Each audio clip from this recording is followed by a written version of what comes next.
What's good, people? What's good?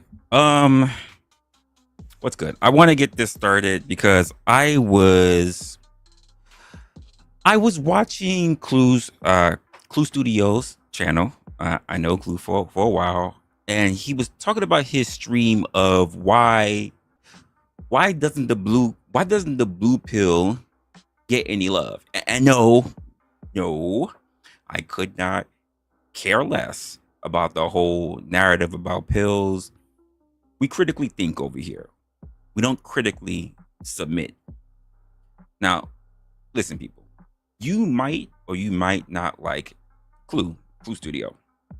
Everyone's got their personal person that they got to rock with it within their own feelings, right? I have known Clue for a bit of a while now. Definitely since the days of Fight Club. Still, I don't have a problem with Clue. But we always rock with each other. Everything is good. And if that's a problem for you, by the way, probably not going to be something that you want to hear right now. So I suggest you go make a sandwich. Go do whatever you got to do right now. I'm not here to run laps for anyone else's emotions. You guys already know that about me. That's not something I tend to do. I'm here to try to have a conversation about what we look at as the truth, whether it's popular or not. I don't care if Clue wants to defend Mel Pandora because I know people like to watch for a lot of different reasons. I don't care if he wants to live comfortably tucked inside the hen house, trading the truth for warm hugs. That's his right. That's what we want to do it. But let's not sit here and pretend it's something noble. Now, again, no shade to the ladies personally, but I don't really rock with the whole gender clubs. Just like I don't run with race club, and I don't run with country clubs either. I never liked it at any point in my life, and that's just not what I do. I even don't like it when men do it. All right. If your loyalty is just a uniform for you to wear to say that you belong to a particular group, you've already lost me. Now for Clue, my guy, you are not the Sultan surrounded by a royal harem. That's not what's happening here. You're the waiter during a girl's night out, trying to get the attention while also pretending that you don't notice that you're being used. Personal opinion. And you don't have to be like that at all because you already have a good woman by your side. You said it yourself, who did the work, who stood tall, and who chose you. That's a blessing. That's enough. You don't owe your soul to anyone else because you already got lucky once. And all you need is really one good time, right? It's someone who says the blue pill. Stand down. You fought your war. You won. You have my permission. No. You have my encouragement to be content. You don't have to keep kneeling to the world that will never show you the love that you think it will.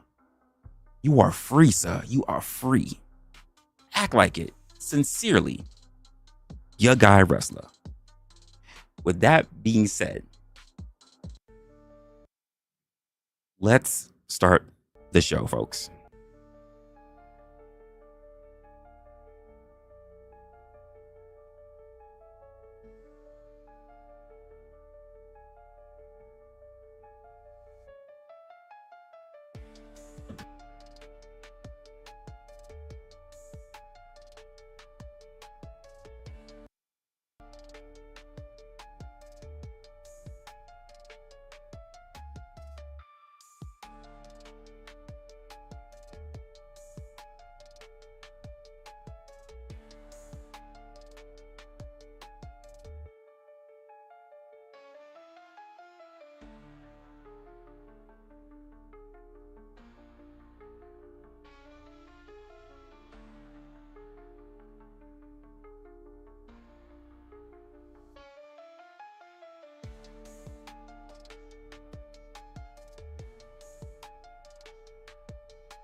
What's good, everybody?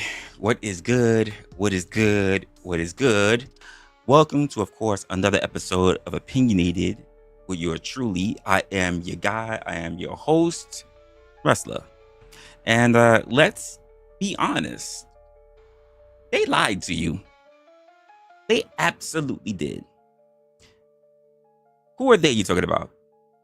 Everybody who tells you that it is good to go along to be with the crowd. They tell you ignorance is bliss. Like, not knowing things will make you happy. Trust me, it will not. It does not. You know what? Let me lift up my mic a tad for you guys. Hold up. This should do some work. Here we go. Uh when you don't know how money works, how health works, how the world works, you're not free. You're lost. You're easy to control. You're just following whatever they tell you, thinking that you made an actual damn choice. Real freedom comes with knowing what's going on, not living in ignorance. Not just reading books, not just because you went to school and you got you some facts. Real knowing, street smarts, critical thinking, being able to spot the game. Because when you can see the game, when you already know the rules, you can know how to play it, but also you can stay away from the blind spots. You don't have to just be a piece on someone else's chessboard. The truth is, folks, the truth is, the people that want to do the controlling for you, they want you dumb. They want you distracted. They want you chasing clout, fake dreams, of course, drama. Because confused people are the easiest to sell to. Let me say that again for you. Confused people are the easiest people to sell to, easiest people to scare, easiest people to lead. If all you know is TikTok clips, rap lyrics, and the news headlines, guess what? You ain't free. You're not free. You're just free enough to think that you're free. But you're still getting played, end of the day. So let's talk about the rise of this blue pill nostalgia, right? Because Clue's not the only person who's ever said this. I've heard this talk from very random, very niche content creators. No one has to be big. I go around, I like to just hear what people have to say. So I've heard a couple of things. So this is not the first time I've heard something like this. You ever notice, like, how when reality really starts to hurt, when life really starts to punch you in the mouth, there are plenty of people out there who just do not try to fix it. Instead, they try to escape it. And that's where this sudden blue pill nostalgia comes in. That's where this really comes in. I was thinking about what Clue was saying on his stream, where the idea that, wow, that was okay. The idea that from the Matrix movie, that maybe Cypher had it right. That maybe it's better to live blissful in ignorance than to carry on the weight of truth. Sounds comforting if you say it fast enough. But let's be clear. It's the death rattle of someone who has a weak spirit. It's loud to those who really want to pay attention to it. It's the final prayer of a man begging to go back inside the burning house because It's cold outside. It is the guy who is begging to go back to the plantation because being free is hard. There's this growing movement that's just, it's very slow, but it is taking place. And no, it's not just Clue. There are people out there looking at the brutal, messy, heartbreaking real world, and they're saying, you know what? Screw it. I'd rather be lied to. They're choosing sedation over sovereignty, fantasy over freedom. And you know what? I get it. Waking up is brutal. Waking up is hard. Seeing the gears turning behind certain strips, like certain curtains, when they're pulling it back, like as someone who worked in production, seeing certain things, certain gears move, certain anchors moving around behind the curtain, it strips away your innocence. It's no longer the mystery. You just see the thing do it. You lose a part of yourself and you can never get it back. And the problem is, once you've seen it, you can't unsee it. There's no rewind button, folks. There's no putting me back into, quote, the matrix. No matrix contract, and that doesn't cost you, quote, your dignity. The rise of the blue pill nostalgia isn't just about clarity. It's about cowardice. Yeah, I said it. It's cowardice. It's really a mass movement of people trying to hit the undo on reality because they're tired. It's really what it is. And here's the ugly truth. If you really want to think about it, nobody's coming to save you. Not a fake steak, not a pleasant dream, not a warm glow of delusion. You either feel like you're free, you feel like you want to live free, even when it hurts, or you live fake and you die hollow. Give yourself a moment. Think about that. And then choose wisely. Ah, thank you very much. Crazy Mama here already started with the $2. He says, ha, innocent like me. Ha ha. You want to say you're innocent? I'm not one to say anything. I don't want to say anything. Thank everybody who already walked into the building. Crazy Mamas, of course, already up in here. Zuma is up in here as well. Appreciate you, Zuma. Appreciate it. So we got some other people that's up in here, and of course, a lot of people who are in the building, but not really saying shit. Lurking, of course. You know how we feel about lurkers.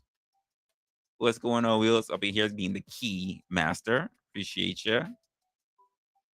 Okay, what's going on? What's going on, Alexander? What's going on? Who else is in here? I saw somebody else pop up. Oh, my guy Will's in the building, so he brought a plate to the cookout. Appreciate you. Appreciate you. A lot more people is watching. Not enough people talking. Just saying. Yeah, they bush watching. They bush watching. I see it. Look. AKA listening. Yeah, absolutely. Because they're waiting for something. They're waiting for the things that, quite frankly, we talk about all the time. But thank you for showing up, Leopard Friend. At least you have the gall to say something. You have the gall to make yourself known. Since we were already talking about Cypher, right? And for those who say, I don't know what you're talking about, I've never seen The Matrix, then go fucking watch The Matrix. I'm not gonna put the story out there for you. That is not happening. That movie is way too goddamn old. If you don't know it, go read a book. Go ask somebody for the synopsis. Go onto YouTube and go see one of those freaking explain the red pill, or go explain The Matrix in like 11 minutes. That's on you. It is not for me to do your work for you. The fuck out of here. Anyway, moving on. Cypher was not a hero.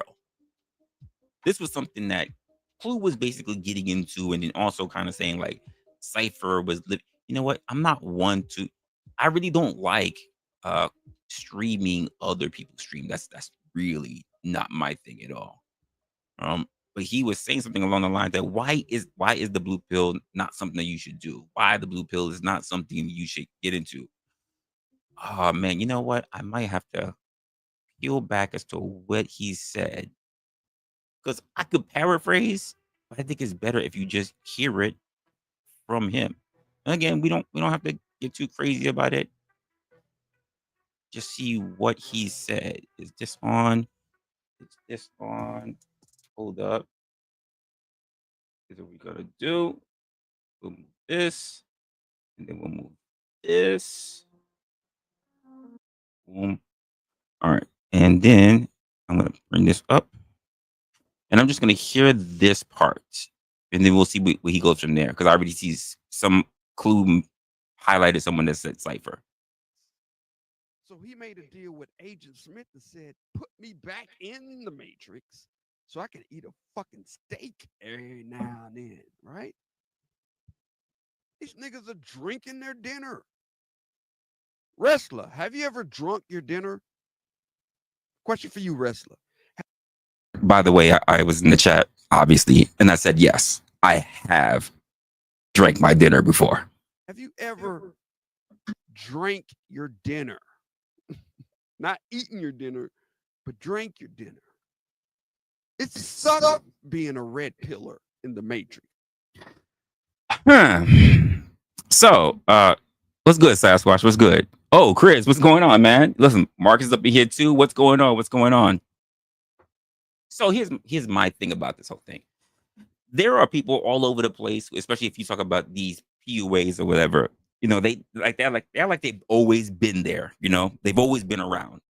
And in the way how I say it to people when they start saying, I've been doing this for a long time. No, you may have had luck. You may have even get the gift of gab when it comes to work, to having a good mouthpiece when it comes to ladies or whatever the case may be. But there is no one who is born. I know they like to, for the movie, born naturally human, born already within the outside the matrix, or born red pill already. That doesn't happen. Everybody, or rather, I should say, yeah, there's no one born into being red pill. You're created. It's like being a villain. Villains are not just villains. They didn't just wake up and they're villains. Villains had to go through something, whether they were trained to have a particular mindset, or whether they have something tragic befell them, and then they became a villain. That's just the way it is. When people talk like for my DC comic fans, when people think of Mr. Freeze, yes, he's a comic book villain. But when you figure out why he did it, you would look at him and say, "Damn, he's a big comic book villain. But he's also a blue pill. Why? Because he steals, he robs, he takes medical pieces, all that stuff, so that he could what? Preserve his dying wife's life, who is frozen in a block of ice because she has a nasty disease. He commits crimes, high quality crimes that Batman has to stop because he wants to save his wife. He doesn't want to start over. He didn't kick the bitch to the side. He loves her undying. He yearns for her. He won't even throw her out for a minute because he's afraid. He's afraid he'll lose her. And so he keeps her literally on ice. People would say, like, damn, that's the ultimate sim, ultimate blue pill. Yet, I don't think a lot of people want to fuck with Mr. Freeze. Just saying. There are no red pillars, from my standpoint, who are born into that role. Every one of them was created by either something they experienced, or something that they watched somebody else still experience. Either befell them, or they witnessed it and they said, not for me. There are no thoroughbreds.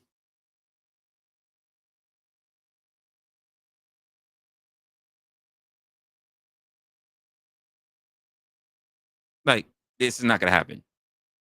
So let's make something painfully clear.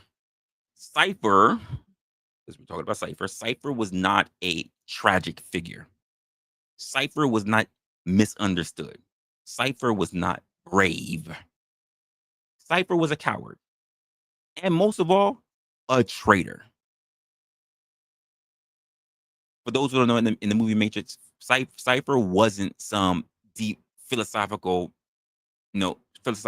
philosopher. Sorry, I don't know why I couldn't say it. Philosopher realizing that ignorance is bliss. That's not what he came to understand. That's not the way it happened. The way how Cypher became to be is because he was just a man who couldn't handle the truth once it got inconvenient. He didn't want to opt out quietly because he could have just lived in Zion or whatever with the rest of the people. It's not what happened. He didn't. He was willing to sell out every single person who fought for him, bled for him, woke him, just to crawl back into slavery with a smile on his face. Are we supposed to say that that's heroism? No, that's weakness and weaponized. It's selfishness. It is selfishness dressed up as self-preservation. It's betrayal. Plain and simple. Plain and damn simple.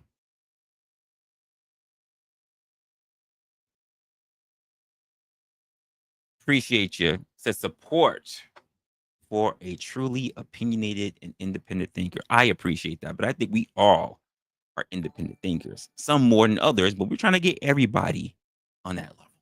Everyone. Appreciate you for the $4.99. I don't know why when I was hearing this thing that it was brought up that he was possibly the good guy. I mean, you tell me. First Matrix movie. It sucked. They're drinking their dinner. They're wearing shabby clothes. They're poor, and they have to fight machines. This is the red pill lifestyle, really. This is the red pill lifestyle. So Cypher said, "Hey, Smith, I know this steak. I know the Matrix is telling me this steak is supposed to taste a certain way. I know the Matrix. I already know that the Matrix is lying to me. But guess what? Ignorance is bliss." That's what he told Agent Smith. Put me back in. I don't like this shit. This shit sucks. These niggas are drinking their dinner. These niggas, they have clothes that cost $2 total, right? Cheap clothes, and machines are still trying to kill us. I don't like this red pill lifestyle. Put me back into the blue pill matrix so I can eat a fucking steak every now and then. Now, how many of us hear this kind of talk? Let's just funny the way he says it. I'll give him that much. He made me laugh on that part. But how many of us hear that kind of stuff willing to go sell out your friends, sell out your families when we hear about money or when we hear about the woman they have always wanted? Listen, show of hands, ever heard of any story, any movie, any song, whatever, of the man who wanted someone else's girl and was willing to get that man, possibly even murked, to have that woman? I can think of so many things, but I can also think of one of my favorite movies. I want to know if anybody can think about the movie I'm thinking about right now. It's a very popular movie. In fact, there's a book. The book was before the movie. Anyone could think of what I'm thinking about?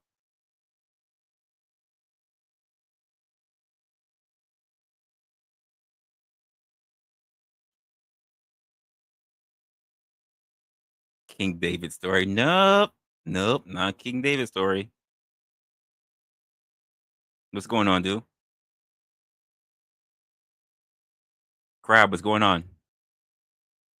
Oh, Brick is in the building. Keith is in the building. What's going on, y'all? Get settled in.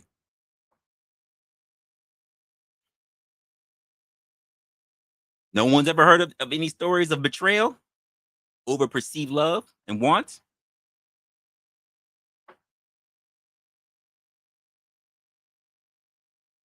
Well, I'll tell you mine. The Count of Monte Cristo.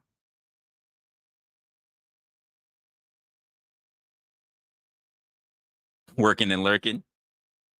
The Count of Monte Cristo is famous for it.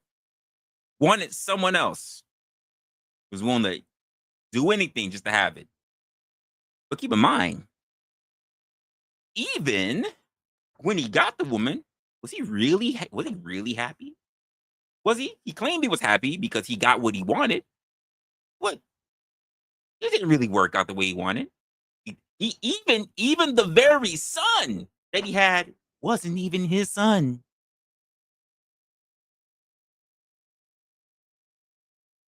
Some people would say simp. So if you're looking at these people, if you're looking at say like Cypher, and you see a man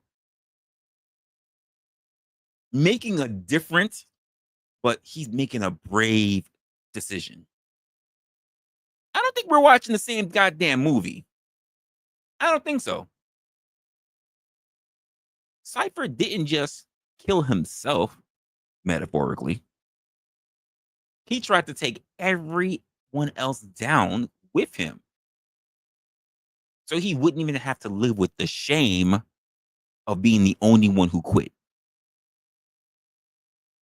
Tell me where I'm wrong. Keep in mind, guys, in the end, why did he do it? Who was the one that he tried to save last besides Neo? Who was the one that he tried? He tried to off last. Trinity, the one he was pining for.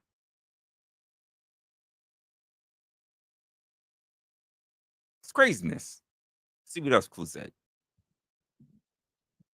So why not the blue pill, boys and girls?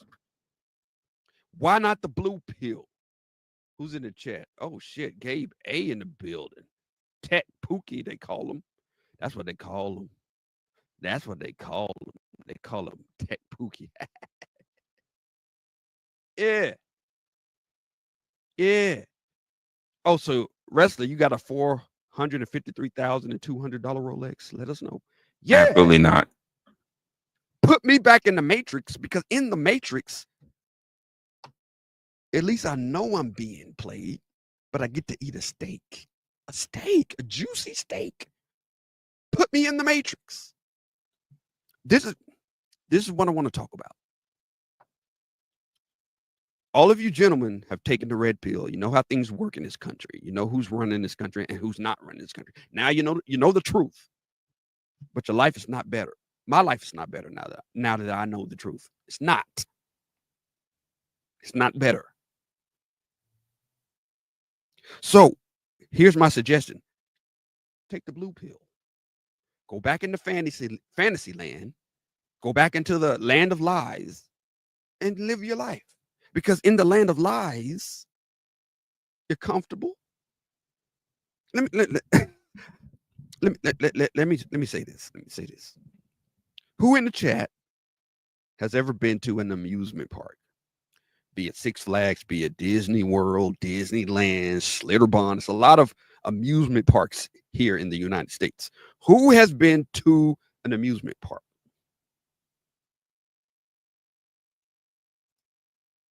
I disagree. I think Cypher was the hero of the entire franchise. We'll get back to that, Hood. Who has... Okay, you heard it. That apparently Cypher was the hero, not of the first movie, of the entire franchise. I just explained who Cypher was. He's the hero now of the entire franchise? Seriously?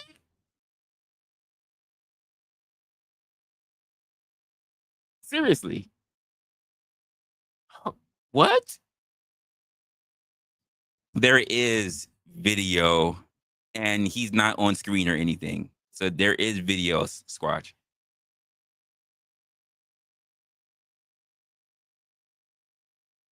been to an amusement park, right? Roller coasters, slides, water, all right, merry-go-round, all that stuff. Amusement park. What is an amusement park? I'm gonna tell you what an amusement park is. An amusement park is people who have previously taken the red pill electing to take the blue pill for fun. You know what? Yeah, we'll do that. Screw it. Why not? Why the hell not? I'll do it. I rarely do it. We'll make this a thing. Been a while. Been a while since I've done this. Whew, I don't really get up here like this. Nope, can't do that. Can't do that. Can't do that. That tells you just how much I actually work with this.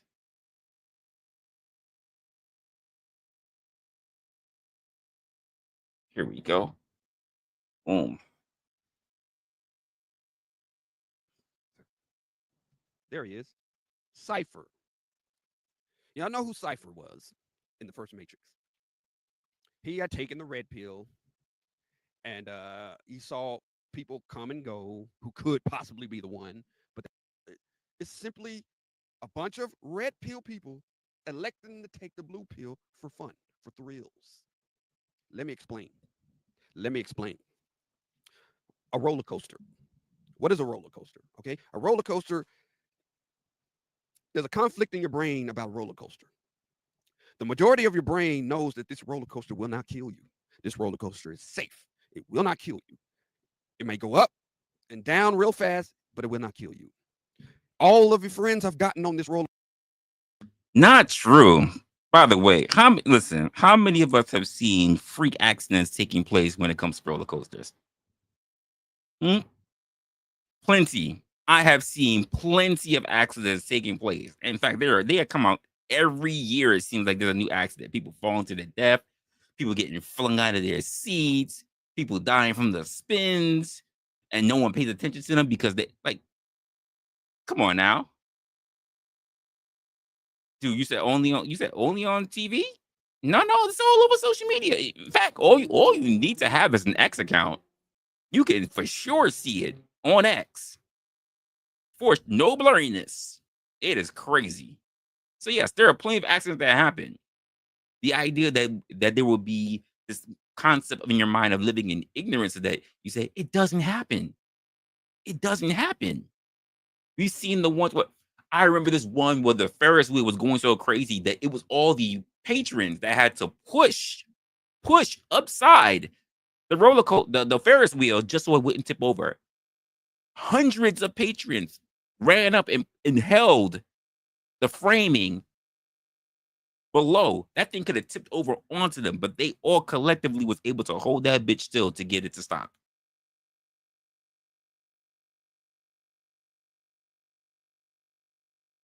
So yes, it happens. It absolutely does happen. And I don't know why, unless you have a mindset that says these things don't happen, but they absolutely do. Roller coaster and survived. Everybody in front of you in this line will get on a roller coaster and survive, but there's that small part of your brain that thinks this thing just might kill me. What if Six Flags or Disney World? What if they did a sloppy what's the word I'm looking for? What if they did a sloppy inspection this morning? What if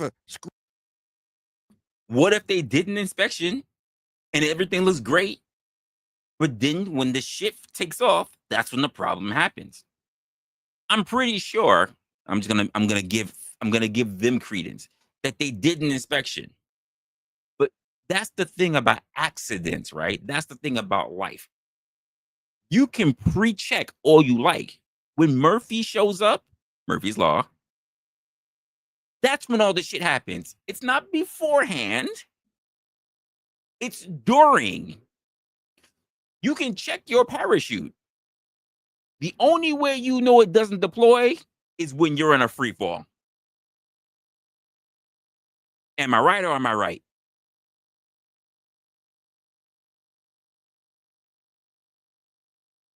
Am I right or am I right? That's the only time you find out. You can check it.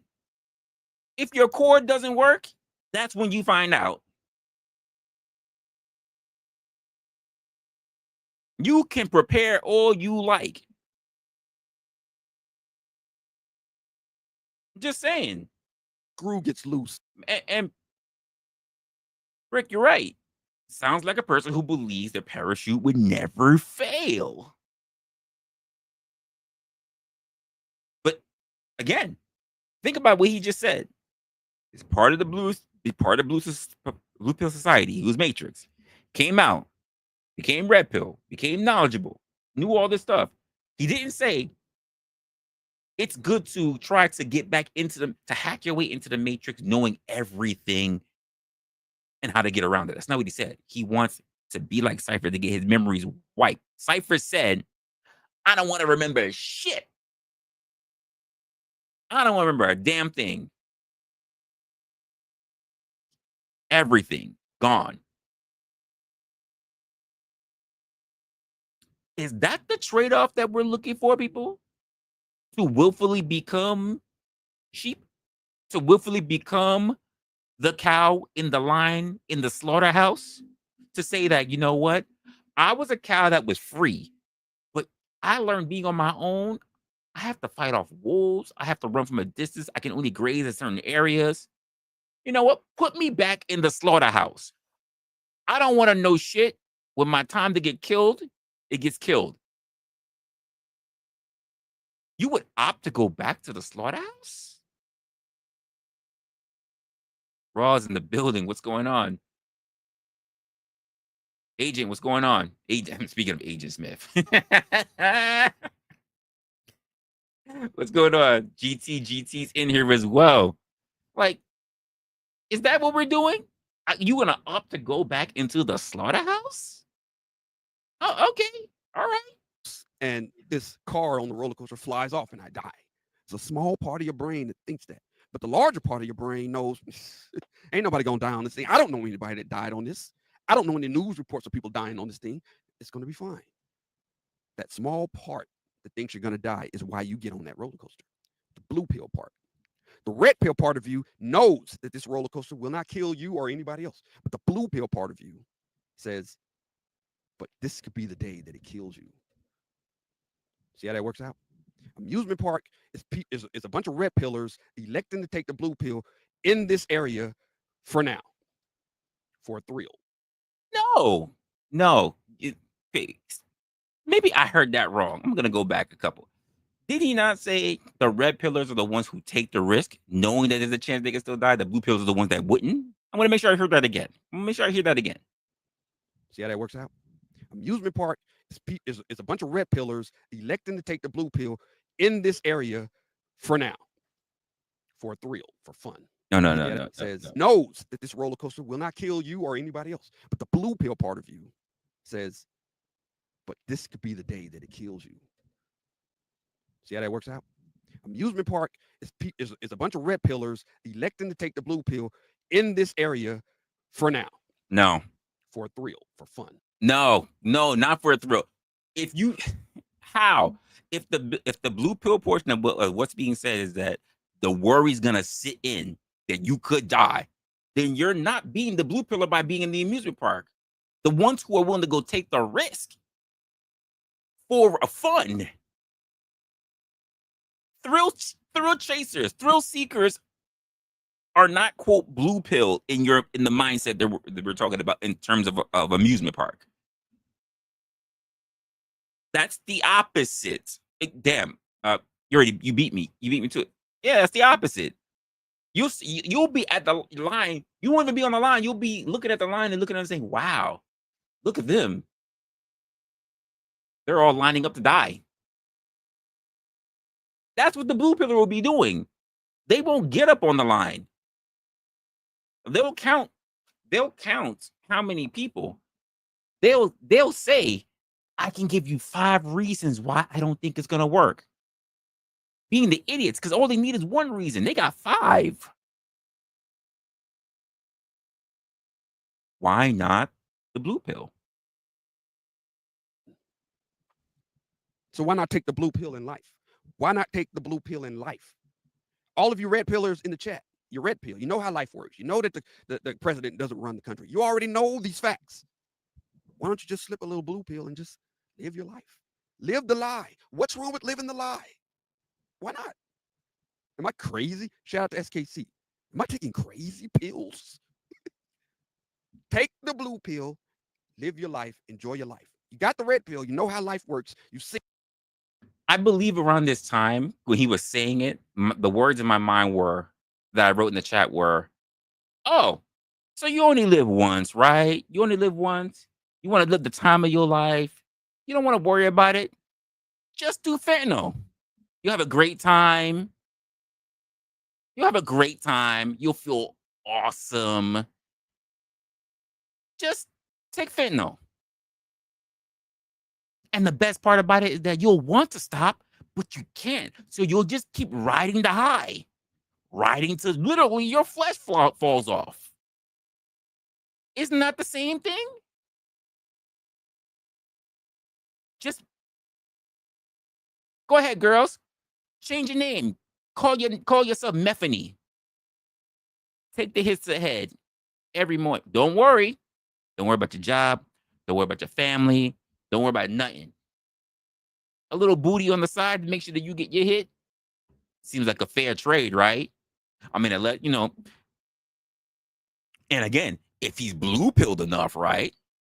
If he's blue pilled enough, he'll pay you for a hit of that rotted vagina, right? Oh, look, damn. Ooh, there's gangrene on one half of her snatch. Ah. Hey, you doing a discount today? I see that you got one half of your snatch is kind of rotted right now. I still want some. I just want to know if I can break you off half this time. Half the vagina for a full hit. Maybe I'll think of something. I'll get half. No, I'll do half the time. He's not. But why not? Because Methany needs to get her a hit, right? Just saying. Oh, you know what? I'm absolutely wrong. Because in Clue's analogy there, it's the red pillars that would pay for that. Oh, wait a minute. I'm wrong again. Because apparently red pillars are telling you not to buy it. But I have heard blue pillars say they don't shame anyone for buying it. But at the same time, they do blame people for buying it. Seems like there's a conundrum that's happening here. Hey, Ozzy, you said you're about to eat? That person who's putting them half that money, they about to eat too. I'm just saying. It's just a little, like, come on. It's a little past the expiration. Just a little bit, right? According to them. It's the expiration date. It's the sell by date. It's just it's an estimation. It's not a guaranteed thing. It looks a little putrid. It doesn't look moldy yet. Just saying. Don't tell me you never ate a little bit of turnt lettuce. Just a little bit turnt. Not mushy, not smelly. Just a little bit of turnt on the lettuce. A little bit of the coloration of this didn't meet no more. Just saying. You say, damn, I don't want to throw this away. I'm just going to throw some extra vinaigrette on this bitch. A little bit of $1,000 dressing so I don't have to see it. I'm going to give me the thick ass ranch so I don't have to look at the discoloration of this lettuce and I'm going to wolf it down. I know some of y'all has done this. And most likely that guy who's going to be throwing his fistful of 20s or singles, being that Methany doesn't know how to count to 20 anymore, will do it for a full stroke. Just saying. Seen the man behind the curtain in Oz, the Wizard of Oz, you know he ain't shit. So just take the blue pill, go back into the Matrix, and get you a fucking steak. That's what I'm saying. Okay. Chat, what y'all talking about? I'm just bringing something up. Let's go back to the Rolex. Let's go back to the Rolex. Let's go back to the Roly. This is an $85,000 watch. $85,000 watch, and it's at the bottom of the Grand Canyon. In the box. It's not broken. So I remember this. He said if it's basically someone dropped basically $85,000 watch down the Grand Canyon,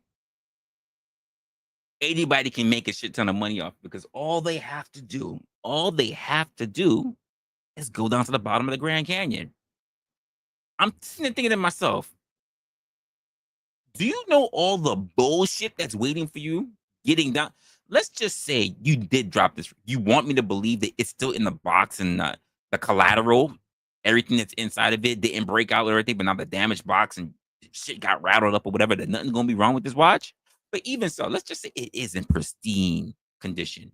Do you not understand all of the horrors and perils that are waiting for you on your descent, not just down, and then you finding the bitch, but on your climb back up? Wild animals, bears, hawks, stupid ass goats, whatever the fuck else, snakes. Where do we get to a point where we say, is it worth the risk? See, in that blue pill mindset that he's putting on, they wouldn't take the risk. That's a red pillar's journey. Glenn Lawrence is in the building. What's going on?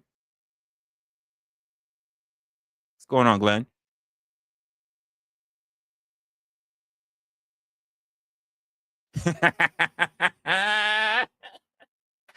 I don't know. Maybe, maybe not. We're trying to make the decision. We're trying to figure that part out. Trying to figure it out. Oh man, Squash said you don't love him no more. What happened?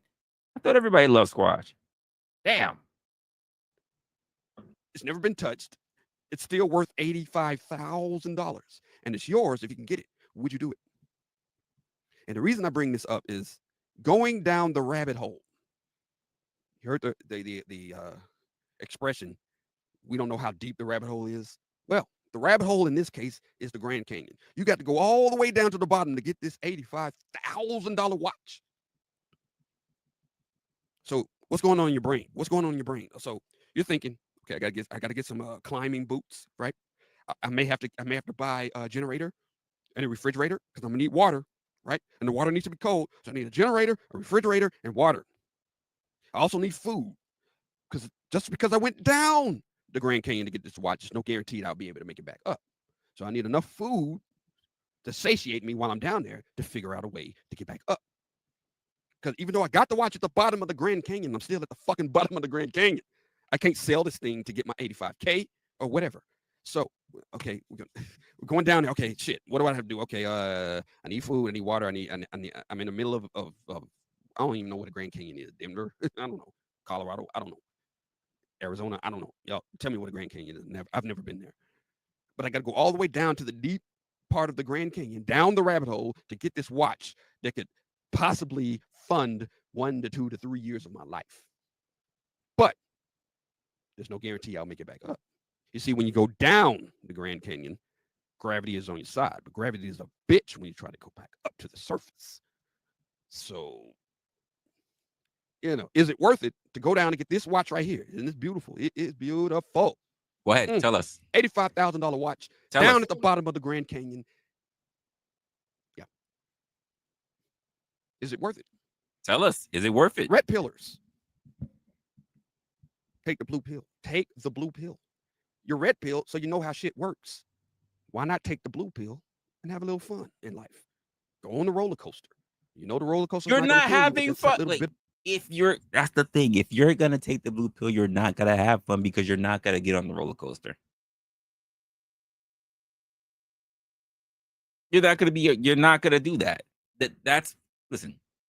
That's why blue pill ultimately is, or rather that's what blue pill really is. And to be honest with you, it's not about you choosing ignorance for yourself, but rather it's about you dragging everybody else back into the same cave because the sunlight burns your weak little eyes.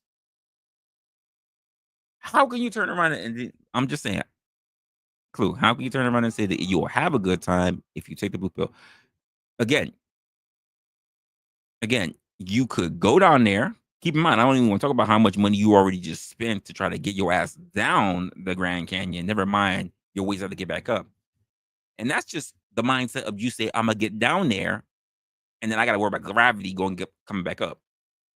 You have to face the elements going down and back up. And whatever bullshit you face going down, now you got gravity on top of that, facing those same elements coming up.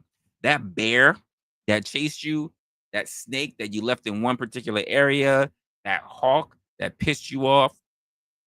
Keep in mind, you also have food with you. So you're also attracting these things to you. Keep in mind, and just about dragging a generator, a generator, a generator, tent, food. I didn't hear anything about survival supplies, like anything to fight, a gun, a fucking spear, a pocket knife. I didn't hear nothing. Just these. And then we go all the way to this point. We're talking about Cypher, right? Because that's what it really comes down to. Cypher being the spiritual ancestor of every modern coward who says, well, maybe the system isn't as bad as it seems. Maybe it's not maybe if I just keep my head down and smile, that'll be enough. No, the system is still going to be bad. And you just have to decide to either bow your head down and call for mercy, or you can decide to do something about it, to learn the rules of the game and make the most you can out of it. See, the thing about it in the movie is that Cypher didn't pick peace. He picked oblivion. He picked the sacrifice for everyone, and it ultimately even cost him himself. He tried to sell everyone else out. He tried to cost everyone their life in order to get his own sense of peace. Is that the kind of people that we want around us? The people that want to go back onto the plantation, who want to go back into the slaughterhouse, who want to go back to being slaves? A man who trades truth for comfort doesn't become free. The way it was explained, again, this is not anything personal towards Clue, but it's the people who have that mindset of saying that if you just take the blue pill, it's better because ignorance is bliss. It's not. Whoever looked at someone who was ignorant and then said, wow, I am jealous of that person. I am jealous that they're being so stupid. Look at him smiling and being taken advantage of, and it's so fucking easy to see.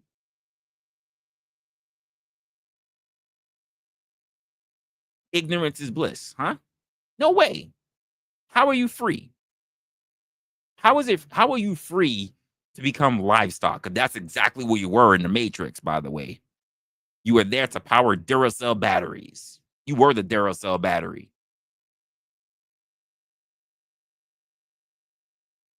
He puts himself back in the Matrix so that he can graze on the grass a little longer before the slaughter. And the worst part about it all, it's how people convince themselves that was a victory. Cypher convinced himself that was a victory. No, Cypher's not a hero. He's a warning. He's a warning. When loyalty, when we have to think about loyalty, right? We have to really consider the people that are around us. We really do, because if not, these people are going to let you down. Loyalty is beautiful until it becomes pretty much blinding. And there's a thin line between standing by someone and surrendering your brain at the door. How many people know that you probably even had this, especially if you have friends that you've grown up with for a long time, that they on their own, they're smart people. But when they get around you, they're prone to making really dumb decisions that they wouldn't make if they were on their own. I know people like that. And too many people confuse loyalty with pretty much lobotomy these days. I can't let them go. But they keep making dumb decisions when they're around you that drag you into shit. How long are you gonna keep having these people around you? You see, real loyalty means that you stand with the truth even when it's inconvenient. Right? It means that you tell your boy or your gal when they're slipping. When you tell them when they're slipping, you tell them when they're about to drown. You don't do anything else. You don't clap for them doing dumb shit. That's fake loyalty. That's not even loyalty. That's literally you trying to start a cult. That's just you trading your soul, especially for those who are on social media. Because I know some of you guys, you do this too. That's you trading your soul for likes, for views, for a little bit of hugs for people who see you in person, for crumbs of validation. And it looks pathetic. Probably not gonna like the fact that I said it, but oh well, it's already out there in the open. So what can you do? Except for rewind it, pretend that you didn't hear it, and plug yourself into the matrix, right? Forget about it, right? I don't care how long you've known somebody, personally speaking. I don't care how many memories you have. When you're defending nonsense, you know to be nonsense. You're not loyal anymore. You're brainwashed. I mean, let's go back to it. Look at Cypher in the Matrix. The man knew the truth. He saw the system. And what did he do? He sold out everyone he loved for a chance to go back to sleep with a steak in his mouth and lies in his heart.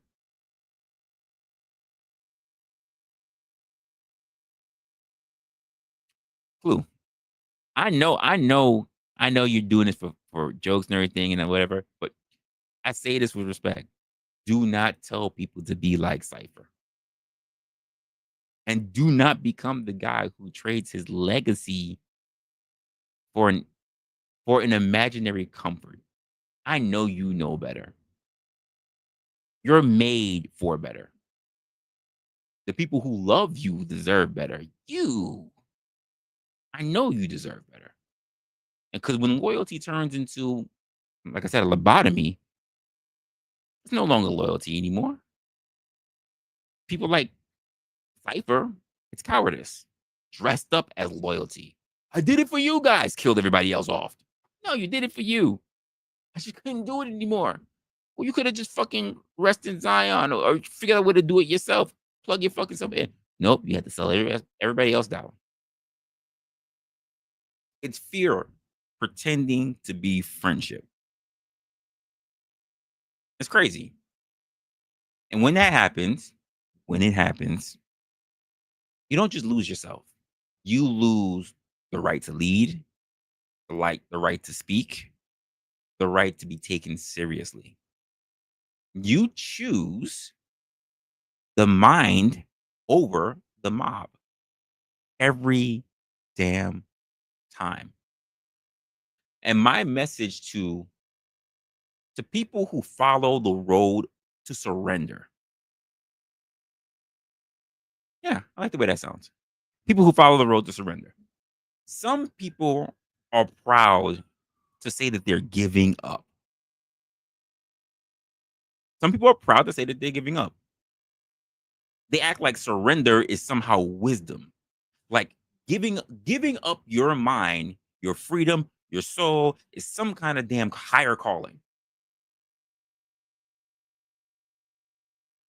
They say, I just want to be happy.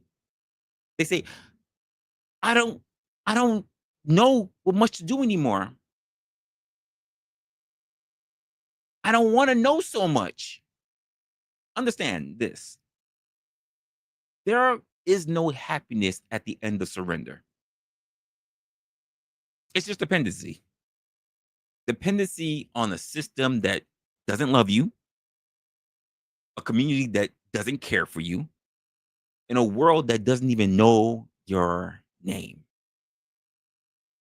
I'm not mad at you, by the way, if you decided that you still want to opt for the blue pill. This is, again, not for you, Clue. For people who want to go down this road. I'm mad if you think there's something that is something that you should celebrate. This show, this platform, is for the people who want to stay in the fight, the people who want to stay sharp, the people who refuse to let a soft life turn them into soft people.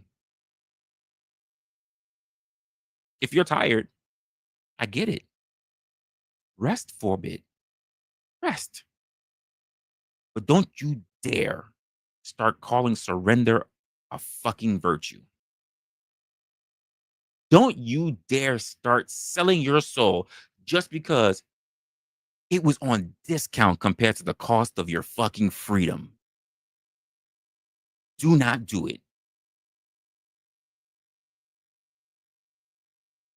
And with that being said, I'm gonna stop there.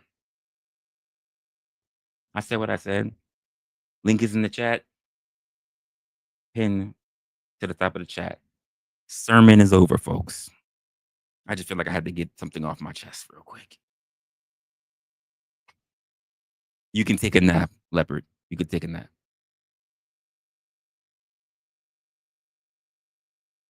I'm gonna pour me another drink. I want to know what y'all thinking.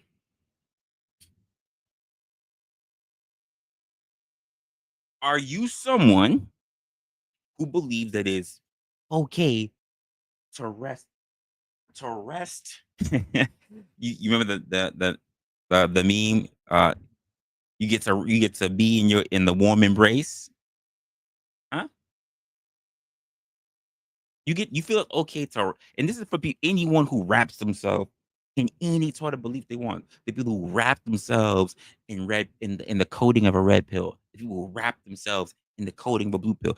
The people who wrap themselves in the American flag. The people who wrap themselves in the LGBTQ flag. People who wrap themselves in all kind of narratives and notions just so they can say that they belong. Because the truth of the matter is that they just really don't know themselves. A lot of people know more about other people than they know about themselves. Let me say that again for you. More people know about other people more than they know about themselves. Again, maybe you're the type of person that wants to stand there and watch so many other people enjoy life. What's good, Resto? Why can't you enjoy life? But in order for you to do so, you got to be willing to take risk. And again, I wanted to make sure that when I did this stream, I got an ambulance coming by me. What's good, Brick? What's good, brother, man? How you doing? I'm all right. I'm pretty decent. Pretty decent night. Long day. Wanted to cook it with y'all. I feel like I haven't been around in a couple of days. So yeah. How's everything with you? It's good. Figuring it out, moving. Doing the thing. I like the topic. Are you planning on taking some blue pills, sir?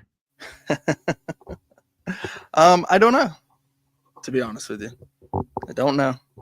See where do you want to feel the system's warm embrace? Is it calling out to you? I was kind of considering that as you were going along. My question is this: is there anything worth taking the blue pill over? Not necessarily in whole, because that's what Cypher did. Is all of it, everybody, everything. Send me back. But individually, when we look at our existence, what we might choose to do this versus that, is there anything that might be worth, say, taking that blue pill over? I.e., we recognize that the banks, they kind of screw us over in many ways. But we put our money in there. Over. Yeah. But we put our money in there. Gen Z is learning. Right. Yeah. Yeah. But we still put our money in there. Right. We still go to the bank for loans to get a credit card. Credit cards ain't worth shit. In my opinion. That's my opinion. Would I go back? Would I go back for the money if I could get it on a hot take? I don't know. I would have to weigh out things. Well, the thing about it in the kind of conversation that Clue was having, it's not this, as someone, he said he was red pill himself, and now why not take the blue pill to go back into the machine like Cypher did? Again, Cypher said he doesn't want to know anything. He never said, I want to go back in, but I want to have some semblance of knowledge about whatever, blah, blah, blah. He didn't say that. He says, I don't want to know nothing. I just want you to put me in a good, comfortable position in power, but I want to be plugged back in. How many people sell other people out and everything for a little bit of comfort, right? But also, knowing what the price of freedom is, knowing the rules, why would you want to put yourself in a state? I mean, this is a question to you and both of you, Glenn, as well, because maybe you could think about it as well. Putting yourself in a position where you can no longer even function by the rules. You'll be back to being under someone else's control. Would that something you really want to opt for? No, and I do like that as clarification, because kind of what I was presenting, is there any areas where we might choose the blue pill, but that's not at all what you're saying. You're saying overall, like at this point, complete wipe. Complete wipe. And no, I need to know. I need to know. I have this desire in me that I cannot quit the pursuit of knowledge. Now, I know that might in of itself be a folly, but it's there. And I want to have that. I do. I want to have that desire. That's me. This goes farther than just reality. Because when you say you want to know things, you want the truth regardless of whether you like it. You want the truth whether it makes you happy or not. You have to really think that through. Because I do. Think about your wife. Think about your wife. Your wife's been out there hounding around. You have no idea what's going on. And you tell her, I want the truth. No matter how bad it hurts, tell me the truth. And then she does. Did you really want to know? I say yes, personally. I say yes. Yes, I would rather I do. know and know exactly how deep I've got my head in the sand. Yes, I'd rather know. I do. And I love this, Squash, because I say this to a lot of people. A lot of people, just because as human beings, it's innate for us to be curious. Unfortunately, the ego believes that we can handle anything that comes our way. And we haven't done the work to actually prove that. So when you hear people say, no, you can tell me I can handle it, and then they hear it, and you just see that look in their face like, oh, I didn't see that coming. Well, whether you saw it coming or not, you said you can handle it. You could have said, I am one of the people that say, you know what? I kind of want to know, but I don't need to know right now. It's okay with me not knowing right now. So you're like, the ego is what makes you think you can handle things, even though you haven't put in the work to do it. I'm pushing Correct. 50, bro. There's more work I got to put in to be able to handle some shit. I need it pointed out soon, because I kind of feel like I've got a grip on most stuff. The only issue I have is these YouTube streets seem to go waggly taggly all the time, and I never know where it's going to go. But it's hilarious to watch the chaos. Well, a lot of people don't, like I said earlier, a lot of people don't know themselves. So a lot of people are not equipped. That's true. They're not equipped for what's really going to happen.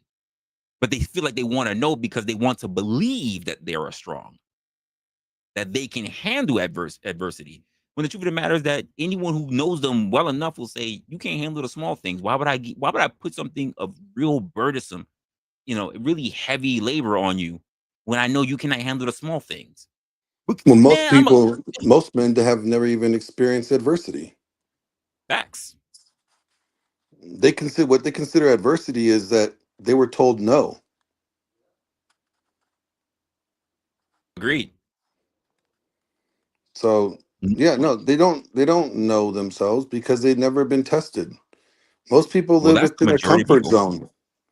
They live in their comfort zone, you know? That's the majority of people. Yeah. So they've never had to see what they're capable of doing or what they can endure because they have lived a life of luxury, especially here in the West, in their comfort zone. Like live in a time where it's convenience. You know, you don't have to go hunting to get your food anymore.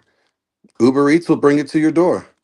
You ain't even got to clean your own house. Somebody will come do it for you, or a little robot will vacuum your floor for you. People don't know what they're capable of or what they're able to withstand because they are never been tested. They're fool's gold. You know, it's so funny. The people who I know, well, not know, but the people who I've even heard this conversation of saying going back into the system, I wish I didn't know. The majority of them, it always happens when it has to do with the relationship. The relationship or their job. They had to make a decision in their job that they didn't want to make. Those are the two scenarios that I've always ran across. And now that they know, they wish they didn't, because now they can't unsee it. I cannot unsee that my spouse cheated on me. I cannot unsee that somebody embezzled something, and now I have to say something about it. I cannot just look at them in the face and just say I don't know it, because then I'm not gonna believe it, and I don't have a good poker face. Well, the question is, when you see it, why does it affect you so much? Fear. No, it's Most of because it a is lot of the people majority. have these covert contracts and have these expectations of people that these people never had agreed to even upholding or following through.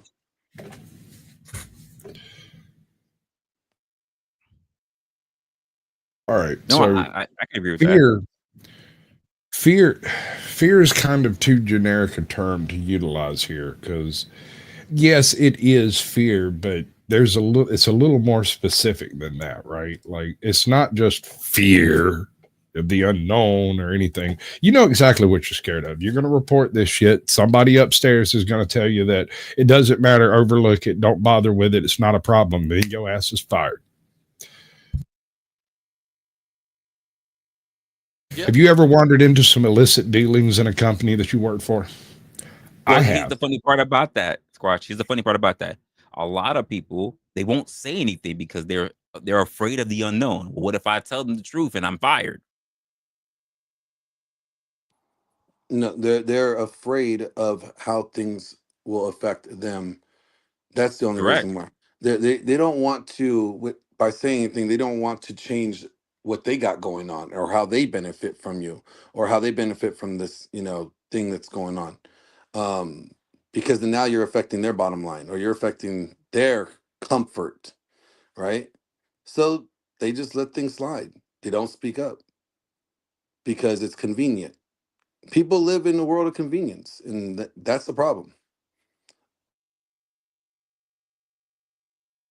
But all right. So is it the convenience that's a problem, or is it the abuse of that convenience? Giving these conveniences to children and allowing them to grow up with no need to memorize anything, no need to learn actual directions, no need to learn how to read a map, no need to learn how to do math, because they've got a cell phone in their pocket and they can just.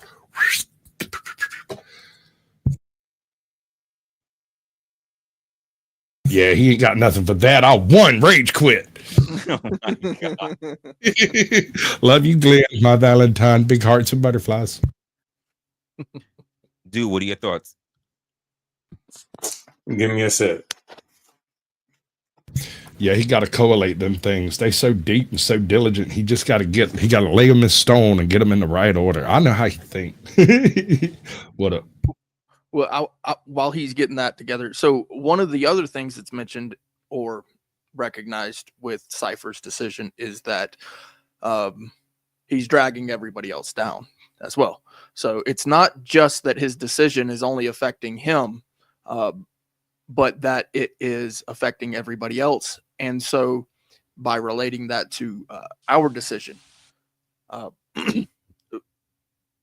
if we can't recognize that, regardless of whatever fear it may be, that it's going to affect others, and it's worse than just the fact that it affects others to a detriment. But if it is going to affect others to a detriment, then that should be enough reason for us to, or me personally, to recognize that that's not going to weigh well on me.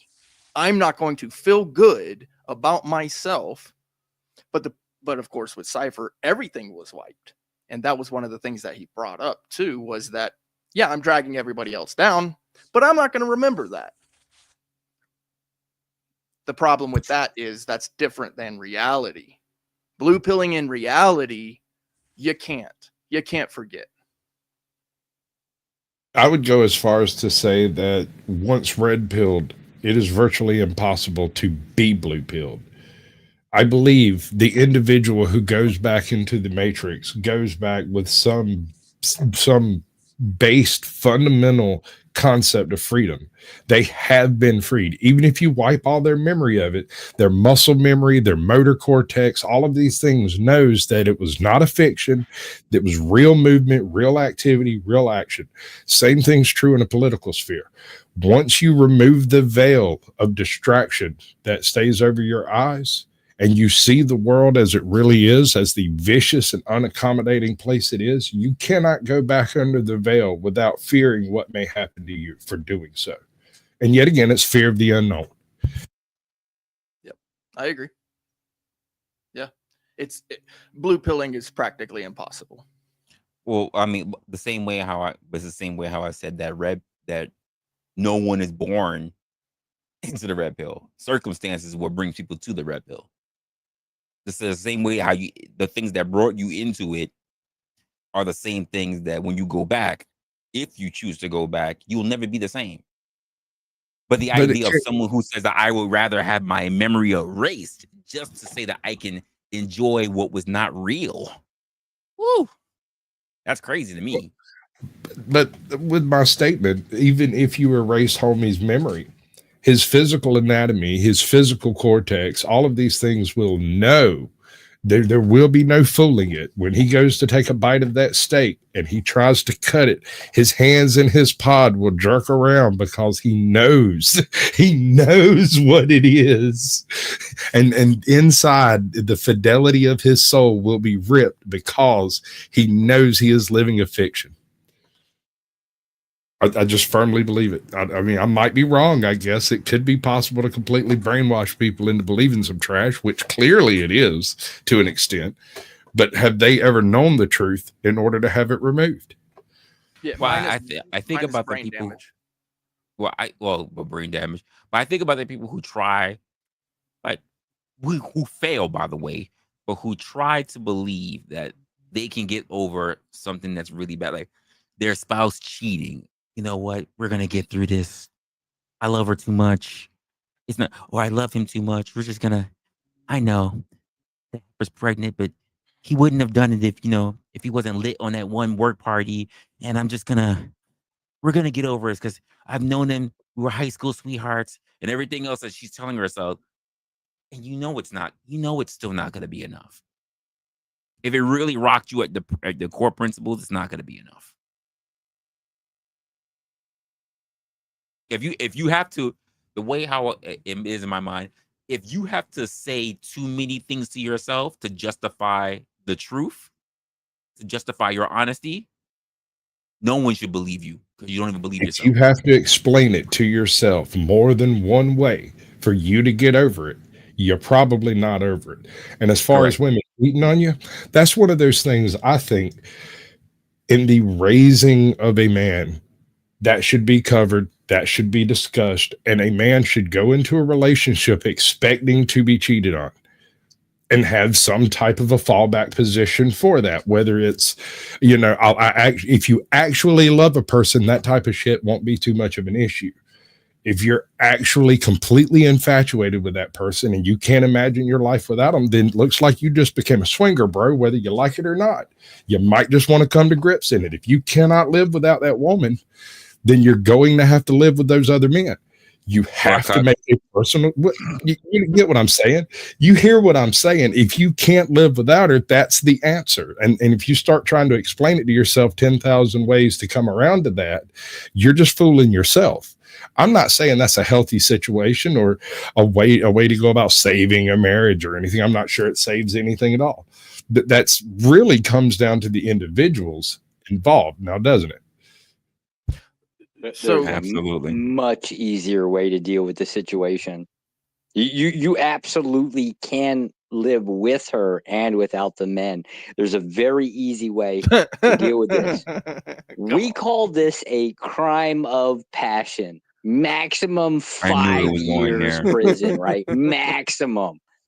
You just walk in there with a shotgun and everybody going to hell.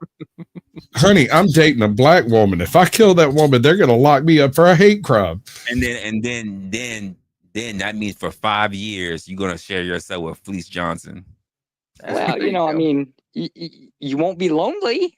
You guys are always just focusing on.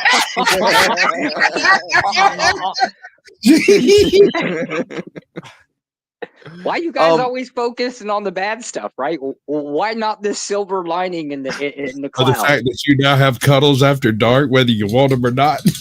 Yeah, I mean, you had cuddles on the outside. You got cuddles on the inside. See, how are you really that deprived?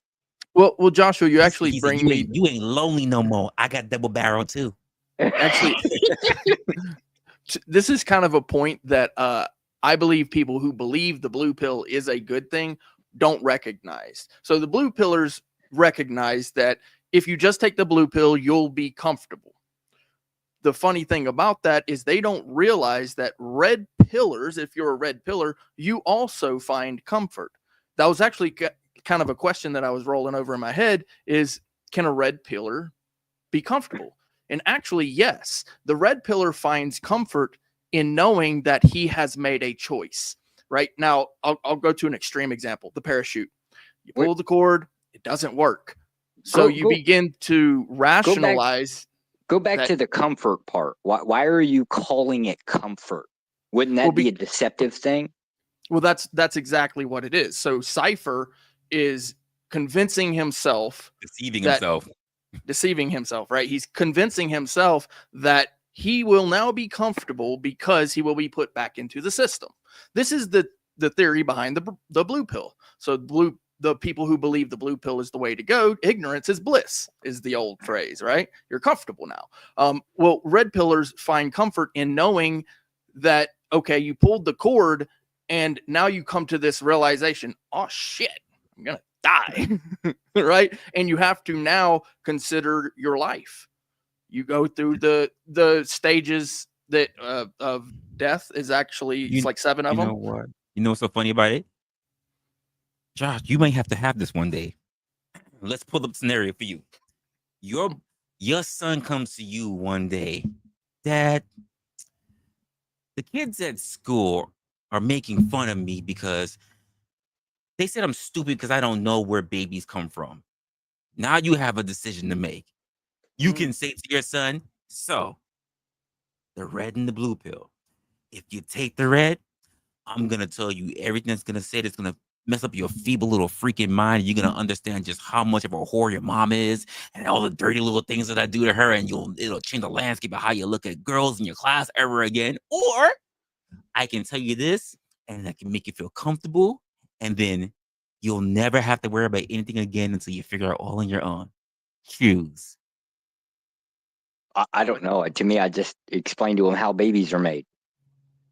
Mm-hmm. So he's gonna say, so when two people love each other, that's what I just heard right now. I am absolutely. You will never hear that word come out of my mouth. When somebody loves each other, the stork flies over. My mama always told me I was delivered by a crow because they were out of storks. Wow. Nice. My mother was a witch, so it might have been a crow. I don't think it's comfort. I mean, I think people want comfort, obviously, but I don't think that's the I think it's the coping. I mean, I guess comfort probably in the realm of coping, but generally, yes, we do things to cope. But the concept of coping is just to be functional. At the end of the day, we all want to function. Right. A lot of people miss that point. A lot of people think that coping is something you do to disavow something other people are saying, but it's not. It is merely the minimum you do in order to be comfortable enough to function. Yeah. See, I can't. I don't think I can function very well if I come home and my old lady's like in bed with another man, right? Now, I think how I would fix the situation so I could function is to use a sawed-off shotgun. But hey, I wouldn't be doing it to make myself feel better. I would be doing it to punish everybody involved. Sir, as long as I know you know, I think you're too lazy to saw a shotgun. Well, I'm also kind of fear of prison, so I wouldn't be sawing a shotgun down for that, right? But Right. But you find Here's the thing. get comfort every night.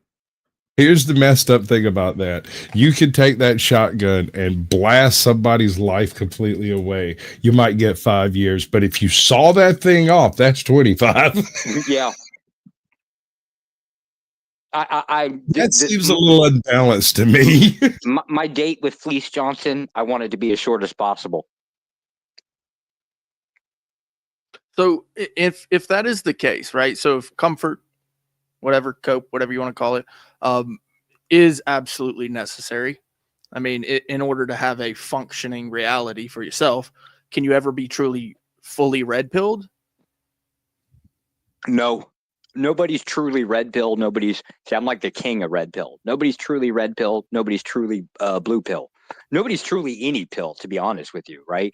We pick and choose the shit we like and try to cast out the shit we dislike. At the end of the day, if we're running around with these labels, which are pretty much arbitrary anyways, right? It doesn't really mean anything. Sure. I tell you now, again, I'm king of red pill. Well, I claim to be, right? But it's really just indifference. I don't particularly care about women. I care about my wife. I care about my mother. Pretty much most other females, unless they're attached to one of my friends or something, I just don't care. Yeah, I don't give a shit. And that's really what Sir, it kind of like stems in for me. You? It would be the case, I think Resla's right, that you become a product of something. That is exactly the way I keep from becoming angry on YouTube. I do not care what any of you think. And for that reason, nothing you say has an effect on me emotionally. He didn't say any of you, Squash. He said women only. Who hurt you, sir? My mother. It was a woman. Resla's not wrong about this, right? Like, I'm pretty sure I've got like some mommy issues. My mom is a sarcastic wench. it's Mama, I miss you. But like, I mean, seriously, it's just, it would be the case that we are products of our environment, that this is how personality is formed. This is how like all of the traits, the things we like and dislike come about. There's nothing complicated here. We're just finding more complicated ways to explain it. I'm kind of curious as to why the question.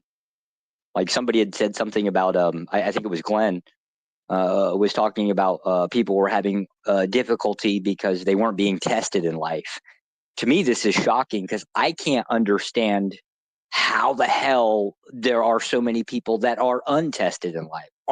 Isn't that what life is a series of problems that we have to navigate? I explained part of that. I actually covered part of that. It's that cell phone. It's the access to other experts that can answer questions that you don't need to bother thinking about. And so they never learn to critically think in the first place. That's what they are being deprived. That fucking sucks. I know it sucks. I don't know what to do about it. I actually had to work out a deal with my kids, which my oldest daughter is not my daughter, someone else's daughter. And so I couldn't work this out with her. But with my biological daughter, we sat down and talked about it and came to the conclusion that probably spending every waking moment on a device of some sort is no good, and that she's probably going to do it anyway because she can't help it. And so what are we supposed to do about it? And so we discussed what type of stuff to go check out online, and she agreed to do it, you know, with the intent of gathering information and not just to go ask what someone else thinks about it, right? Like, do research with it as well as your social media stuff. Don't just read it for an answer right now, but read it for an answer looking to the future. So what's the difference about reading about life and doing life? The reading, the understanding, the physical action, the benefits at the other end of it. I would say the physical aspect, because you can read all you want. If you don't implement shit, it ain't worth it. I'd be kind of in agreement If there. you do not apply, it does not matter.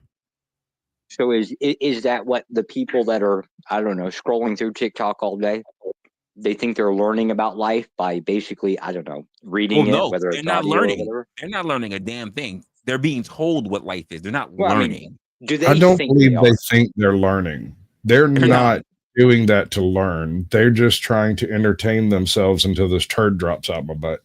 That's it. TikTok, Until I finish Reels, this sentence. TikTok, Reels, some short form videos, maybe even some long term form videos. Try to place messaging that will vicariously have you believe that you have experience that you have not garnered. I think I'm a little jealous, though, that if people can bury their faces in their phones and they can escape life, I am pissed. I can't get away you from could have mine. buried it in your woman's vagina. Damn. I'll leave it on vibrate. I'll call her. No problem. Oh, that's my husband. Nope, that's gonna be another man calling. It ain't gonna be me. Oh shit! I don't believe in giving women pleasure. Fuck that. I told you I was red pill. You'll be sitting there and it'll go ner, ner, ner, ner. She's like, I've got to go to the bathroom. Sitting on one of those old plastic school chairs that broadcast everything. Sorry, but okay, crazy mama. All your teachers had the same voice. Look at what this guy did. All your teachers had the same fucking voice all over. The same white chick on every damn video. Well, there's three of them. There's the white chick who used to be a white man. There's the white chick who's still a white chick and plans to be a white man. And then there's the white chick that nobody's quite sure where she's at in the transition, but we suspect she might actually be a chick. Not certain. Damn. That's TikTok.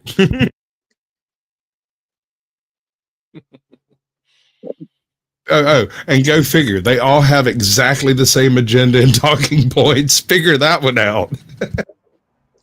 Oh, I love the talking points. I love them.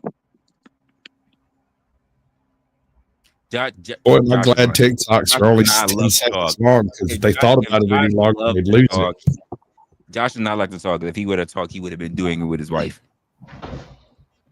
Well, another one of the fascinating things that I find about the difference between the red versus blue pill is the fact that a blue pillar will speak as if he knows. The problem with that, yeah, you already know. The problem with that is that the blue pillar doesn't know. He claims he knows. No. It's deeper than that. There are blue pillars who absolutely speak as if they know. It's deeper than that, dude. Here's the thing about it. The blue pillar that you're talking about is an expert in Vietnamese economics. He is an expert in tree ring etymology. He is an expert in underwater basket weaving. But they're talking about relationship dynamics in the Mid-South in the mid-century. They're not an expert on that, but they speak as if they are. Right. I don't get this. I think he just called me a blue pillar because I'm very familiar with Vietnamese economics. This is bad. This is bad. I think I just low-key got called a blue pillar. Damn. Hold on, you might be right. I don't even think I meant to do that. This hurts, man. I don't believe you did, dude. But that was good. That was perfect timing.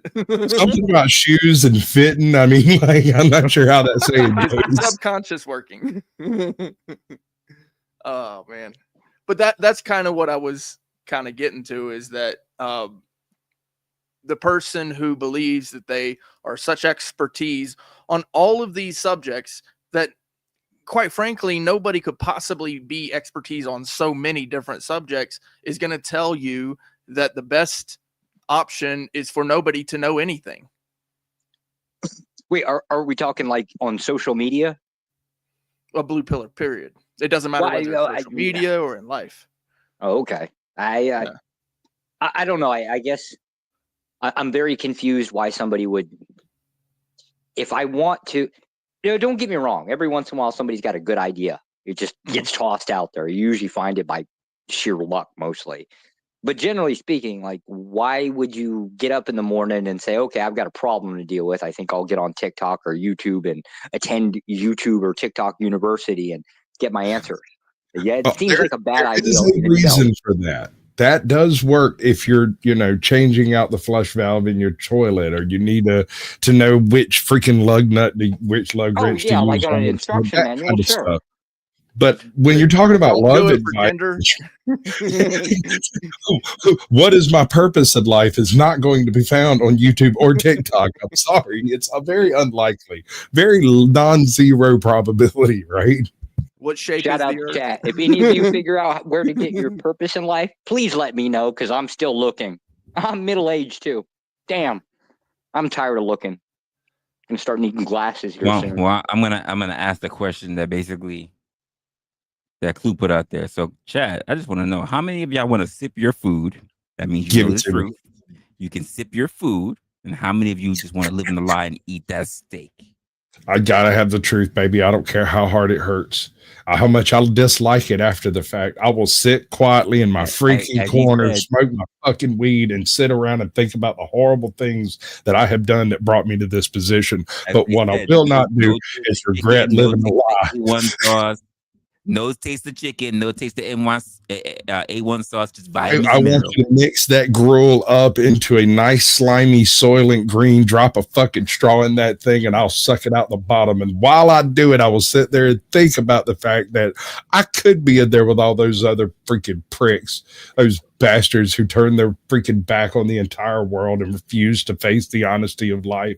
They'd rather be a Duracell battery and sit there and pretend everything is fine while the world burns around them. They are an extinct species. Personally, and I am that dick, I would execute them all. I wouldn't release them. They are useless to the species at this point. We cripple the machines by eliminating the people that are in the battery packs.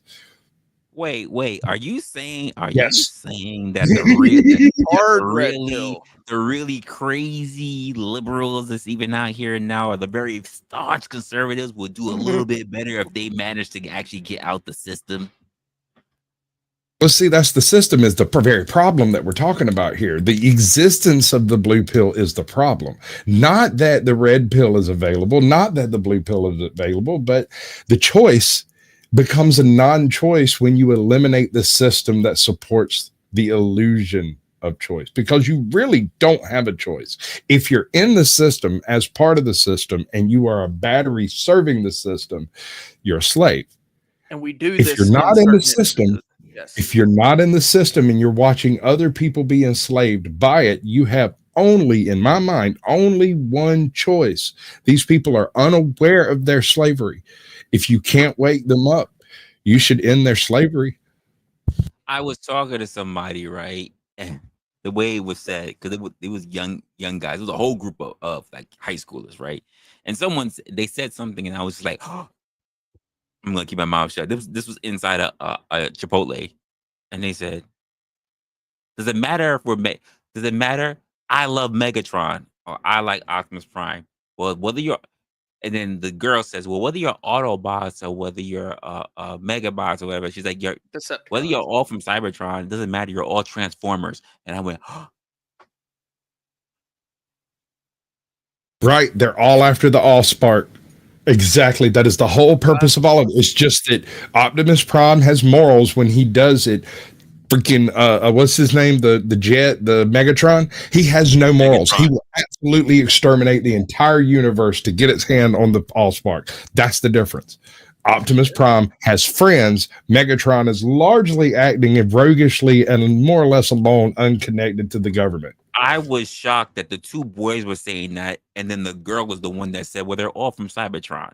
They're all Transformers." And I was like, None of them are Mm. Yeah, unity. no, it's worse. It's further. They all have the same mission.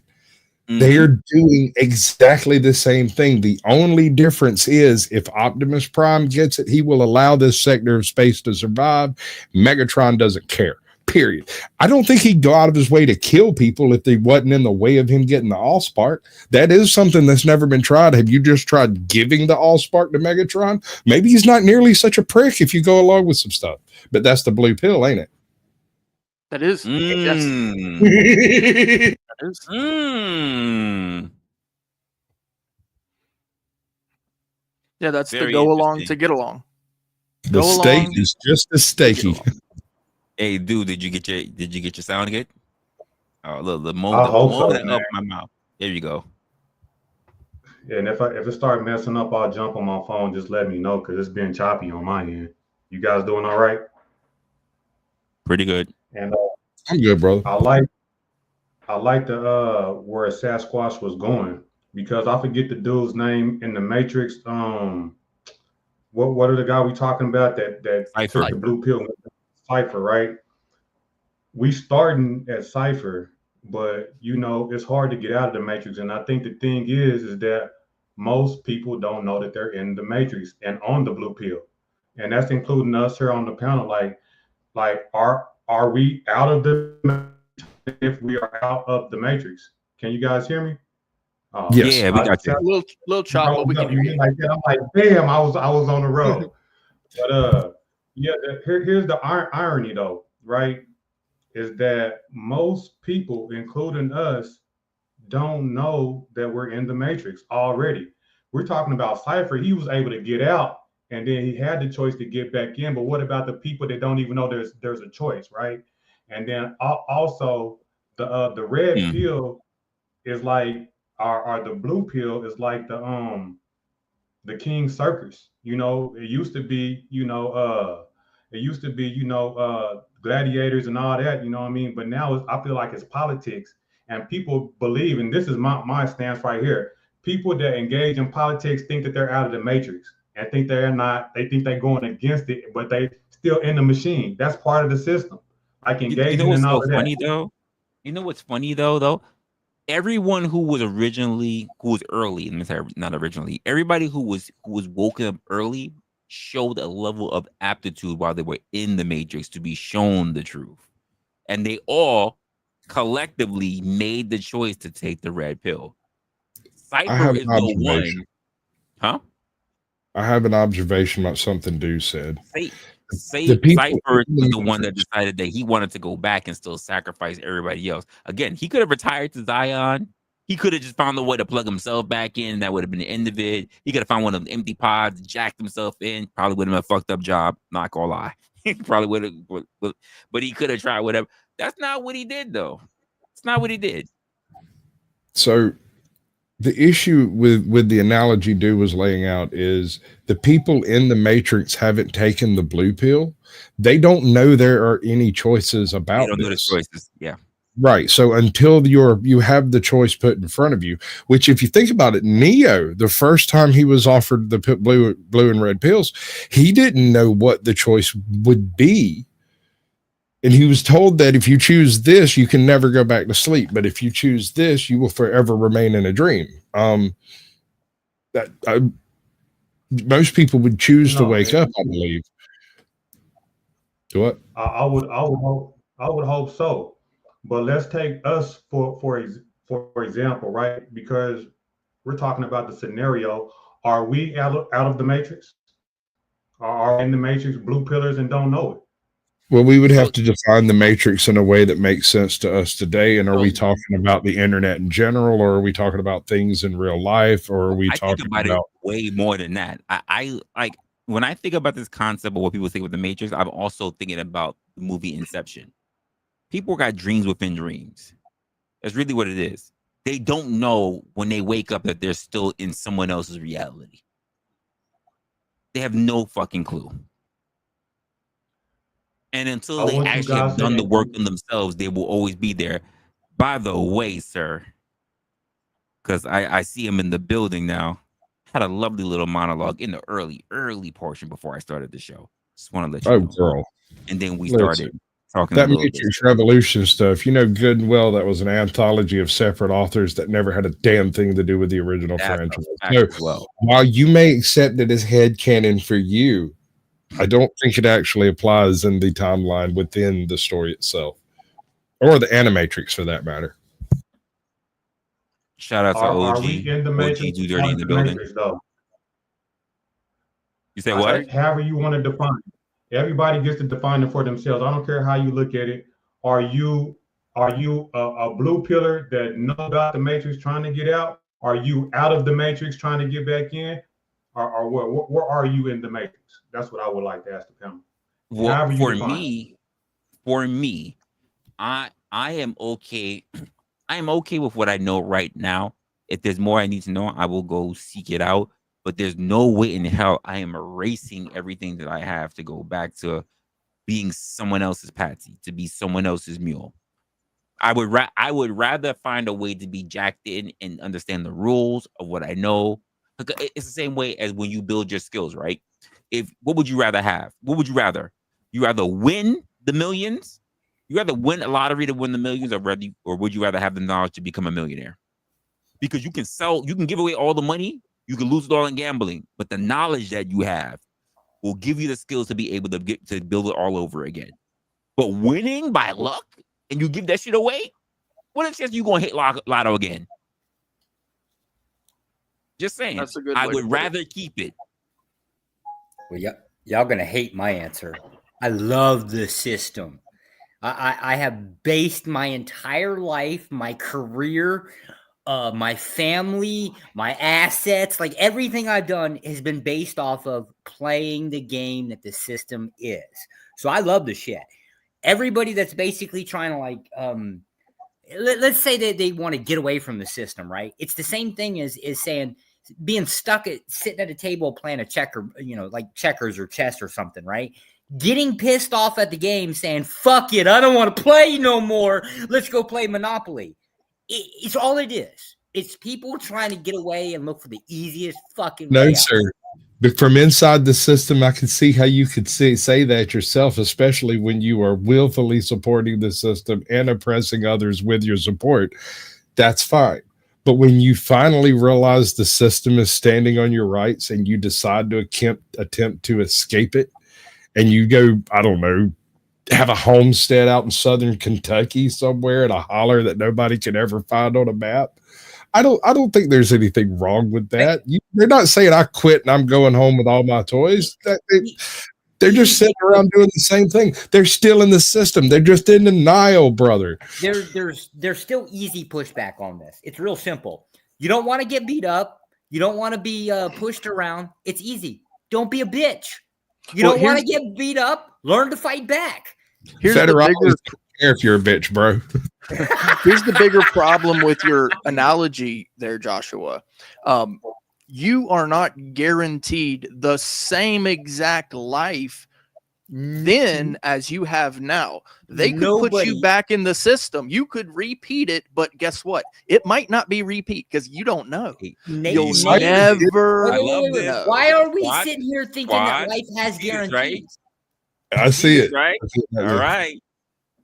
Why do we assume that life has guarantees at all? That's the point. There is Cypher no was trying to make a guarantee. He went to the computers and was like, hey, I will sell every single human on earth out if you'll put me back in, make me someone important and rich. I want to have cars and fast women and stuff. That he made that request, but he'll never know whether they agreed to it, and he'll never know whether or not they stuck to it. Right. Right. And that's the story of every villain making a deal with the hero, right? The hero says, no, until the villain comes up with a scenario. He's like, look, I'll do this for you. And then the hero's like, oh, okay. And then guess what the villain does afterward? He doesn't follow through. Because he's the villain. They're a villain.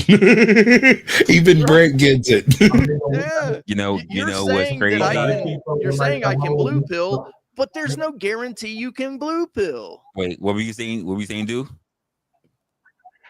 I said we also got to take into the consideration that the whole point of taking the red pill is to reform the system. Though, like if you're not, you got to think if you take the red pill, you got to be ready to die for what you believe, because that's what they were trying to do. They were trying to destroy the matrix. So if you take the red pill, right, if you're not willing to stand on an ideology and die for it and go and crash out, because that's essentially what they were doing. Like that was the whole purpose. Well, like if you're not going to do that, hold on, let me land my plane. If you're not going to do that, then you might as well just stay in the matrix. And some people are not going to do that. Some people are not going to fight. Nobody was, the whole purpose of the red pills that they was waiting on the one. At least Morpheus knew there was a one that was going to come and help them destroy the matrix. People don't have that aptitude. People don't have that drive. People don't have that in them. Most people. So that's the whole here's the issue though. Here's the issue though. There was more than one of the one. There was more than one Zion. And on top of that, the mission wasn't to change the system. It was to destroy the system, because the mission was to free everyone, even if they didn't want to be free. I never understood that. Isn't that just genocide? They made the statement that removing people from the matrix suddenly it is detrimental. None of these millions and millions and millions of people that were in the matrix are going to survive when you crash the system and all the pods fall off and they all flop out, start flopping around like jellyfish. No everyone who did well in the matrix, now they find out you're piss poor. No, they won't make it that long. I'm saying they'll die in the first 7 days due to lack of food, water, exposure. But some of them will die during the surge when the system goes down. Yes, that's what I'm saying. So the idea of bringing down the matrix is essentially genocide on the human race. It's exactly what I said in the beginning. That's every rebellion ever. Because you are changing the system. It becomes a completely new system. They weren't, instead of British, now we're American. They really didn't have a plan for change. They only had a plan to destroy it. They didn't have a plan for change. Right. Yeah. What happens after is like, whatever. You know, like I don't know. I'm just gonna destroy what is We'll be free once we change, once we take down this certain thing. Well, what do you have for a change? We don't have to worry about that. Right now, all we have to worry about is getting them out the building. They did the same thing for Castro. They said the same thing for Hussein. They didn't know what the fuck was going to be next. Every rebellion. Just get them out the door. Yep. So I think if you're going to use media analysis to dissect the metaphor, it's important to remember that the Wachowski sisters literally stated that their movie is a metaphor for being trans. They literally stated that. So when you think about being in Zion, right, and they're all dancing, I can speak firsthand. You actually feel like I'm going to go make a cup of coffee. I'll be back. When you transition. I'm going to go check it out. I think that's why your analogy is falling apart when you try to discuss this on cis-normative terms. We're not discussing cis anything, madam. Well, you're discussing something that's a metaphor for being transgender. I don't care what your metaphor for it is. We're discussing a metaphor. The people who made it, the people who made it, no, the people who made the movie. The people who never made came the up, movie, not even a little. That was your analogy's falling apart. The Because whole conversation was literally a big bang that came out of nowhere. That was a black hole rendering everything. This is what I call panel killing. They come in and immediately take over the conversation with a specific topic that is the only thing they will discuss. The analogy is falling apart because this is not what the analogy. It's going pretty well till you showed up. Your analogy is falling apart because it's a rebuttal. You say that, but there are plenty of people in the chat that said, listen, we like this conversation. We're having really good with this conversation. And no one ever mentioned anything about trans anywhere in the entire almost 2 hours that happened. That's why you can't come and to that's her problem. That's why she has a problem with us discussing it. No, that's why you can't come to agreement on things which are very clear when you do understand it as a refutation of. In fact, in the movie itself, no one there is a real simple solution to this. It's absolutely brain dead. No, I saw that shot done. I know. Brain dead to use it to describe cis-normative problems. There's a real simple. It's not cis anything. This is normal. Wait, hold on. This is my area when I say and I talk about this. Do you know what I do here on my channel? I try to get away from narrative and talking points. Okay, but you also kind of need like The narrative was never about trans people. We weren't talking about cis. It literally anything. was. The people who said it No, literally. no one ever mentioned any of that stuff. Only you. The people who made it we weren't discussing. We weren't even talking about the people who made did. the thing. We weren't even talking about the people who made it. We weren't even talking about the people who made it. That wasn't important. Well, yeah, no, of course it it's not important. The conversation we never mentioned it. Trying to nobody cared about it. No one. I didn't care about who the gaffers were. I didn't care about who the production team was. I didn't care about the people who bought lunch. No one mentioned any of that shit.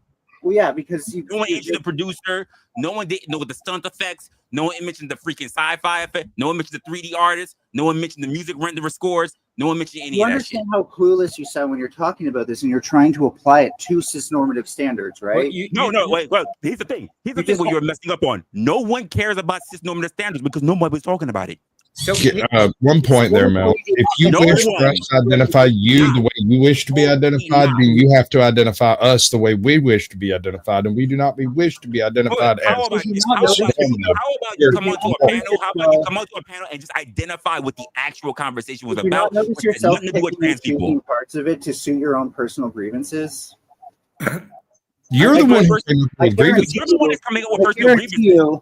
I guarantee you're the only one coming up with personal grievances. I guarantee you the entire movie is much more coherent when you actually understand it with what no one cares to go that way. Only you. I guarantee you it makes a lot more sense than anything you've talked about. We're having a philosophical conversation. Sorry if you want to go a whole other route that has nothing to do with what we're talking about, but that's not what we're talking about. Now, if that is too difficult, it is too difficult for you to understand and to get on board with it, just don't. So there's a real simple solution to this entire thing. It's really simple. Not gonna play the games because here's the thing: I don't need to play along. So again, you're just gonna end up debating all these things and having disagreements where you all want to. No, here's the thing: I don't have to debate. Your delusion. I don't have to debate. Look how easy that is. I don't have to debate. I'm just saying, bro. And we debating up here anyway. We definitely weren't debating. No, we weren't even. That was news to me. Nobody was debating. I'm back just in time. Again, the channel is about conversations, not about debates. Or domination, for that matter. I say this all the time. Time and place. Well, there's a place for everything and everything in this place. That was not it. Mr. Anderson. To be fair, we could have been Mr. Anderson. We could have been very inclusively excluding other people by just simply asking, "Hey, what film has nothing to do with?" Already inclusively excluded people with a sawed-off shotgun early in your conversation, sir. Yeah, well, no, hold up. Yeah, but you introduced new characters, Fleece Johnson. I mean, Well, I mean, so. Only I cared about you having a very comforting and loving Sally. Tyrone got deleted, right? And then Fleece Johnson got included, right? So, I mean, there's exclusion and inclusion. We had it all. That was a very red pill action you just took, in my opinion. There, Resla. Damn. Good for you. The issue there is when you only see the world through the lens of a single subject, you start trying to identify other people in your own way, and while at the same time demanding everyone identify the way you wish to identify. And so how can you identify me and yet you identify you as well? Resla, did you expect anything from the box? The answer is I don't try to hold expectations. I try to hold people to understand where they are so that they can think the way that the community needs to go. Not for them to shape and shift and run across narrative and talking point to disrupt. We're here for critical thought, not for critical submission. So let me say that again for the people in the back row. Hold up. Let me say that again for the people in the back row. We're here for critical thought, not for critical submission. We're not here to talk about what you want to talk about. We're here to talk about that conversation itself. No one mentioned the director. No, we're talking about the theme of what we're talking about. And again, if you don't understand the theme of what we're talking about here on the channel, then don't get on the fucking panel. Again, I run a conversation show. I don't run a debate. Go to other people who run debates. There are no moderators here. Let me say that again for you. There are no moderators here. There's no time. There's no you get a chance and you get a chance and this is what the topic is and this is that and you can submit your shit and there's none of that here. If you need that, go to WrestleOpinionated@gmail.com. See who wants to debate you. Maybe I'll go about submitting it on my community post and see if there's someone who wants to go about debating you on something that I have no interest in. Because your trans issue, I'm not interested in. Because you know why? It doesn't affect me. I hire people who are trans. I work with people who are trans. I never cared for doing anything around trans because trans people don't do anything for my life. Reactionary. I am a straight male with a straight woman. That's all I worry about. I don't worry about anyone else around me. Nothing else affects me. What they do and who has what and how people get paid or whatever doesn't affect the bottom line of what I do and how I have to pay and how I have to feed my family. None of that other shit matters. Is Clue trying to hook up with Melanie in the chat? If he is, that is between him and Melanie. It has nothing to do with me or the conversation that we're having. Nice. Can I bring if it you full cannot, circle? again, I ask for one thing for anyone who comes up in the panel: engage with the actual conversation. I don't understand that. Listen, when we do a conversation, this is the opportunity for, metaphorically, let your hair down. Not to fuck it up for everybody else. Chill. Have fun. Pick up a drink. I don't care about gender wars. Let me say that again. I do not care about gender wars. I don't have that in my life. I don't experience it. Projection is an amazing drug. I don't experience it. I do not. It's not a part of my world. So because the question what was I do asked, has right? nothing to do with what I do. The question was asked, why would you, choose the blue pill? And if we look at the whole thing of it, I think Briggs' point where he said fear, right? Because in order to take the red pill, it means war. And everybody is not going to war. And we know that.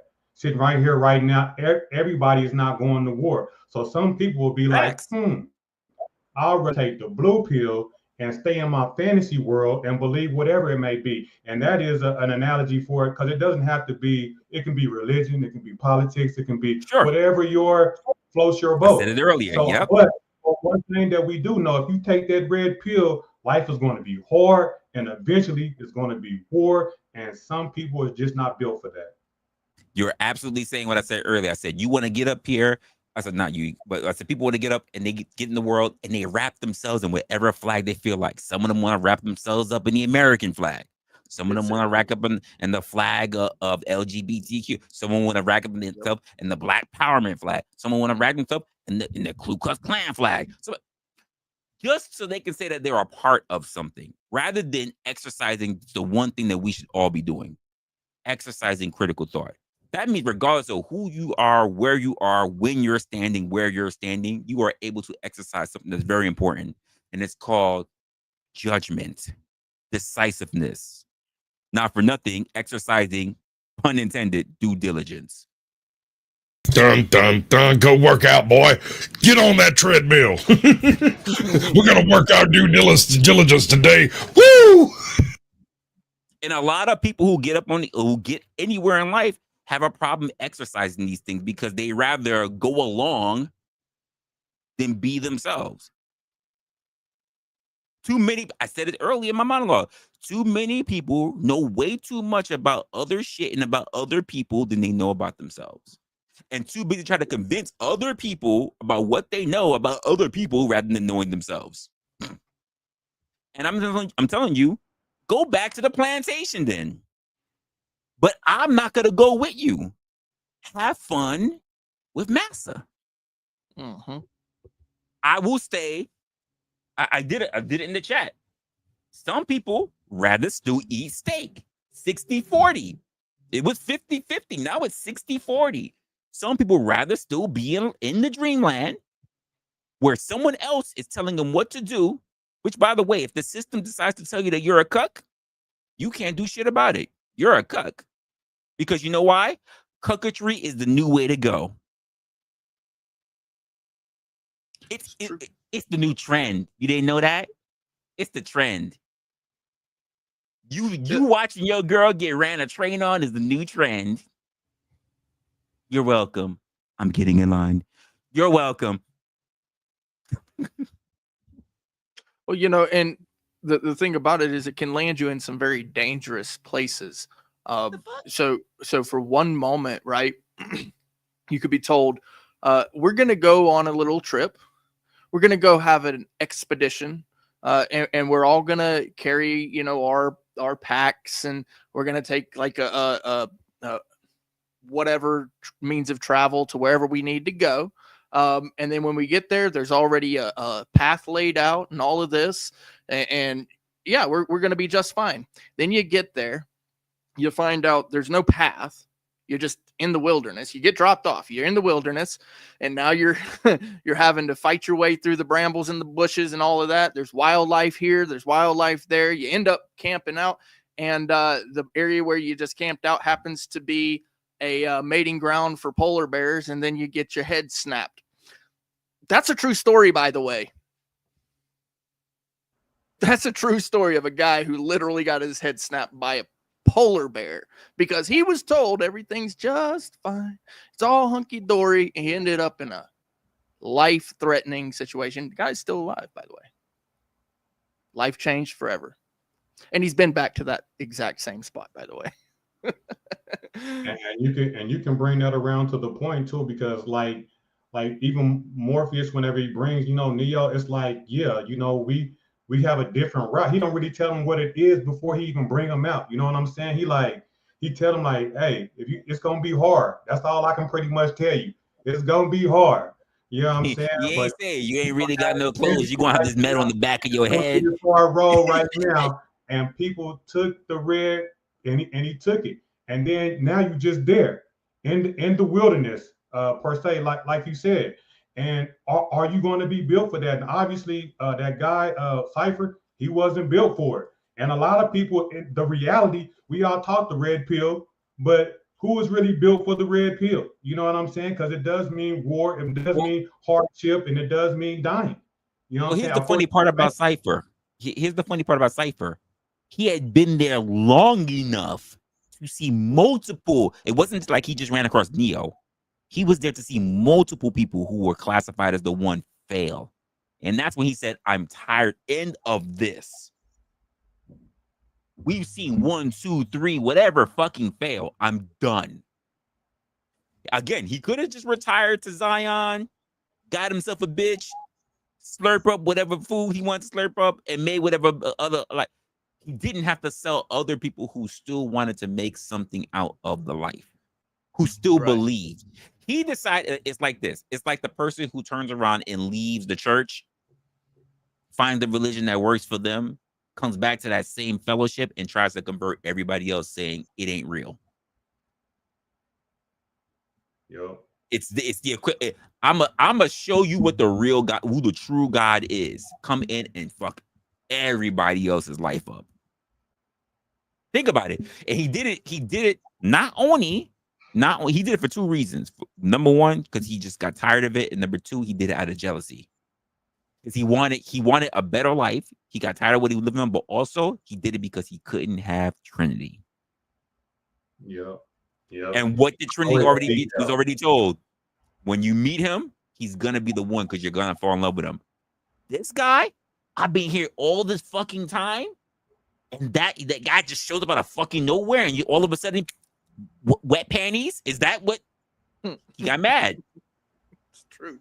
So I think Brick did answer the question. No, I think that was a legit answer. That the reason why people would is because fear. I think that was the best answer that I heard thus far. That's what I would assume that it be, because you know it's rough out there in that real world. You know? Actually, I did kind of like Resla's point right there that he just made too. That it could be Could be jealousy. All roads lead to puss. They need to. But jealousy, right? So, does jealousy fall into the category of fear? Because I do believe it could be jealousy as well. Absolutely. In what way? In what way? So as a motivator for taking the blue pill, I guess it does fall into the same realm of. Well, I'm not sure. fear. I think at that point it's no longer jealousy; it's just straight went into rage of envy. It's one thing because here's the thing about it. This is why I said anyone who got taken out, who was selected, it's not like you got picked up randomly to be taken out of the Matrix. You had to show a particular aptitude as someone who was rebellious enough to be recruited. So he was one of these people who had the aptitude for it. Because think about it. Think of his ambition, what he was willing to do to get back in. What if he flipped that mindset? What would he have been able to do? We can't say he didn't have an ambitious mindset. He was just focused in the wrong direction. If he was willing to go that hard, think of what he could have done if he had actually fell on the right side.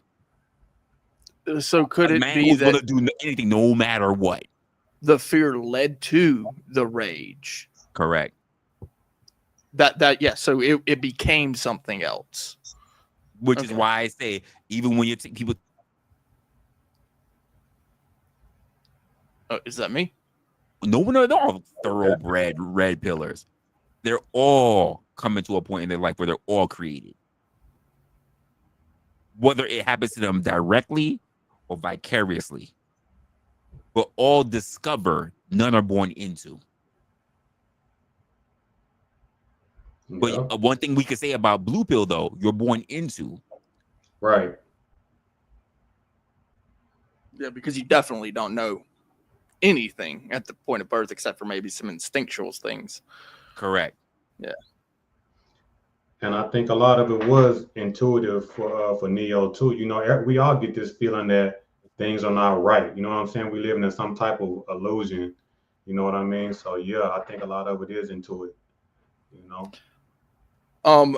Well, you know, I'm noticing one of the things that Clue is mentioning is that you need both, but that wasn't the message that I heard coming from you when Resla was going over what you said. It was you were encouraging people to blue go pill. back, right? To get wiped out. That was the message that I Cypher would was receive. the hero. Yeah, but that was the most appealing part, right? I mean, Of course, genociding. Mr. Anderson. I don't want to hear from you, fed agent. God damn. I'm always getting the hatred over here. Don't you love steak?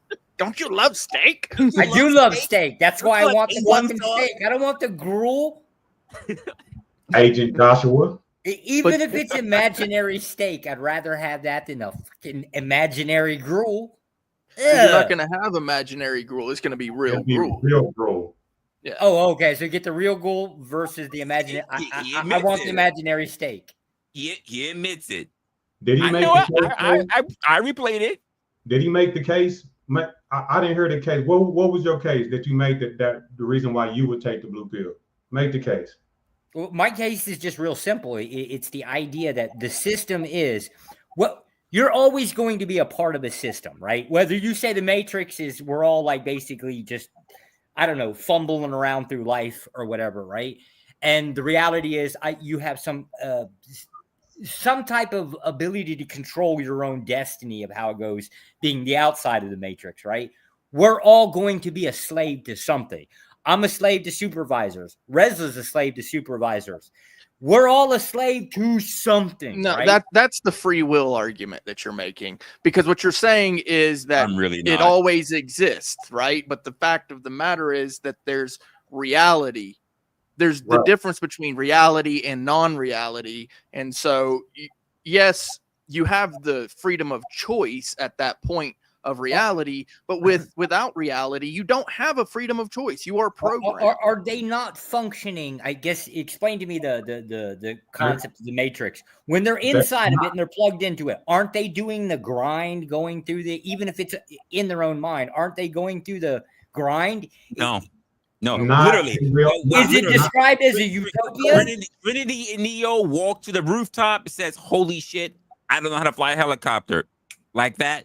Trinity can fly a fucking helicopter. That's no It's a grind. download. Yeah. It's not Well, real. I meant, yeah, but they weren't plugged into the system as in being part of it. They were just hopping in and out. I mean, the people that were in it, Oh, were they still going through the daily grind or whatever well, the hell? yes, and I love it. Here's the funny part about that daily grind, Josh. At any point in time, when it was convenient for the system, they were gone Actually, Yeah, Sasquatch because brought it agents up took them earlier. over. And Yeah, what and happened when the agents took them over? They got killed. If anybody has actually seen the Animatrix, it explains and it shows you that everybody who's True. in the system is a program. That's Yep. why it goes through all the different versions of the different ones who broke out and didn't realize that they were breaking out because Yep. they were part of the program. And They were then they're part of the like trying to program. figure, well, what's going on? What's going on? Because this was just their program. And it's like, wait a minute, something's not right here. And they You have end to up remember, the breaking. Matrix is not them. The Matrix is a holographic projection of them. Right. So the question is, would you rather be stuck in a perpetual dream? Let's say you unconscious, like you in a coma. Like that's literally what the Matrix is. Like you in a Yeah, coma. I would be Love- fine with that. dream. Love So that my you said question that. is to you, Josh. Would you Yeah. rather be in a perpetual Yes. coma, dream in a Yes. fantasy, or in reality? And he said yes. Yes. Yes, I would be. So you're I gonna- love the you're gonna fact that eat he says that when gruel people literally regardless. came out of comas, they're literally people who came out of comas and suffered severe depression because while in a coma, they had a whole other life that when they woke up, it wasn't real and they were devastated. Wife, I got a mouse, kid, bud. everything, job, fucking gone. All right, Squash, gone, everything, and they were so, and their psychiatrist like, hey, what's going on? Like, is that I had a whole wife. I had a whole life. I had a whole job. He had skills that he never actually developed, but he had skills. Think about that. How crazy that is. Yeah, that's crazy. You know, I was a mechanic. You never worked on an engine any day of your life. You never changed any. You never changed a fucking spark plug. What the fuck have you thought? No, I was a mechanic for 13 years. No, you were in a coma for 13 years. My wife Marissa. Never happened. I had 2 children. Never happened. And now he got to wake up. And what? You think that was great? Imagine how it feels to be unplugged from the world that you had. Imagine how many people in the Matrix thought they had children and everything, thought they had a nice corporate job, whatever, and then find out that now they're going to be drinking their lunch. Well, and two, the thing comes with, if you're in the Matrix, you're guaranteed that you're actually eating gruel. It's just a fact. But if you're choosing to get out of the Matrix, i.e. taking the red pill, there's a chance that you won't be eating gruel in the future. Yeah, the only thing that I really like about the idea of like ending the system was the part where you get to like genocide millions of people that are in it. That's the only part that's appealing. The rest of it is You know what, Jack? The things that give you a hard on are really interesting. Yeah. Told you I'm a sadistic bastard. I mean, it is what it Freeze on, is. what's going on? What up, y'all? I guess I'm trying my damnedest to kind of like relate life to the movie, like and trying to like basically, if I had a choice of not living this life, keep in mind I am not in a very good. Yeah, currently life fucking blows ass, right? I'd rather be somewhere else now, even though I bitched and complained while I was in NAM, and right. Understand the concept is, as bad as things are now, I'd rather be playing in this system than have to play in another system. I'm already gotten used to this one. They agree with him. Listen, 63% rather eat steak than sip food. 36%. They rather be a part of the slave class than be free. I can say I have yet to find a person that I believe they'd rather be back on the plantation than to be free. Well, I guess it kind of, for me, it depends on what the plantation is. Now, if you're talking about just planet Earth and the ability to have dominion over it, then I'm down for that. Cotton fields. But if you're talking about bondage and actual cages and things like that, I'm not down for it. Well, no. Well, think about the Matrix. You're in a cage and you're in bondage. Right. And But, I'm not down for that. hold on, Resla. Let's think about, because we have real life scenarios, right? So we can think about slavery and when Rosa Parks came to free people, and the people was like, hell no. Who gonna treat me better than Massa? Again, what did she say? What did she say? I could have freed more slaves if they only knew that they was free. If they only knew they were slaves. You know If they only knew slaves. Sorry, they only knew they were slaves. Yeah. Again, but it's the same thing in Japan. When the war ended, they had to literally walk their asses over to high mountains and everything to tell them that the war was over because they were still standing at attention after the bomb of Hiroshima had already dropped. So we asking the question, you know, who would take the blue pill? And we think, but we have cases in reality where people was like, I don't want to get out there, bro. I don't really want to get out there. You know what I'm saying? No, there's a slight difference. There's a difference between the information never came to you. Like, for instance, like, it's a difference between you didn't get the software upgrade. Mm-hmm. That's really what it is. You were far away. You didn't get the upgrade. You weren't informed. That's what it is. If you had known, you probably would have acquiesced. Come and push up on you and say, hey, we can get out of here. You don't know who the fuck she You've been is. upgraded, and then you reject it. You don't know who the fuck she is. You're not taking the word of some random Negro walking up to you. Right. And what you said. Two, when you look at freedom. I'm saying you got the information. If I am a plantation slave, if some random Negro comes up and say, you're free. Based on what? How do I know this? I never heard nothing. The news didn't come to me. Same way how the Japanese soldiers. News didn't come to me. How do I know? They literally had to drag their old generals. They had to drag them up the mountain to let them know. You remember them, the retired generals. Hey, listen, we're done. We've been done for years. We've been done for years? Yeah. They wouldn't take the word of the new people that came through. They had to drag the old retired generals to let them know. I was just responding to your initial point when you just said, no, if the information never comes to you, and then you added the rest. But with the add-on, I agree to you. I agree with you. But that was what happened with the slaves. Like, people were showing up to them, and they're like, no, I got a reason to believe you. Right. Because it's about consequences. Because why would, if I was free, Master would have told me.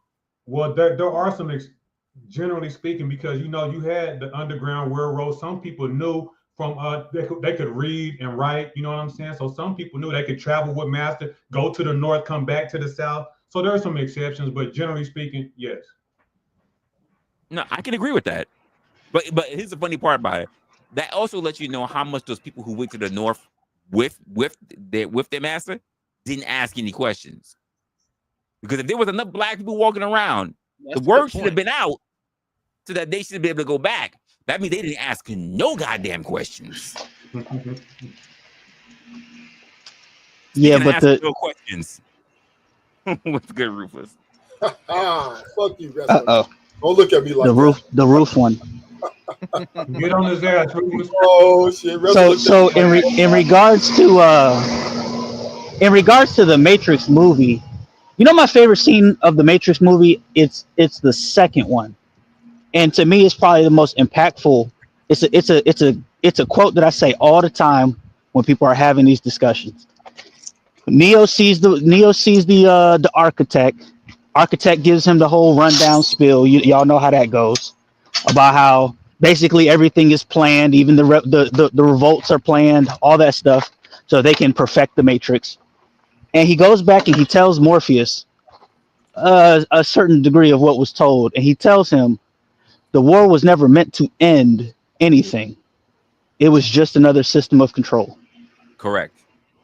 I think that's what a lot of this stuff is. Like when you the red pill shit is just another system of control, just like the Matrix is.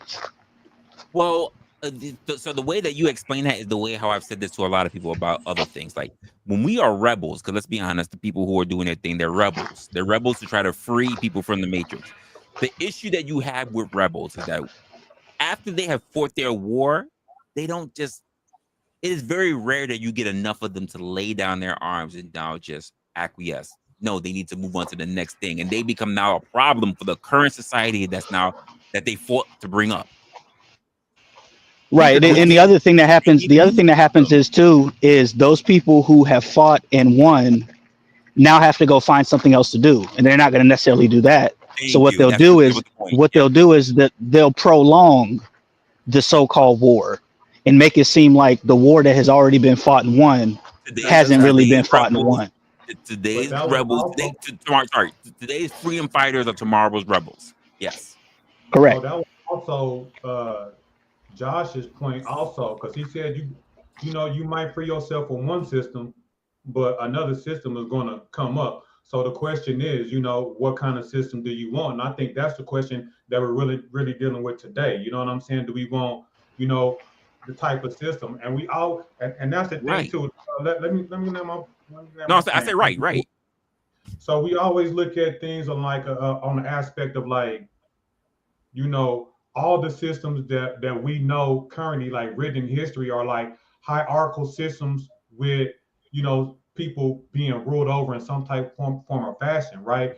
But then when we talk about the other types of systems, like the socialist system or like the I can't, for some reason my mind is spazzing out right now. Not like anarchical system, because anarchy is a system, right? But we don't even take those into consideration to where you're not being necessarily ruled. You know what I'm saying?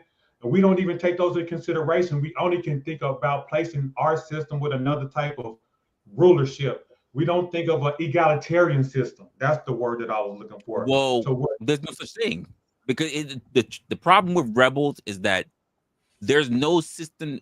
Even if you gave them the ultimate system, let's be honest, the ultimate system is just Wild West freedom. There are no rules, and they would complain that there's no system in place. Because no matter how, here's the problem. Any system, the moment we put a system, that means that there's somewhere at some point there's a line where someone can tell you the word no. And as long as the word no, you can't exist somewhere within any system, someone is going to rebel. Any system. The first words that we really remember the most when we're coming up as children are the word no, which is typically why it's one of the first words that we yell back to our parents. Yeah. Well, I want to read the definition. So egalitarian, relating to or believing in the principle that all people are equal and deserve equal rights and opportunities. Now, this is what I want to say, the caveat. You could take something like anarchy, right? That don't mean that if you start acting contrary to people, if you start killing people, that people aren't going to gang up on you and kick your ass. You know what I'm saying? But there's not a top-down system to where there's a ruler dictating. So there is a such thing, but we ain't never manifested it. You know what I'm saying? There is a such thing, but people think that it can't work. You know what I'm saying? But I don't know if it can, but I'm saying we ain't never tried either. So I have a question. I have an interesting question. Oh, sorry, Greg. Go ahead, Greg. Go ahead. Well, I was just going to say that the anarchy system has been tried. It's referenced as barbarism. And so the family arrangement still exists, and they would have chieftains sometimes, but it was generally recognized that the barbarians didn't have like a cohesive or generic system that, okay, we're going to submit to a ruler from a distant land.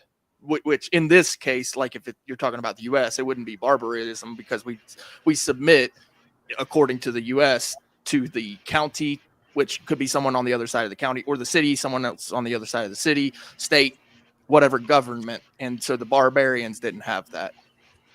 So is blue pill a choice for ignorance? Choose to be ignorant? Yes. Essentially. The funny thing about barbarism, though, Brick, is that, you know, barbarism is always the outliers, the people that's coming against your people. But the barbarians don't call themselves barbarians, right? They see themselves as free, right? Yep. Free to do what they want to do. You know what I'm saying? And if any man come up to them, they're going to do what they got to do. So, yeah, we looking at people running free, doing what they want to do as barbarians, but they looking at us like sheep. You know what I'm saying? So the thing is, who was, you feel me? So who was what? The barbarians didn't name themselves barbarians. They are a type of people.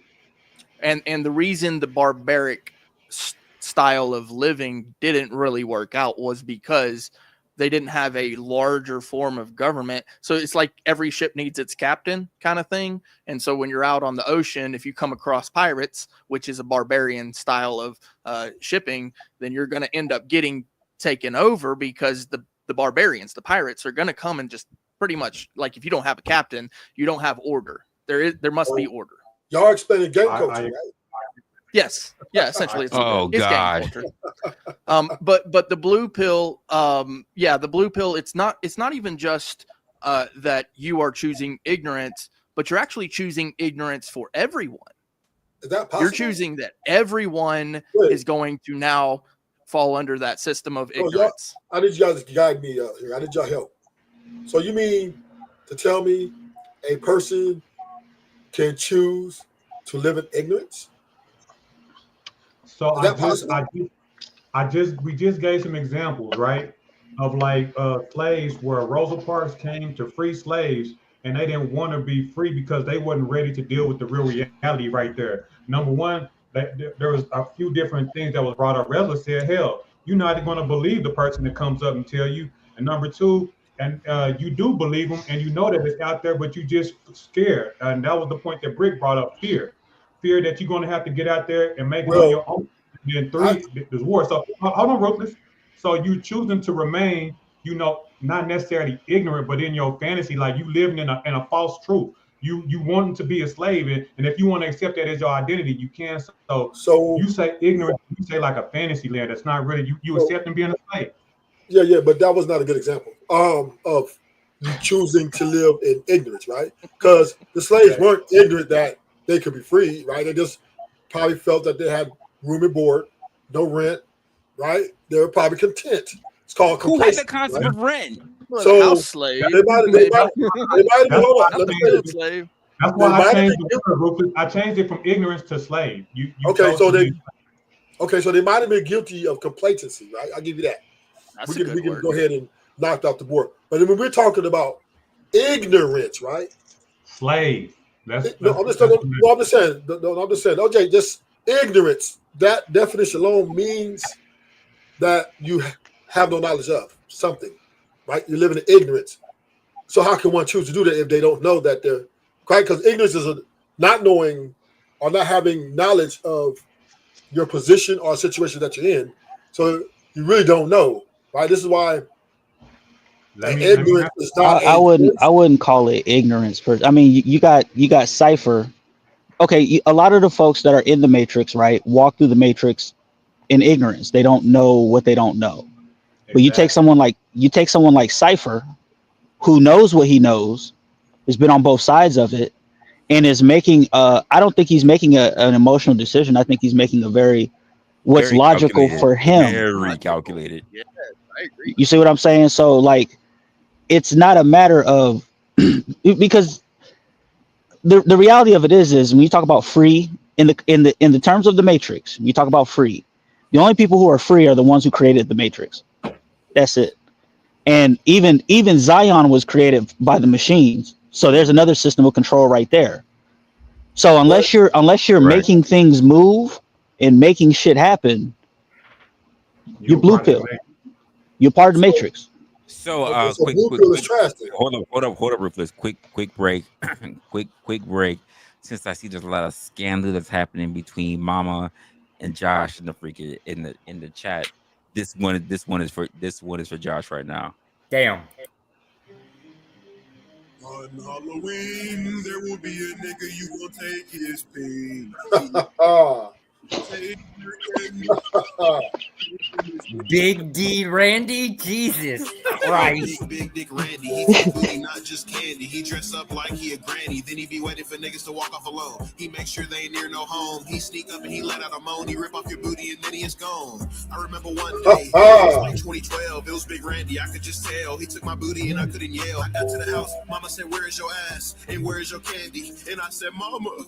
It was Big Dick Randy. He came out of nowhere. On God, he appeared, and then he ran off on my rear. He took my whole booty and all of my candy, but you should be lucky that I didn't hear. It's the real deal. He usually finished the kill. I guess I got lucky. I don't know how I made it out of there alive before that big nigga could fuck me. Randy is the one I Hide your daughters and hide your sons. Randy is the one.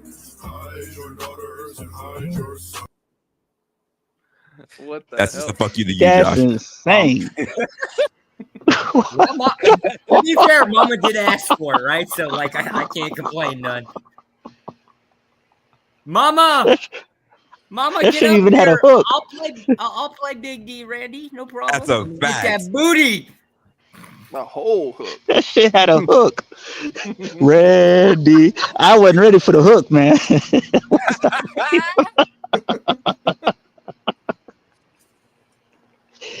Oh man. What in the So hell? blue pill is an ideology that has no substance. Essentially, I would say personally, Okay. it's just it is silly to believe that you could go back to ignorance. But what we're kind of discussing is, I believe more along the lines of encouraging people to pursue ignorance. To pursue ignorance. Pursue it. Yeah, Damn. pursue it. That possible? Sure. I would argue That's possible. the system is No, well, no. Once you know something, you can't unknow it. if you take Sure you can. theory out there, I think Dementia, that politics Alzheimer's. is Yeah, we can unknow a lot of pursuing things. whenever you pursue Well, politics, you think that is really doing for you, it really keeps you in a state of ignorance, and you think that you know something, you think that you're moving the ball, but you have the people that's at like the 1% or the 10%, right? That just knows that politics is a circus, and you think you're doing substantial, but you're really not doing something substantial. So they let everybody take in this stuff, and you think that you're gaining knowledge, and you think that you may be fighting against the matrix or outside the matrix, but you're really inside of the matrix, just playing the game of the matrix. So I think that in essence also is kind of like living in fantasy, living in a dream. well, yeah, because the rebellion, the red pill rebellion, is built into the system. So Like, you think you're overthrowing something, you're really not. You ever notice Like that no matter what they do in politics, the 1% remains the 1%. They just get more. They just gain more. It's because once you cross a certain line in the system, you find ways to benefit on both sides, no matter what happens. So what you just described to me was someone who's going to always remain in power. Your puppets might change, your policies might change, but the people in power are not going to change. So due diligence, what you just described to me earlier was delusional, right? Power. People live in a delusion, correct? Or illusion. No, because you can climb the steps, but you have to do it one step at a time. See, people want to believe that they can jump from the bottom step all the way to the top step. There's 100 steps, right? You can't do that. Now you can go from one step to the next. Okay, but what's the context behind that? Like, so give me an example. I mean, in the system. What I mean, I do you want an example? Like, do you really want an example? That's what he's asking for. You really want an example? Yes, right. You know what? Do you know what a selectman is? No. Okay, selectman is on a very low level of politics. Okay, you can't be the sheriff first. You're gonna have to probably run for something like a selectman. You can't be the mayor first. Probably gonna have to first run for something like selectman. And so that's where you start out. You start out at a ground level, and people want to be the president of the United States, and they haven't even ran for selectman. They haven't been the mayor of any town. They haven't been a governor, right? And yeah, it's possible to be that leader of the free world, right? Or whatever. But the reality of it is that it's a very, very low chance that you're going to jump from the bottom step all the way up to the 100th step. Okay. So you can make change, but you have to start on a low level. Well, I mean, I don't know. Some people get lucky, right? Yeah. And those are the anomalies. Those are the outliers. And so most people are not outliers. And two, people choose who those outliers are. So they say, oh, I like what that guy says. And then a whole crowd gets behind him. And that's great, right? And You know every what? ship needs a captain. But most people aren't going to be chosen to be captain. So you just helped me out with something, right? You guys just helped me out with something. But this is going to be controversial, right? Resla put that beanie on. So the argument between single parent and two parent, right, is oblivious. It doesn't make any sense. They said that a child has a more chance to make it or successfully in a two parent household than versus a single parent household, right? But the reality, I guess that's a concept, right? But the reality is, whether single parent or double parent, the people who do degenerate stuff is always the minority, and the majority of people will always be just regular citizens. So no matter which you try to paint the picture of single parent versus double parent, the numbers who are doing the most egregious stuff or living a life of crime in a manner of where people are uncomfortable are the minority. It will always be the minority. Absolutely not. The minority are just the ones that get caught. The average American will be average, majority. And just like the rich people will always be the minority, right? It will always be 15% no matter how you flip the number, right? Well, yeah, I mean, the 15% is going to be the 15%. The 25% is going to be 25%. We're talking numbers. Right. That's all I'm saying. But that's just making your point, right? I guess, reality versus unrealistic expectations. Mm-hmm. Yeah, that's all. Yeah. No, I don't disagree with it.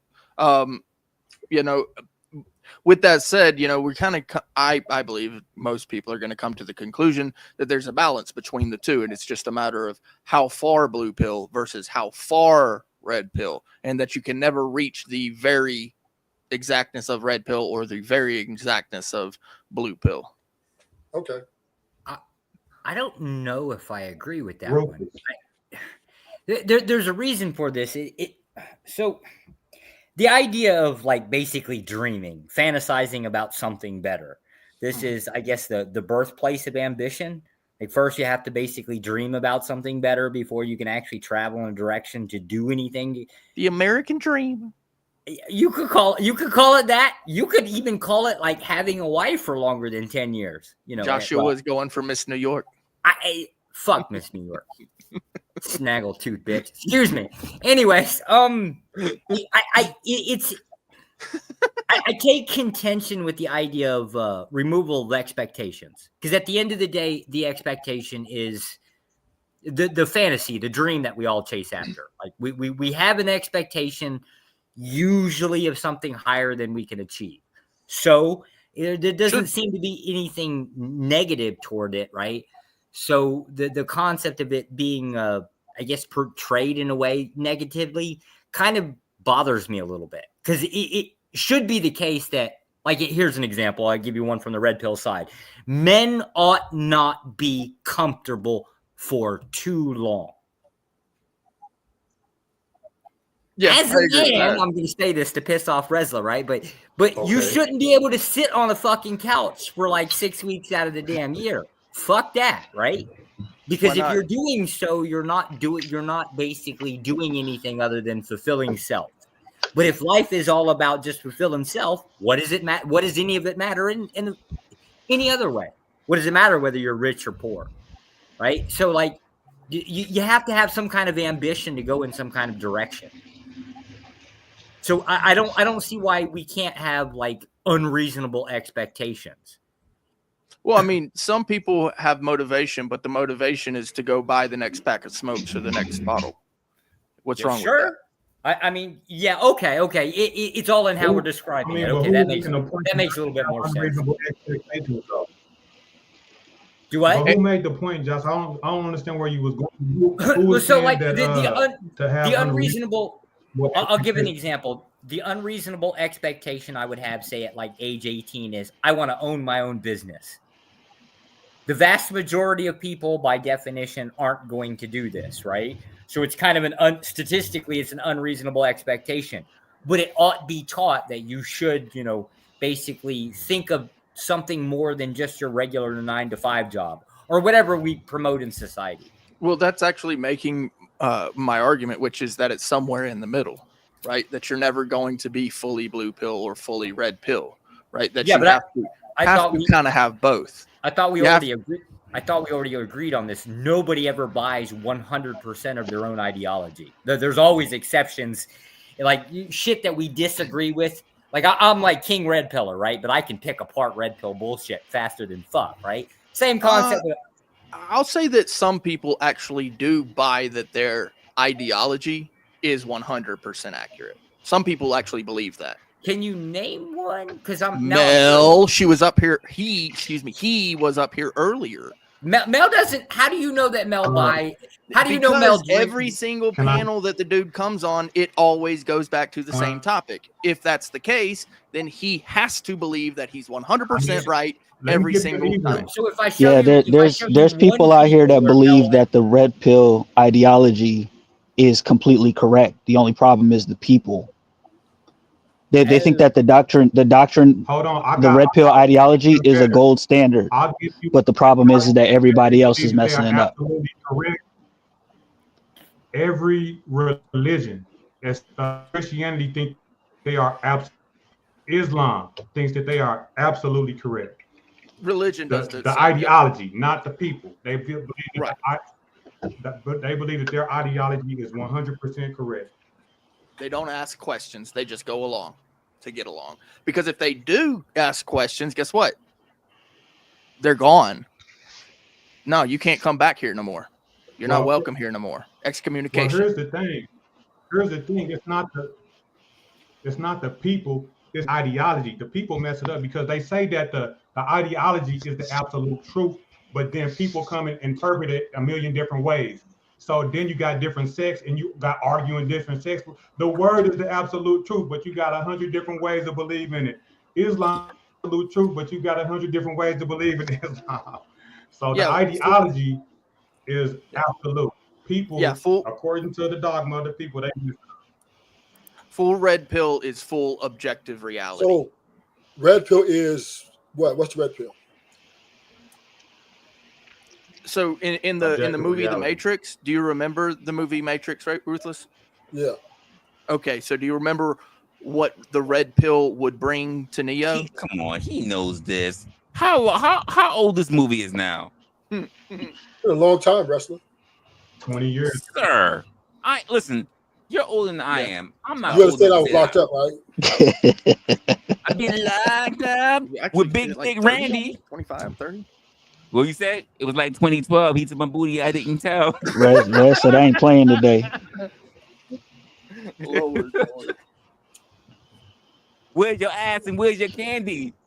I was 99. Woo, that's so the blue pill. 26 years ago. 26. So you know my 99. Am I going to answer my question? Are you guys denying me knowledge and wisdom? Listen, somebody else will have to do it because I said it earlier. So the blue pill, the premise of the movie. the blue pill represents staying inside the system, waiting for it to change. Red pill is those who have awakened from the system and from outside of the system are trying to change it. Okay. Thank you, Mr. Free Zone.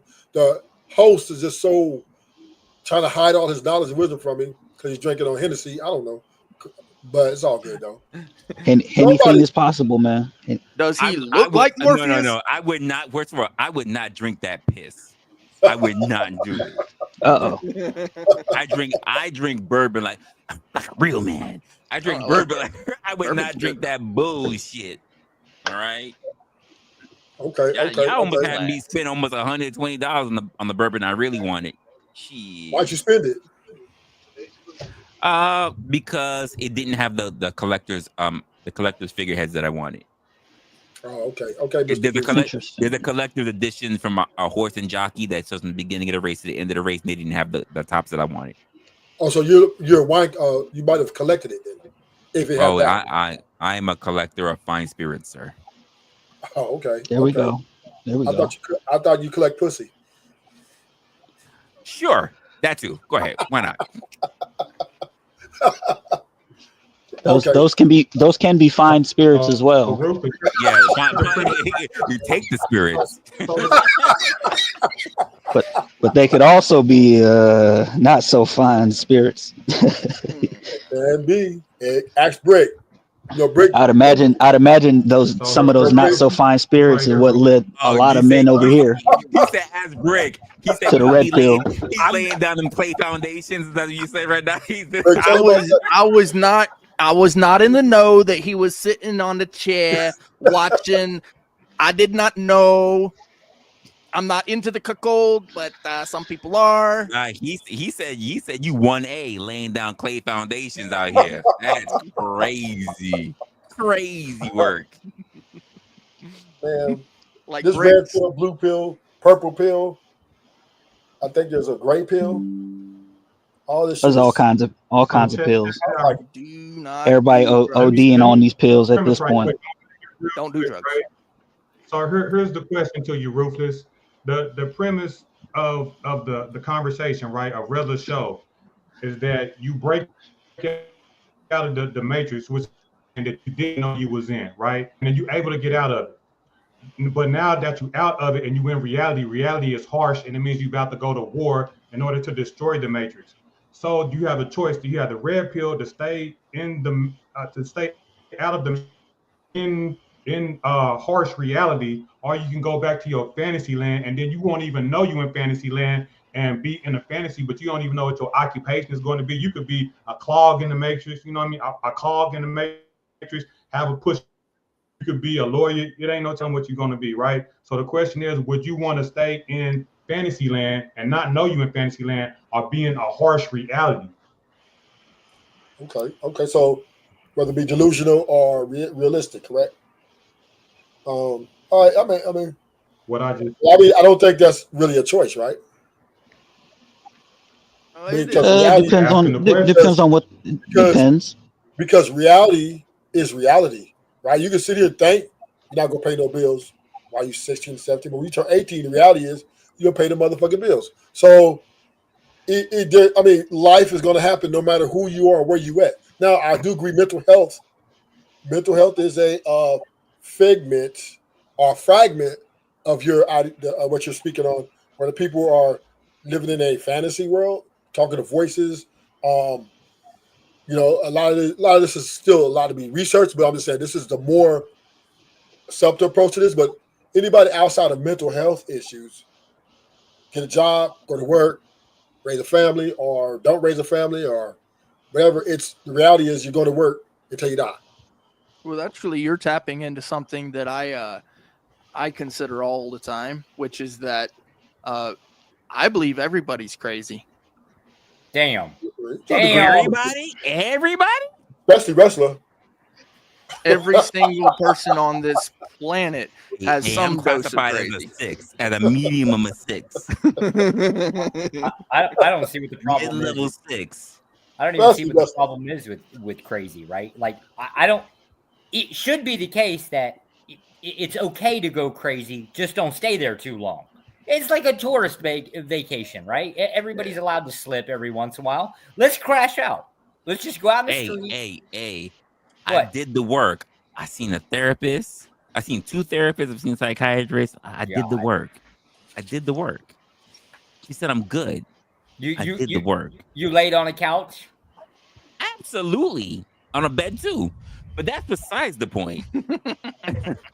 Were you legs up or knees down? Look at the Fed trying to get all the information he can. You hear this shit? One question after another. Were you doing pills? Were you doing drugs, son? Well, hold on. Well, what's the problem with doing drugs, right? Like, this is job security for some of us. I hope you motherfuckers. I don't care if you do like the hardcore don't do drugs, and stuff, right? But start doing the Xanax and shit like that, right? The pharmaceutical, that one's a little bit more of a moneymaker for us, right? The street drugs, not so much for us. I mean, bleach is optional, right? I had an epiphany, gentlemen. I just had an epiphany.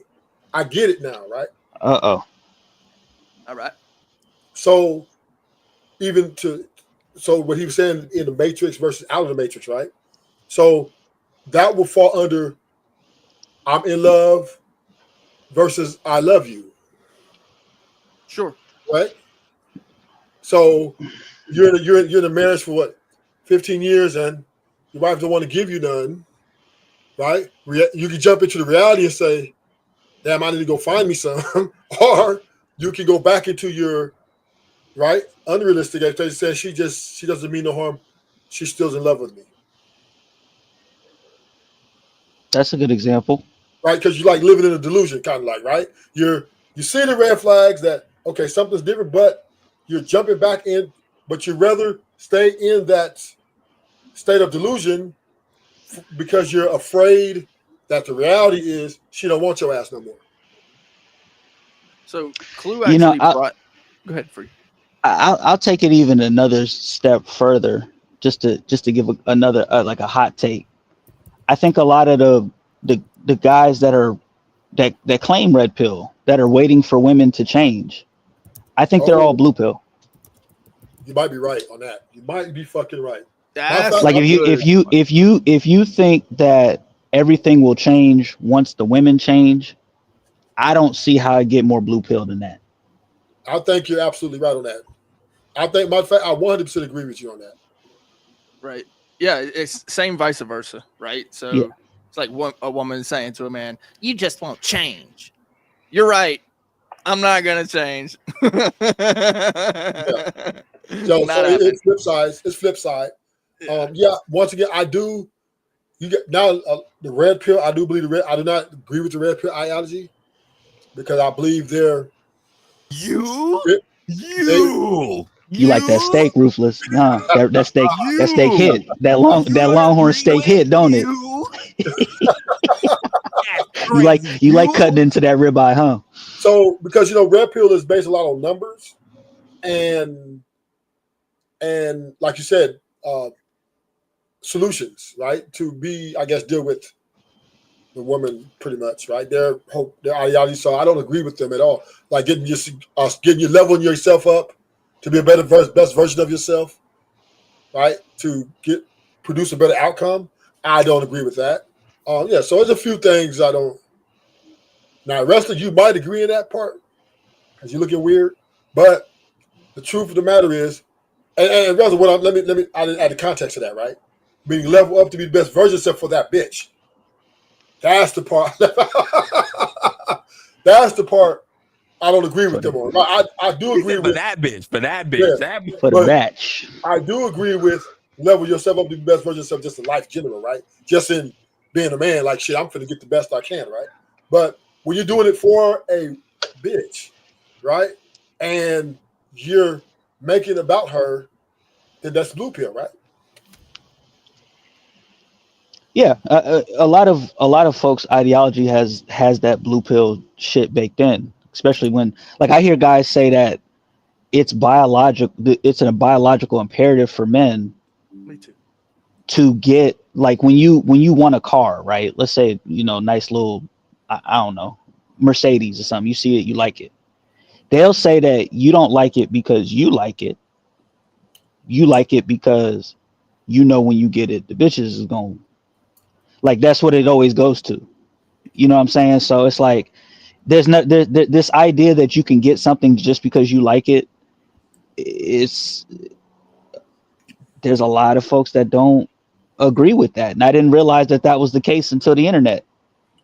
But this is what I truly believe, and this is going to be controversial. Here we go. Here we go. Any minute, I believe when you come in the best version of yourself for, let's just say, said to have a family life or a life of with a woman or whatever, I believe you become less valuable in the sense of who you are.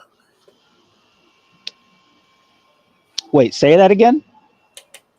So, right. So I believe if you be trying to become the best version of yourself, financially, I'll say economically and spiritually, all that shit, for a woman to come in your life, you're making yourself less valuable to her. By bringing a woman into your life, you're making yourself less valuable. If you're doing it, but particularly for her, right?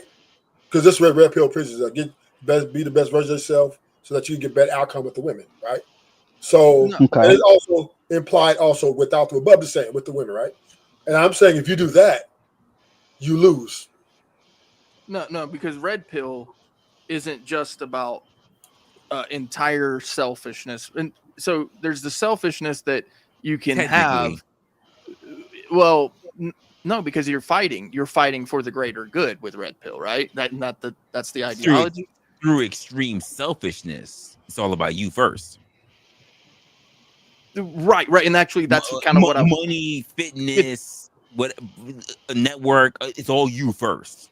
Right, so it's a degree of selfishness. So if the woman makes your life better, that's selfishness, right? So it's not like you just go get a woman and it makes you weak. Well, the way how it's preached to the red pill is that you make yourself better. The woman benefits, not that she's a byproduct of your success. Right. But how does that make you less? I'm just wait. No, it doesn't make you less. It means that she really doesn't make you better. She's just an add-on. She's a feature. But she can, because she can relieve stress. She could. But what it also means is this, Brick. Any woman can easily fit into that place. Any man can be a provider. Not anyone. I'm telling you how they say it. Me, I don't swallow that bullshit. I don't take prescriptions, even when I had a psychiatrist.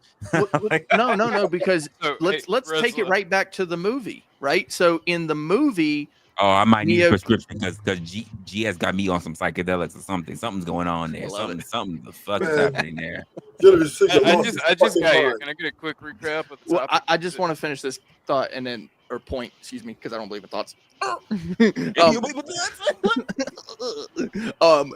So in the story, Neo does meet Trinity, and Trinity makes him better in the story. So that red pill, he met a woman later on, and it was her who in the story made his life better. He chose certain things that would increase. They made each other better. Wait. Here's the truth of the matter. I'm gonna put it this way: was it really Trinity? Like, I know we want to say like he took like I'm really trying to parse up the story, right?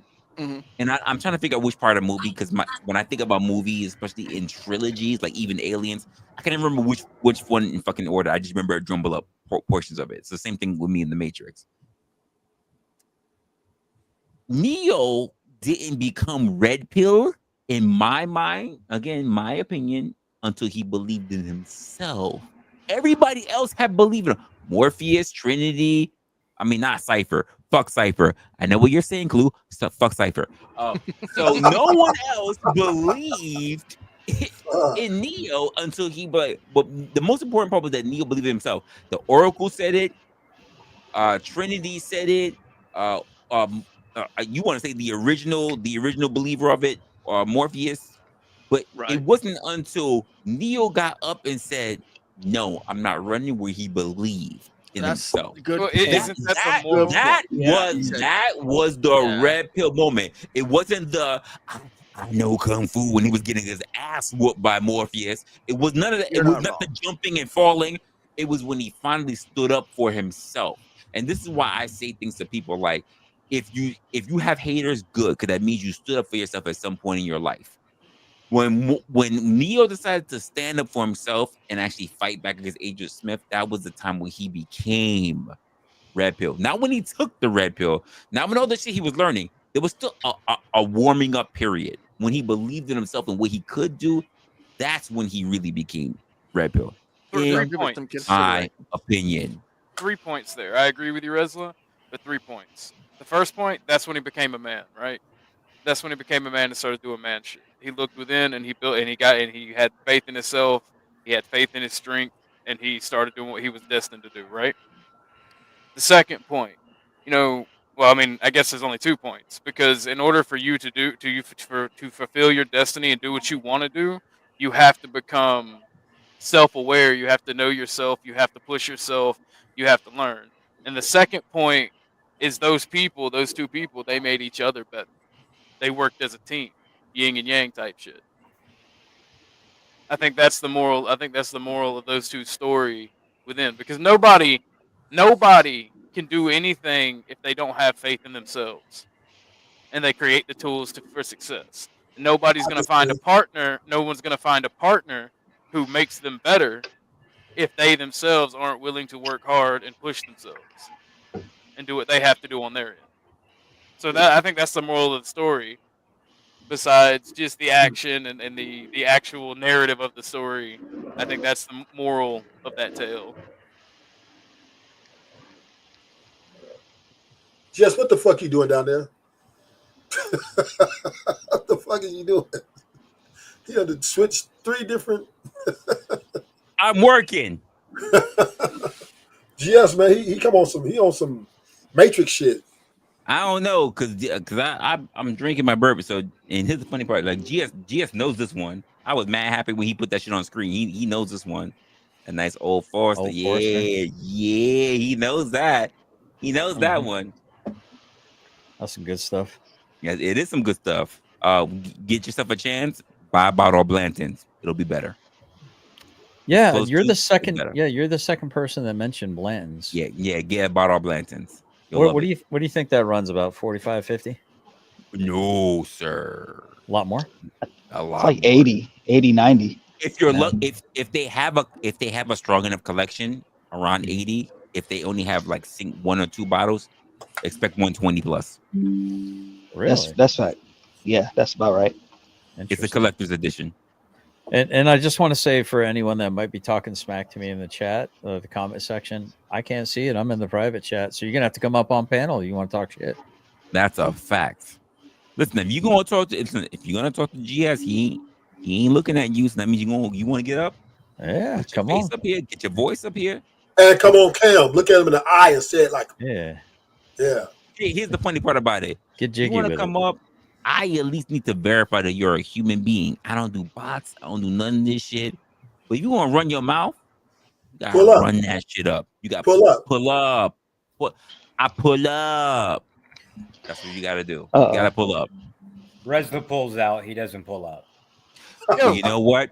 You're lucky. You know what, Josh? Lucky I don't go to Vietnam. Josh, keep the back chat real quick. How dare you? How dare you, sir? I think the overarching point of red pill, blue pill is nonsense, right? I don't think a man should so much as worry about those things. When I think destiny is destiny, right? Destiny will take place regardless of. Wait, sir, did you say the capital D, destiny? Yeah, destiny will take place no matter what. Because everybody's one thing you can guarantee: when you're born, you're gonna die, right? That's destiny without a doubt. So, these are just how you live your life and where your life is going to be. I'm gonna go back to Forrest Gump. Life is like a box of chocolates. You never know what you're gonna get. Hey, so there is another moral to the Matrix movie, and it's in that very same scene that you laid out, Resla. We have the moral point about basically true freedom is when you decide. I forgot how you said it, but Well, the point is that the true freedom resides in when you believe, not that other people believe in you. The truth of the matter is that many people will have faith in you, but until you have faith in yourself, that is the only time when you can start saving others, protecting others, pouring into others. Other people, mentors, for instance. I've been a mentor. I've had mentors. When they notice your gifts, it doesn't matter how much they pour into you until you start noticing that you have gifts and you believe in your gifts. That's when your power shows up.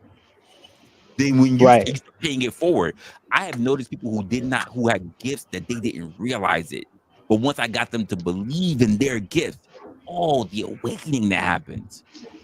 Right. And this is where Trinity comes in, because this is so the part of the scene that you were talking about.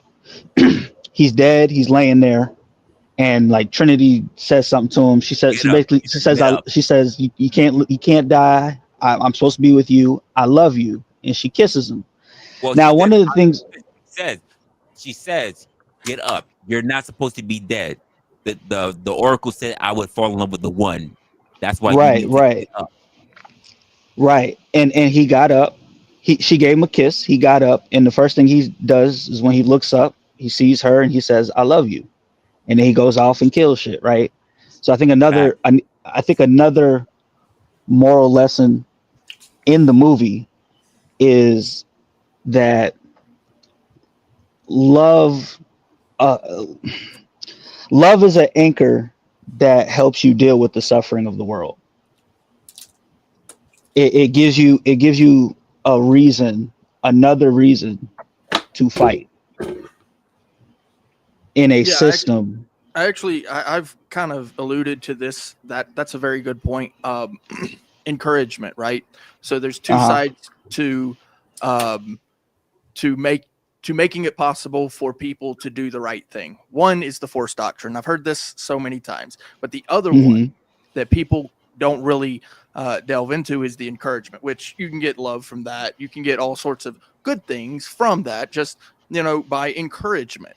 But just understanding that there's the ability to force someone to do something, and that's a good reason for them to do it because they might be punished.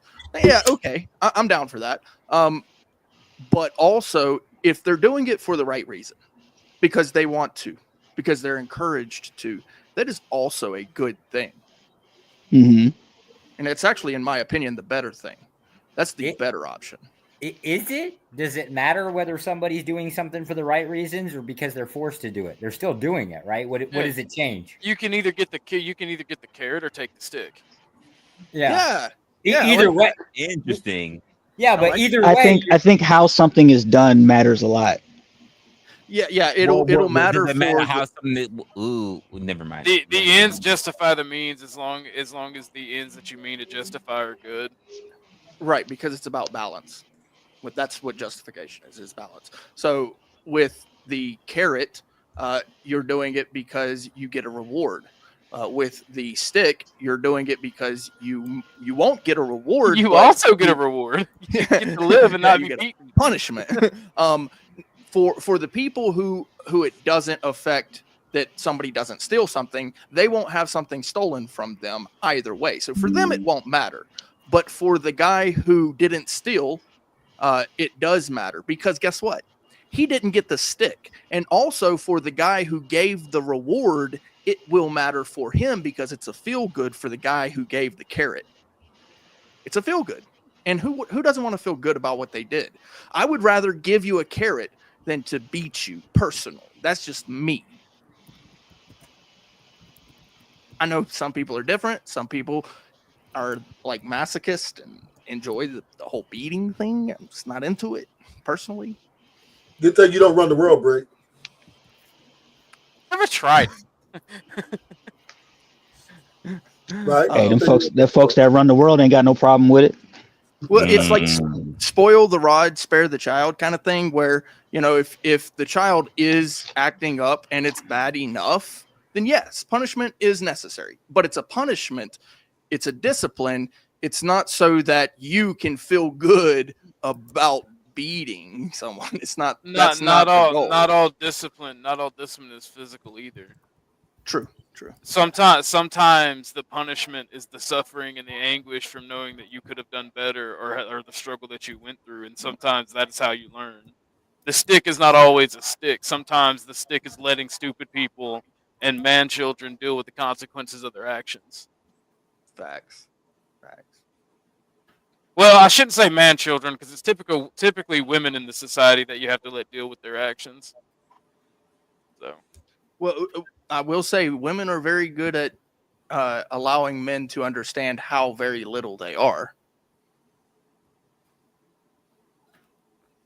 I said that a certain way so that I wouldn't offend the women.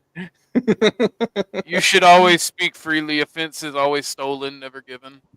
No, I feel like they should. I feel like it's something that they shouldn't fear. Like, so when a woman tells you, hey, you're being a total dickhead, you should take that into consideration. It's a discipline. My opinion. Greg S says, listen, if you enjoy getting to discipline people, listen, an added bonus. People enjoy being disciplined, but we ain't got to go there. Yeah, not everybody. They're very specific people. Not everyone, but Those there are people, some. especially the women, are the best. Well, yes, there are definitely women who prefer it. Yes, Pain. I Talk will about give you pain. that much. Well, here's the funny part: whether it's physical or emotional, yeah, I'll give you that much.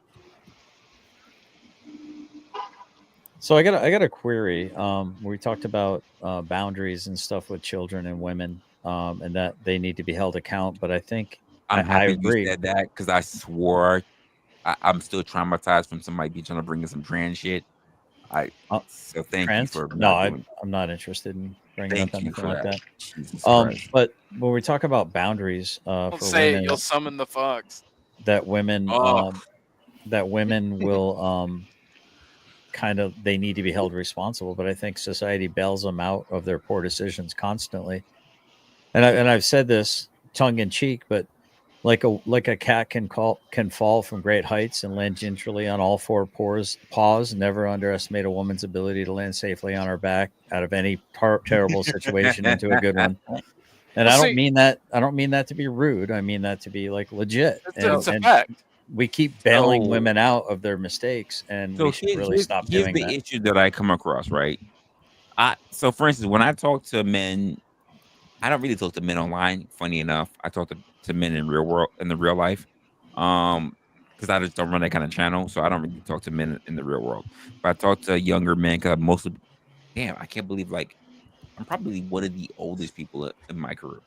So I speak to a lot of younger guys, and believe it, I tell them that they need to be the best, the best practitioners for themselves. But like also, I tell them not to be concerned with what women are doing because, quite frankly, women get the bailouts. Women, like you said, they get. I'm not saying that they should.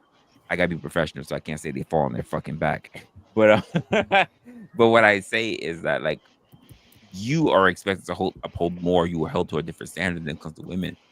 Do not worry about having women understand what you go through. They won't. What's important that you understand what you go through. What's the most important is that you understand what you're doing and then understand that they have a safety net. Don't explain to them that they have a safety net. That does nothing. Don't waste your breath. I would Focus say it's on not. making yourself better. I don't mean to interrupt, Resla, but I would like to agree not only with what you said, but I'd like to add to it. Not only will they not understand, they don't care to understand. They don't have to understand. Facts. We've So- made it so Well, that I run they've into been. some. I Right. run into some who claim that they want to understand, and they claim they understand, but they don't care. It gives them the ick. So what's the point of If having a woman in? if you haven't been raised to understand by now, you're not going to understand. Wait. Did you say what's the point of what? What's that, Rufus? What good is it to have a woman around you then?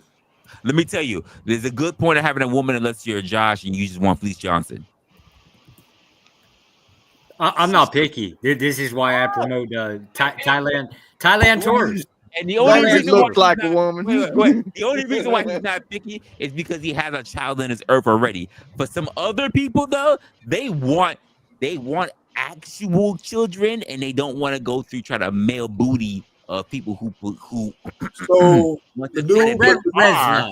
Resla, asshole babies are real people too, sir. How dare you? How dare you? sir. No. Assholes who are babies are real people. Asshole babies are not a thing. That's a thing. So I would have to say, Resla, the new evolution is co-parenting, right? That's what basically is more effective and more desirable, right? Because if No, I'm not going to agree with that. I won't agree with that. The theory behind it. I'm gonna lay the context. If I have a woman around me who does not care to understand my, whatever I'm going through, then that means she doesn't really care about me, right? In all retrospective, then it would be better if we live separate and be co-parents, right? No. So what's the point of having a woman around me who does not care to understand my, whatever I'm going through? Then that means she doesn't really care about me, right? In all retrospective, then it would be better if we live separate and be co-parents. Right? No. Yay, but that does. But to answer your question, that doesn't mean it's better. No. Whether that is more amicable, the answer is yes. But whether that is better, the answer is no. Well, I mean, would it be better if we live together and I live under this fictitious delusion that she's telling me because she really doesn't give a fuck? Not for nothing. Prior to recent, that's exactly what we did for generations. And that was and the in fact, gaslight. and in fact, here's the funny part about it. We did that under marriage. When you called it fictitious, you're already gaslighting. Yes. Well, and we did that under marriage. Yeah, but marriage was a failure, together, right? not for themselves, for what? The children. And they were miserable, correct? They were miserable. But let's be honest. When you bring another life in this world and you want to bring up another human being, is it about you or is it about them? Well, let's find this out. No. I need you to answer that. Is Okay, it I'm answering about that right them now. or is it about you? It's about you. So what's the joy? No. The joy is anyone else. No. I am for You're missing sure. me. Ruthless, I mean, Resla, I'm not saying you're wrong. That's not what I'm saying. It is supposed to be about the hands children, up, right? Don't shoot. It's supposed to be about the children, right? But what do the women teach their daughters? Don't be like me, baby. Right? But if you're in the household, she said, don't be like mama. No, but if you're in the household, well, is that influence so easily susceptible if you're in the household under the same roof? Yeah, but if the kid do not you're comply, talking about co-parenting of people who are in two different dwellings. If you're under the same fucking roof, whether you get along with each other or not, but if you're still there for the children, but is the that problem with that is, and I'm not, answer the question, please. the co-parenting would be the ideal. Does anyone else agree with that? If there are two parents under that house, thank you. Of course Thank you. I'm just throwing something out here, right? I'm not really trying to push that. Not all thoughts are worthy to be spoken aloud. Damn. Well, I'm just saying they're only thoughts. I'm just going off the premise that you and you can judge anything. You can judge anything, though. Like, that's you can judge everything by the outcome. The fact that one voice, the fact that multiple voices can be heard in one house. But that that's was the problem, most important part. Wait, stop. The most important part of what I was saying is that there are multiple voices that could be happening, but they're happening within one house, not separate houses, not on a separate time frame, not on a weekend to weekend basis. One house. You made my point for me, though. You just made my point. Because if we have one house, right, but the woman has one way of thinking and I have another way of thinking, and she doesn't care the way I think, right, we're divided. Only if you believe she has more power than you. No. Wait, ruthless. Mm-hmm. Are you saying that black women are black culture? They're more powerful than you, sir?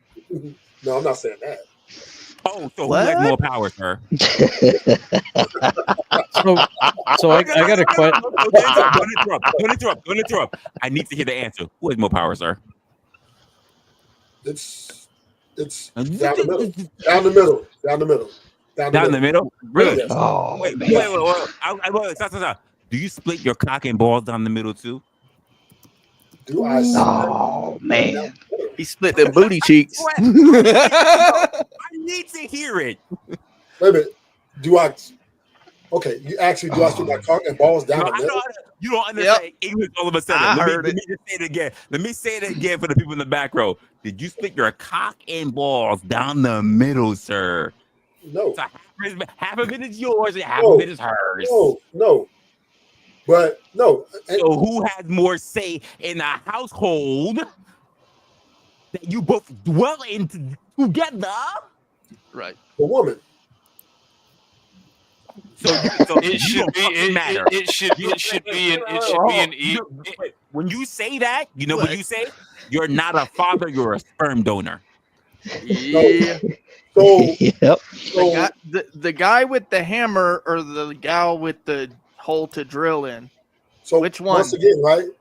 You with this thing called full autonomy, No, you're a sperm donor. equal You right. have what you just literally said Listen, within you're the not being very realistic. confines of the very house you live in. Two people under the same house raising an individual. You literally said you don't have no rights under that same fucking house. You literally called yourself a sperm donor. You called yourself a sperm donor. Okay, so this is where context matters, right? Because you just kind of flying off the handle. Wait, stop. We just went through I context. asked you No, that wasn't context. calibrated questions. There's no context. I asked you calibrated questions. So once again, right, the context is if I'm in the house with a woman, right, she thinks she's equal, and she's pushing equality, or if not more. No, that wasn't the context. No, I'm just saying. I know that, but I'm saying is, I ironed it out. You can't say if they live. I already ironed that part out. no, I'm just saying they live together, right? But there's not one voice. I said, ooh, wait, stop. Wait, ooh, I gotta say it to myself. Wait, what did I say? You said multiple voices. Schizophrenia. That means two people under one roof. With multiple voices. Schizophrenia. And I said, whose voice reigns supreme? Unless you literally cut your cock and balls in half and gave one half to her. I never said to her about her splitting her twat, by the way. And you said the woman, which means you have no fucking voice in that goddamn house. In most cases, this is true. So how you make it a whole new scenario to shit I just brought up? The problem Sir, the problem is men are weak in this modern time. No, it's not even. No, don't let him off that easy. Don't let him off that No, easy. it's not even letting him off. It's a fact. No, you literally just let him off that easy. I gave him a scenario. He tried to circumvent the scenario to bring it across about something I already fucking made the premise for. He's blue pilling. And you're literally letting him off the hook in real time. So blue pill. I'm not worried about him specifically. I'm talking about our society in general. I am orthodox. I am, because what I do here on this channel is confront narratives and talking points. He does that. Well, the thing is, here's the thing: if men are weak in general, and they don't have a voice, and they can't get their house in order. Who said it didn't have a voice? He said he was in that same house. This man over here, the man next to you, this man. We going through this like Cat Williams. This nigga right here. This nigga right here. This nigga right here. Splitting the booty. That motherfucker right there claims he's the king. Oh shit! Yeah, multiple bitches, and he's the king of anywhere he goes. This is I'm not trying to get none of that bullshit. One side of the booty cheek is his. How can you be a king? Hey, all I have to say is, welcome back, Resla. This is the part of you I've been waiting for right here. Because when I came here, you was acting weird. Now this is the Resla I fucking know, right? How can you be the king of anything if you don't have the dominion or authority over it? Exactly. That's exactly right. That's the thing. Modern man has lost his way. We've allowed women to their own detriment to do stupid shit. We've allowed terrible things to happen to women to where they don't trust us. It all falls on men. Men are meant to be the leaders, and instead of sacking the fuck up and being the leaders we're meant to be, we either are cowards and run away from it and try to say, oh, well, you have autonomy, you have the freedom to choose. No, you're stupid to make bad decisions is what we should tell them. Or we intellectually butthole sniff and obfuscate all the time at each other. And are too busy debating and trying to and just hearing our own voices. So here's what it is, Orthodox guy, right? And I just want to make this clear. When Big Brother government the people put the government more involved in the homes and their day-to-day life, this gave the woman more a stranglehold on her rights, which she's been afforded to her by the United States government, right? As well as the men around, right? So when women come into the relationship, they ain't looking to be a wife, they're looking to be a partner, right? They want to have equal say and sometimes override you, right? They will go against you if they feel, right, that their way is better. So if Resla, so what I'm trying to tell maybe if your woman is smarter than you, maybe you should listen to her. No, okay, I mean, I'm just saying, right? I'm just saying in theory, right?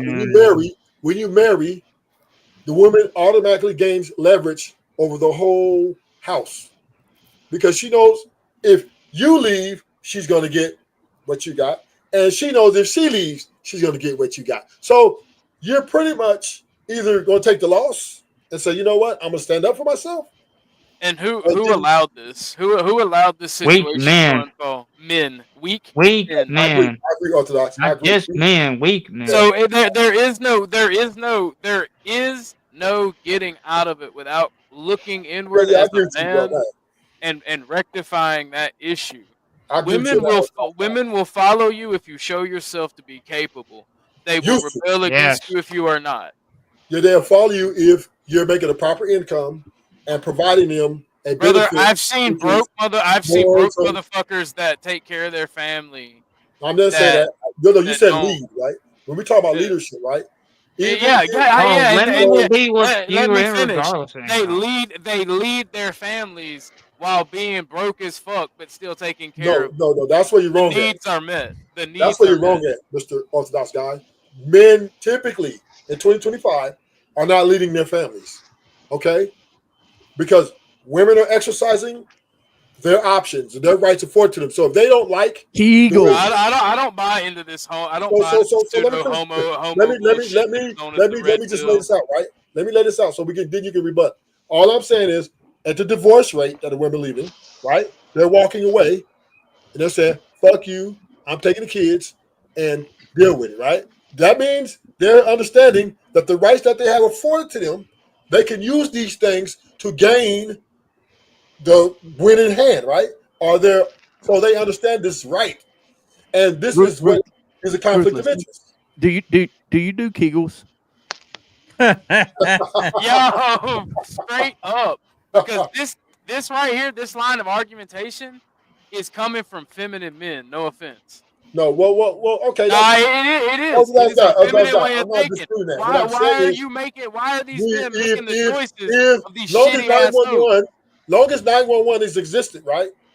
Your house is under a certain structure which is beyond you, right? If that cop comes to the house, he's going to run your house, right? He's going to tell you. That's always been the case. If the wife says, I feel threatened, right? The officer's for to rectify her claims, and the courts are going to step in and say, okay, what's going on here, fool? Well, this is where Joshua needs to step in. Joshua, fight this.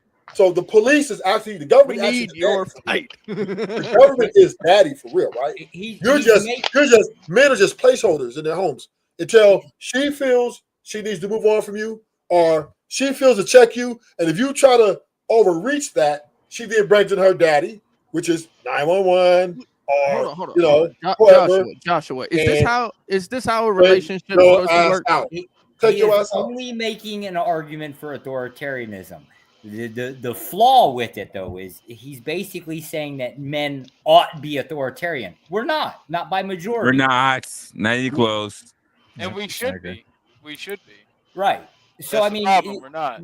There's nothing to really push back on Resla because he's really just describing the shitty system that we exist in. Yeah, we live under That's liberalism. all I do. We live under liberalism, tyranny of the majority, tyranny of the whiny baby, tyranny of the fucking. Strong men follow orders. They do what the government tells them, and the government wants big tent politics where they can get all of these weak babies that can't take care of themselves to dictate to you, if you're a strong man, what you have to do to provide for them.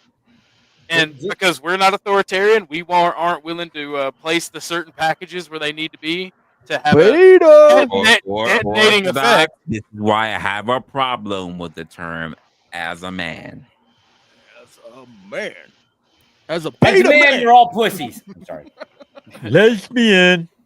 Well, it's like listening to women. It's like listening to women. Uncle Jesse. I miss Uncle Jesse. Yeah. It's like listening to women about whenever a woman says, "Oh, real man," I'm like, "Nah, shut the fuck up. Just be quiet." Oh man, y'all gonna make me. I swear, I wish I had more time so I could do a scare or something about all the stuff. Man, I so many talking points. I want to bring Mel back so we can question our masculinity on this panel. Stop. So I would like to address something I heard Ruthless say earlier. While I'll agree that a man You know can what? be You haven't made. spoken in a while. Hold up. There you go. Thank you. I appreciate that. Well, while I do agree that a man can be made to be miserable or less than peaceful or happy by the presence of a bitter, angry woman, I don't think any man or any woman, for that matter, should seek their spouse to enable them to be happy. Happiness is not something I someone else agree. can give you. Happiness is something you'll achieve. For instance, if you can't be happy when you're poor, you'll never be happy when you're rich. I think it's a state of being, a state of mind. And I would just encourage people to not try to put on someone else. I'm unhappy because of you. No, you're unhappy because of you. I agree. One of the things that I tell to my girl, and I'm told to even previous girls that I've been with, is that it is not your job is to work with me to make sure that you have the best experience possible in life. My job, my role is not to make you happy. It's not for me to be your dancing monkey. Because I could be fulfilled and great within what I do and everything that you even do for me. But if you're not happy, that's an internal process that only you can fulfill. So you need to ask yourself, what is it that you don't feel like you're meeting? We can even have a conversation, but it's not my job to make sure that those things are taken care of for you. Because I can do everything for you. You know, when you can understand, you can come to understand, you don't feel happy because you didn't do those things for yourself. So what the fuck are you doing for yourself to ensure that you are happy? It is not my job to make you happy. It is your job. It is my job to make sure that you are reaching the things that you do for yourself to ensure that you're happy. That's all. If you say I want to do dance, but I can't afford it, if I can afford it for you, I'll give you those things so that you can do dance so that you can be happy. It is not my job to make sure that I go to dance with you. That's not the goal. That's not it. Like, how can I help you help me is the entire thing I'm going through. Because what I don't want you to do is that you feel unfulfilled and you make my life miserable. That shit ain't happening. It is not my job to make you happy. The same way I said this to my girl, and this is one of the first real hard conversations we had. I was not put on this earth to make sure that you smile. Let me say that again. I know that probably I just heard I don't even have a sound panel or anything, and I just heard the boom. I already heard the thumb. I already heard the sound effect. It is not my job to make sure that you smile. I do things that naturally make you smile. But the fact of the matter is that you first have to find it amusing. So what is it that you find amusing so that when I do it, you smile? That can be a trap too, though. It can be. Because but here's the funny thing about it. If you're living in a great state of mind, shit that I don't even think is fucking funny, you'll smile about because life is just so fucking good to you. So hear this out for a second. I like what you said, and I tend to operate the same way. I mean, and that's why I say it could be a trap. I've been in that trap before. What happens, especially in young relationships, if you're younger, you take your woman out, you might buy her a dress, take her out to a movie, take her out to dinner, and she's so happy and she's so grateful. And then you're like, it seems like you have to do something bigger the next time and something bigger the next time to get the same kind of dopamine hit. And like, no, I'm just saying that. No, I hear you, but I'm already thinking to myself, like, no, I already know that's a trap. Yeah, but it can become a trap that you put yourself into. Yep. You know, because she might not be asking for it, and for you to be like, provide. Right, but because you just want that fucking peace, you want that happiness, We've you want been that there. smile. We've been there. Yeah, so and that's what I'm saying. We can put ourselves into that trap. It's not her fault. Yeah. It's your fault because you're showering her with this because you're liking the fact that she's appreciating, or he. Yeah. I don't know if it could be the other way around, but no, we're on the same page. We've been there. Yes. Yeah. So it's just interesting to me. That's why I said it could be a trap, but I've fallen for it. So Yeah, no, I have too, and that's why I had to learn that lesson. I get exactly where you're coming from when you said it. Absolutely. Yes, sir. Like that, me and my girl, we cross. I'm not saying as long as you are and with your wife, but me and my girl, we crossed our 8th year. That there's a lot that I've learned over the time. So I get that part. Yeah. Shout out to Josh. If your old lady's No, happy- shout out to Josh. No, shout out to Josh. Wait, no, because Josh's wife is somewhere far away in a different time zone. Far away. different times. She's on the other side of the fucking planet. We're not talking about like the 4 time zones away. Somewhere totally fucking different. You're up here eating Carolina rice, and she's over there eating whatever the fuck rice they grow out the ground. I don't know. No, I'm just saying, if your old lady is unhappy, right, send her my way. Best 6 seconds of her fucking life. If you know why? Because your 6 seconds are greeted with a click click and a fucking shotgun round. Do not do it. He hates women. He already said it earlier. He said it earlier. Don't do it.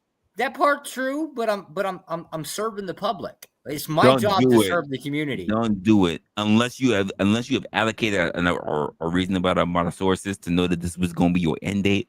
Ladies, don't do it. Don't do it. So I wanted to say something about kind of what you guys were talking about a little bit about showering the gifts and going on about,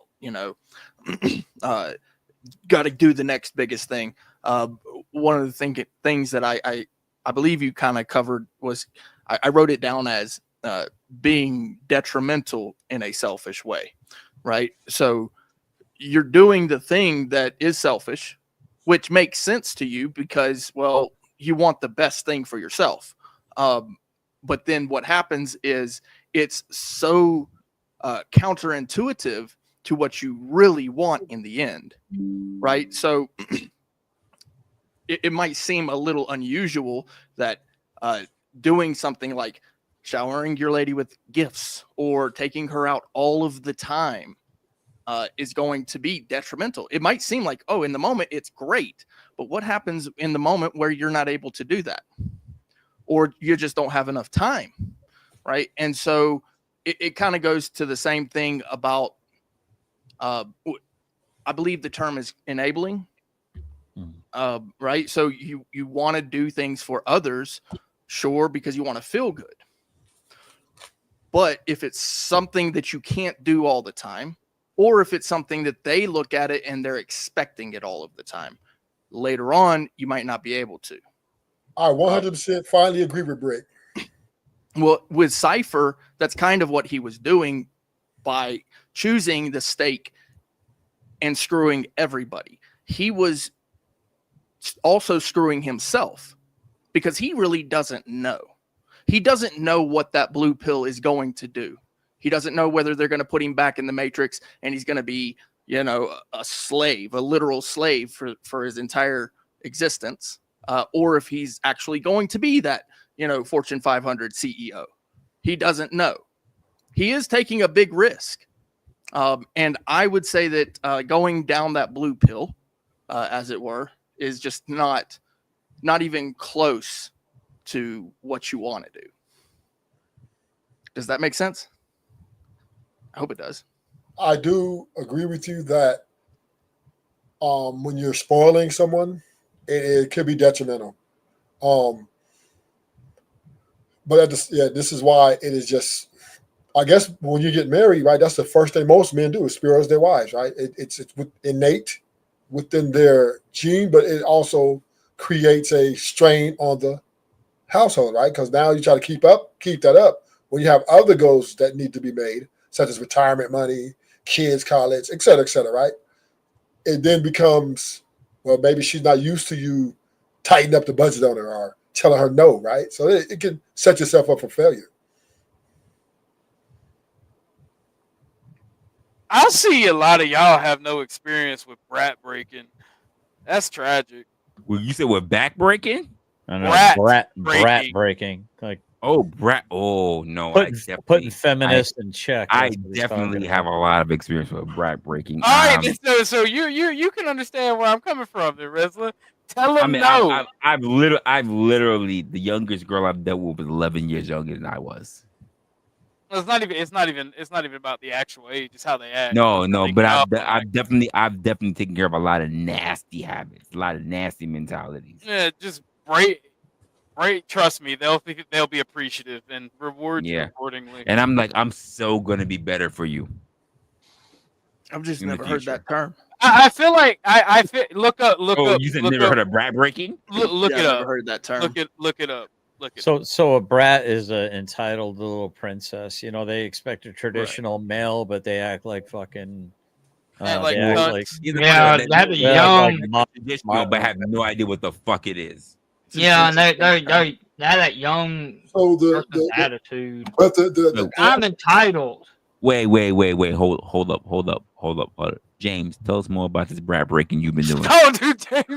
No, don't these women think they're entitled though? No, sir. No, tell us more about this brat breaking you've been doing. I haven't doing no brat breaking. But, No. You was talking like you was brat breaking. Bricks, don't stop laughing. I need to know. Like I am. I need to know, James. What's this brat breaking? Because you made it seem like you was holding on. So I need to know how we on the same profile. How we on the same like. What you doing? But here's don't bratty women. No, hey. Don't bratty women have stop. a I just need to know how Josh, attitude? I'm sorry, not Josh, how James is out here putting these holes in perspective. I mean, bratty women have attitudes. I mean, they have entitlement. Just tell them you got to put them in time out. How are you putting these holes in perspective? Are you giving the backhand? Are you giving that left-handed backhand that you hold your Bible with? I know how strong it is because you hold all of Corinthians in it. Are you getting that backhand when you Right. when you give them that backhand to put them? I don't deal with those women. Do you give them like all like like of Ephesians, like like the fruit of the spirit? I don't deal with those women. Like I can't stand those women. They're so bratty. They yearn for the breaking rack. I can't stand bratty women. I'm just saying, you clipped in at the proper moment, like you was out here taming these hoes.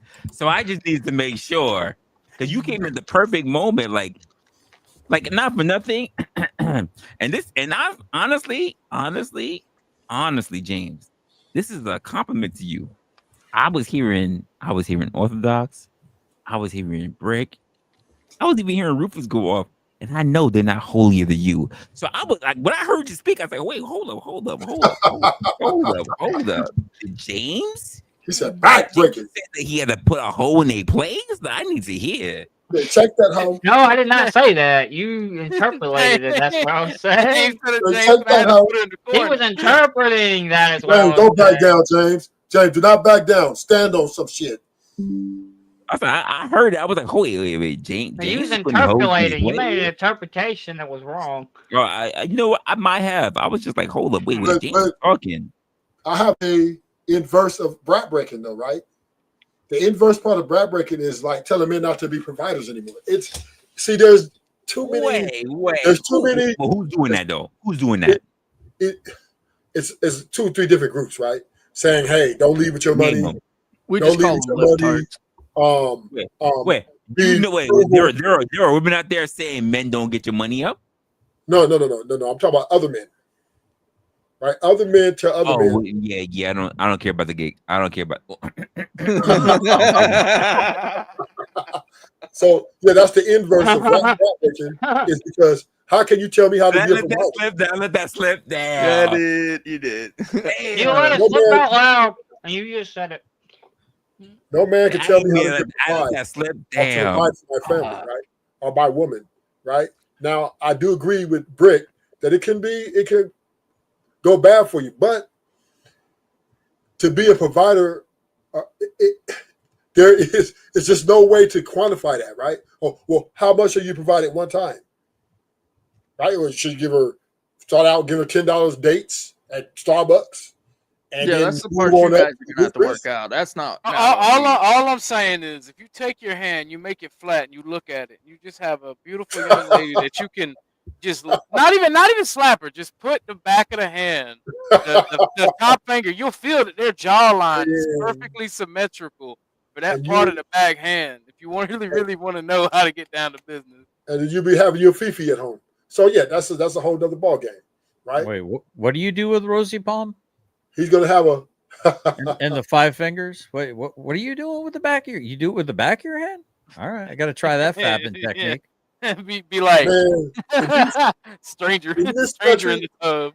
in this structure, if you so much as raise your hand at a woman, Yeah. they will have you in them cuffs. Bro, that so is fast. fundamentally not true. They will have you, not Not me. Yeah, Not you. me.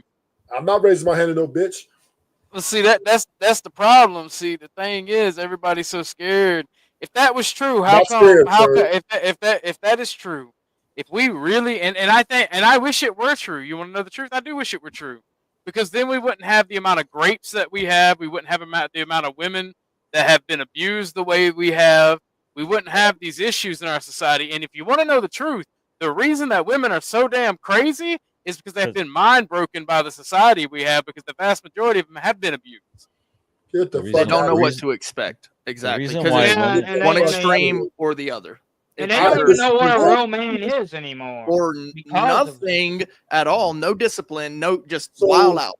So we just Yeah, had a they just woman. do whatever they want to do, yeah. Ruthless.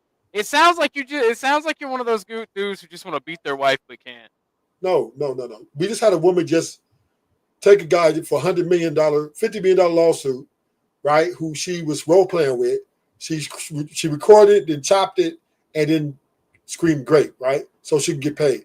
He tried to settle out. She asked him for 25. He said he'd give her 10. She said no, I can get more, baby. So what I'm saying is, women are now the aggressors, right? They're taking advantage of men. Well, why didn't this man do his due diligence and have his own screenshots? Why didn't he take care of himself? Why didn't he build himself a fortress that could not be destroyed?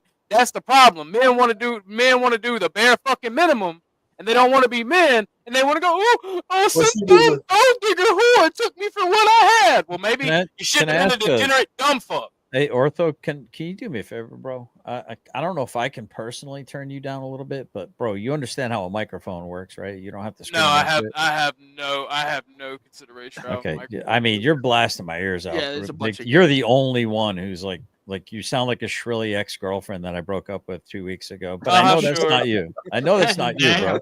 I know it's not you. Sure. I'm just trying to help you out, man. Turn You your sound like a volume down a little faggot, bit. so I mean, it's all good. Oh, dude, come on, bro. Really? Pretty specific. Did I hurt your tiny little pussy with that comment? You did get You did. Just turn your mic down a little bit. No, You're making my fucking ears bleed. That's what Cry I'm trying about to it. say. They can bleed. Oh, not the 2 weeks. That shit. All right, host, do me a favor. Turn down the fucking retard. There is a shit. Generally specific. Did I hurt your little pussy? No, there is a shit ton of. I already broke up with you, dude. Don't try to break up with me. I don't. We've never dated. You couldn't break up with me, baby. Yeah, it wouldn't work out. I don't pull out. Yeah, and you I'd don't hurt swallow. you. Well, you know, it is an interesting thing to consider, right? So this is literally red pill versus blue pill. What he's telling you, I just want to point that out, is that you're going to live in your fantasy and believe that your gain is not incredibly difficult to hear, or you can red pill and turn your shit down. Yeah, I mean, what the fuck, dude? I'm just asking you to be a little considerate, dude. I'm showing you the back of my hand because your fucking jawline just lines up with it perfectly, you little bitch. I'll cry about it. You'll be all right. I cry about it. I'm a debate me, bro. I'm not a debate me, bro. I'm not trying to I debate peaked you. as a sophomore in high school. Oh my god. Yeah, we get it. Everything is every line is projection. You sound like you wear a really small hat. That's what you sound like. You sound like I'm a fucking Jewish? subversive. I don't know what that means. You tell me what it small means. Hat? Don't be a coward, bro. Do you have a problem with fucking bagels? Did your wife not touch you in 2 weeks? Yeah, don't be Is a that why coward. you're so angry? Do you have a problem with bagels? You don't like bagels? You're not getting laid? Is that why you're so angry? Is that what it is, Arthur, bro? Go talk to your wife. Don't talk to me. You sound like a fag and your shit's all retarded. Yeah.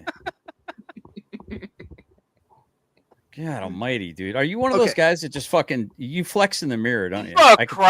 tell. Are you literally You just crying? sit there. You just sit there and flex in the mirror. You're just so Oh fucking my impressed with god, yourself. are you this lonely? You're like, God, there's never been a hotter guy than me in the whole fuck. Nobody can love you more than you love Why me, are you Wilbur, bro. projecting so hard, bro? My God, you're such a fucking Only ass someone clown. only someone with experience could be saying That this was shit. crazy. Wow. Shit, dude. I battled fucking That was harder constipated crazy. turds than you, bro. Where the fuck did all this come from? Oh Like, my gosh. whoa.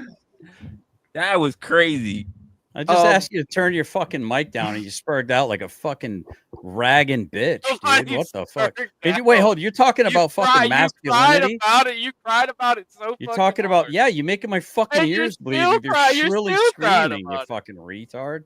Yeah. Still crying about it.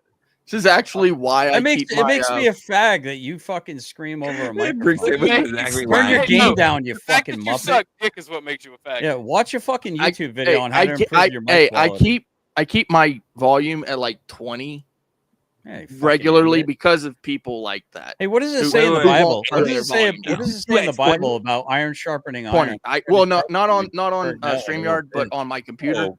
When I got it in my when I got it in But my I ears. get so tired. I get so tired. Even I was like, even God at damn, 20 you're tired. cut it down. tired. Cut it down. Cut it up. hold on. Yeah, I'll bring it down to like 17 because that. I was that just like, wait, game hold up. is You're at 20? banging. God damn. Yeah. If you're at 20, My internal system is like around 30. I was like, God Yeah, damn, he I at can't- 20? Shit, turn what am that I doing shit wrong? down at all. No, that was from my computer.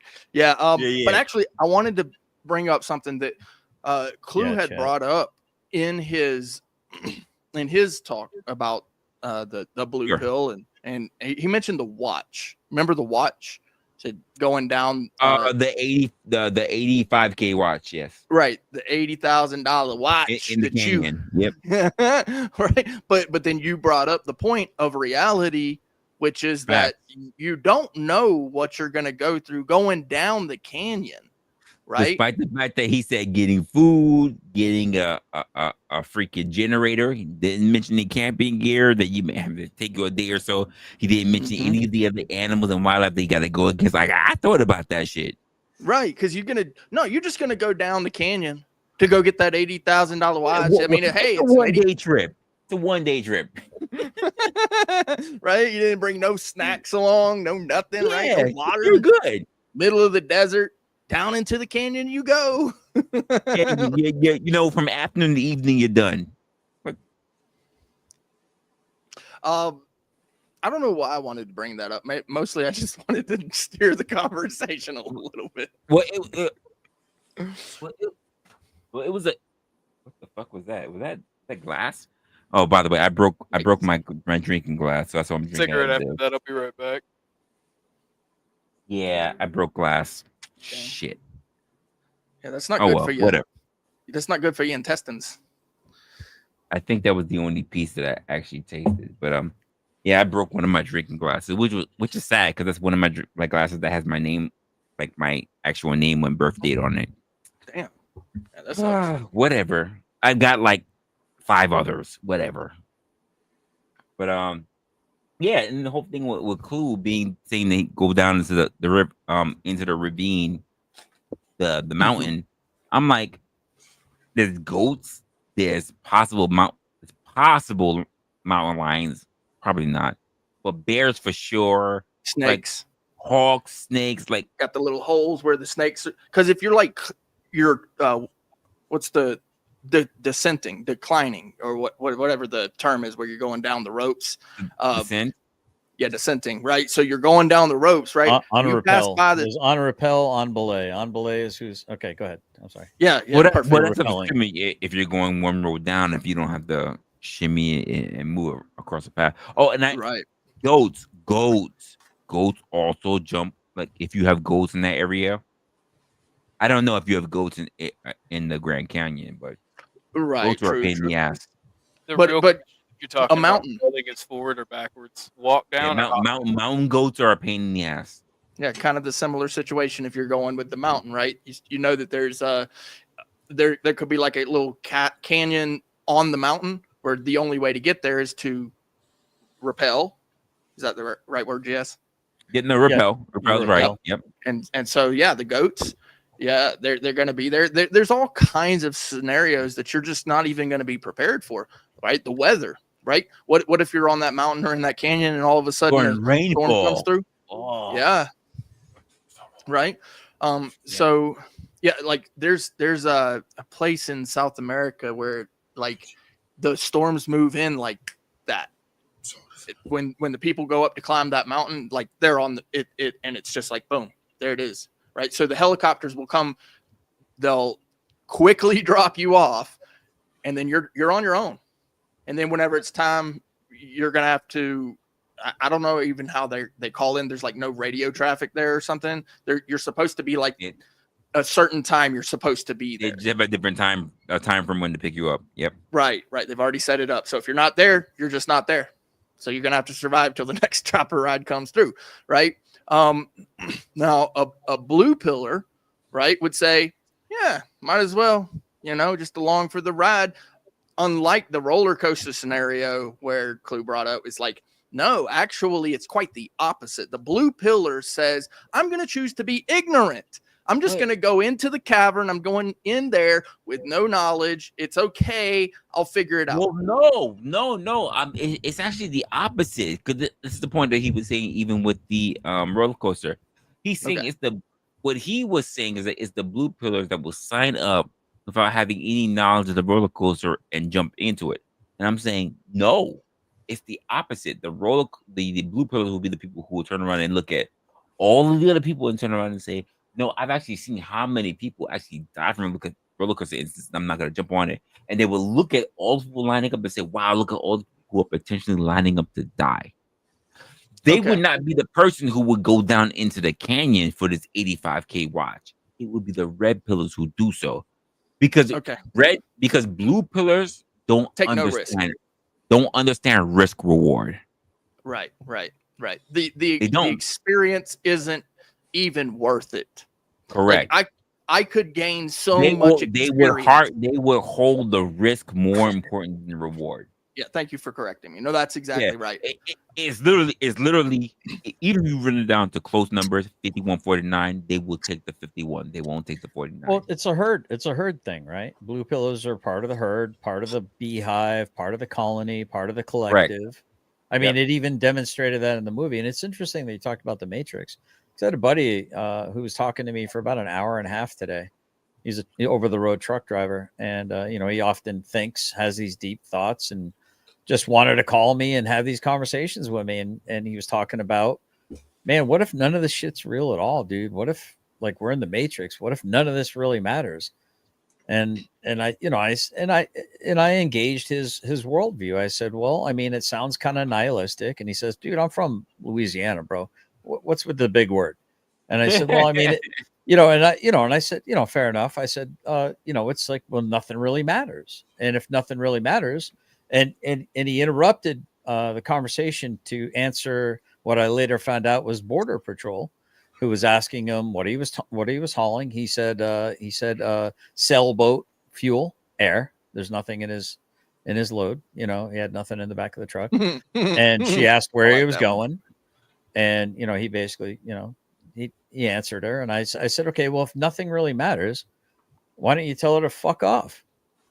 Oh, because something matters, because you might have been like, okay, she might have said, all right, have a good day and let you go. Or she might have said, pull over there, and you might have ended up in jail. So if nothing really matters, why do you follow rules? If you're against following the rules of heaven, why would you be for following the rules of earth? Meaning, if nothing matters and you have a nihilistic viewpoint of the world, why do you try to be careful? Why do you speed sometimes when you think you can get away with it, but try to be overcautious other times when you're afraid you might get caught? If nothing really matters, what are you worried about? If we're hurt? Well, nihilism is about finding your own meaning in life. Well, that's an interesting point there, GS. So that's the black pill, right? So the black pill is the nihilism, right? Does the black pill have a place? Because in the movie, there's only the red and the blue pill, but in reality, the blue pill, a lot of times, in my opinion, does get mistaken for nihilism, which technically is called the black pill.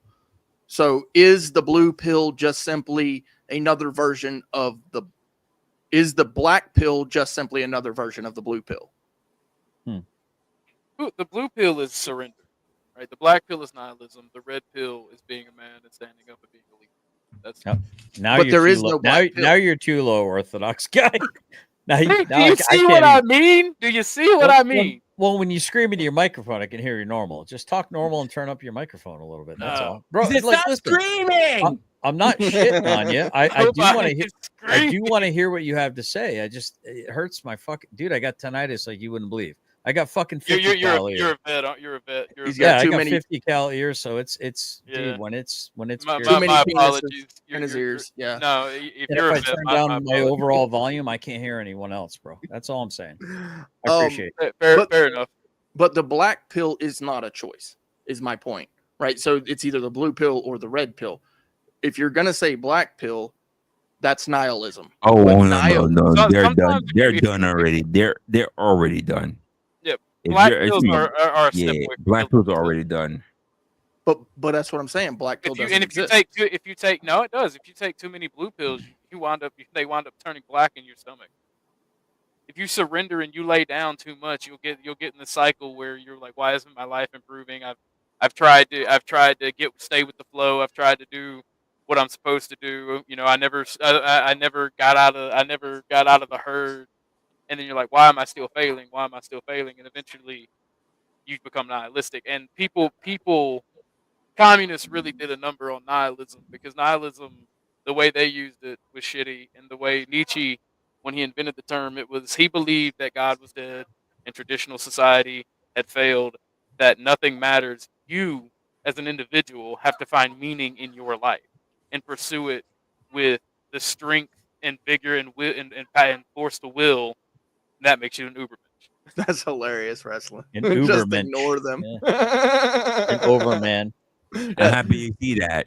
The Well, that problem re- solves itself. Yeah. Well, you're right. that reminds me of something. I don't know if you know who Asmongold is. He's a Absolutely, Everybody knows who Asmund is. I know who What- Absent. You don't know who Asmund is, then. One of my favorite quotes of Asmongold was yeah, I tend to ignore it, and if you ignore it long enough, it goes away. I ignored my teeth, and they went away, and I didn't have that problem.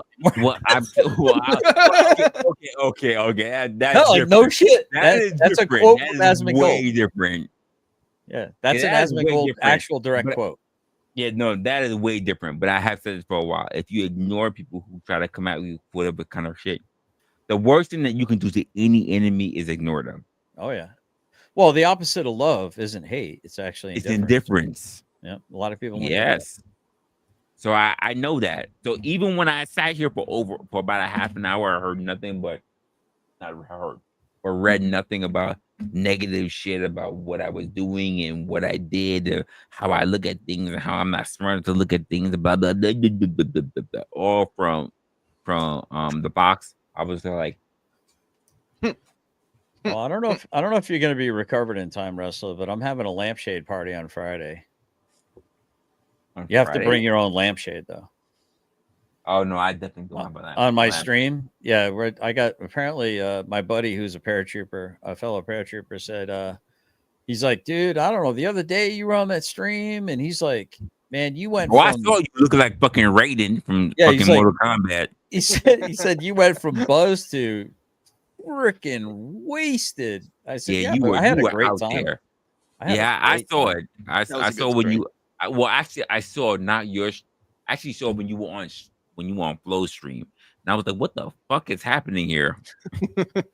Yeah, Flo was wearing a trash can. That's kind He of sure fucking was.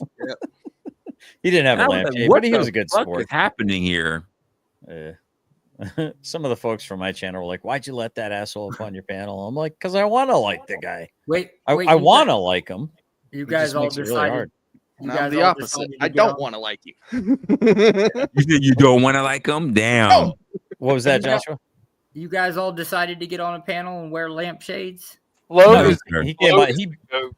Yeah, he begged to get back. Because I had him blocked on. Like he had to get on a whole different account and do a whole StreamYards account just to try to get my attention.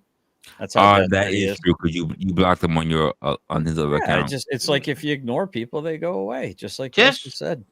Just for clarification, when you say lampshade, you mean like an actual lampshade? An actual lampshade. Yeah, yes, I got it. I sir. got it right. I got it Wow. right behind me. Yeah, it was a big Wow. one too. My wife actually took it off How do one of you our old see? lamps and gave it to me. I You swear cut it I saw out that so where you can stream, and I see. was See listen. the I saw difference that in the light? stream just when I came in from the difference from in the giving to my lighting? coworkers for the first time, and I was drinking, and I sat down and I said, "Why does he look like Raiden right now? I am so fucking lit." And That's I how looked I- up that's how again, I roll. he's literally wearing a fucking lampshade in his head. I said, "I don't know. It's fucking Flow right now. Everything can go crazy on Flow. I must be lit." No, But that I was watched my it again, show. and I laughed.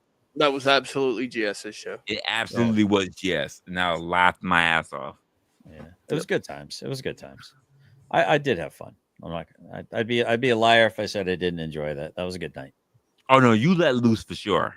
For sure. Well, I mean, it's been a while since I still wasn't really drunk. I was No. definitely real close to it. I mean, I I'm not was gonna running lie, my show still. I mean, I'm not gonna lie. You probably had like that stream probably had me laughing for like a good 2 hours. I'm not gonna lie. I was laughing for a while. I was like, what the It didn't go all British on us and fall asleep on stream. That didn't happen. Yeah, that shit was crazy. yeah, I had a good time. That's what it should be about, dude. People take life way too fucking serious, man. My True. opinion. But anyway, I just killed the panel. Sorry. I mean, honestly, you did me a favor. I need to close it down because I'm not gonna I don't have to go to work in the next few hours. Yep. Oh, you do? Lying, Tommy. All right. Well, What? consider Friday night. We might be doing a lampshade party. So I tell you what. It's really up to all of you who are in the chat right now.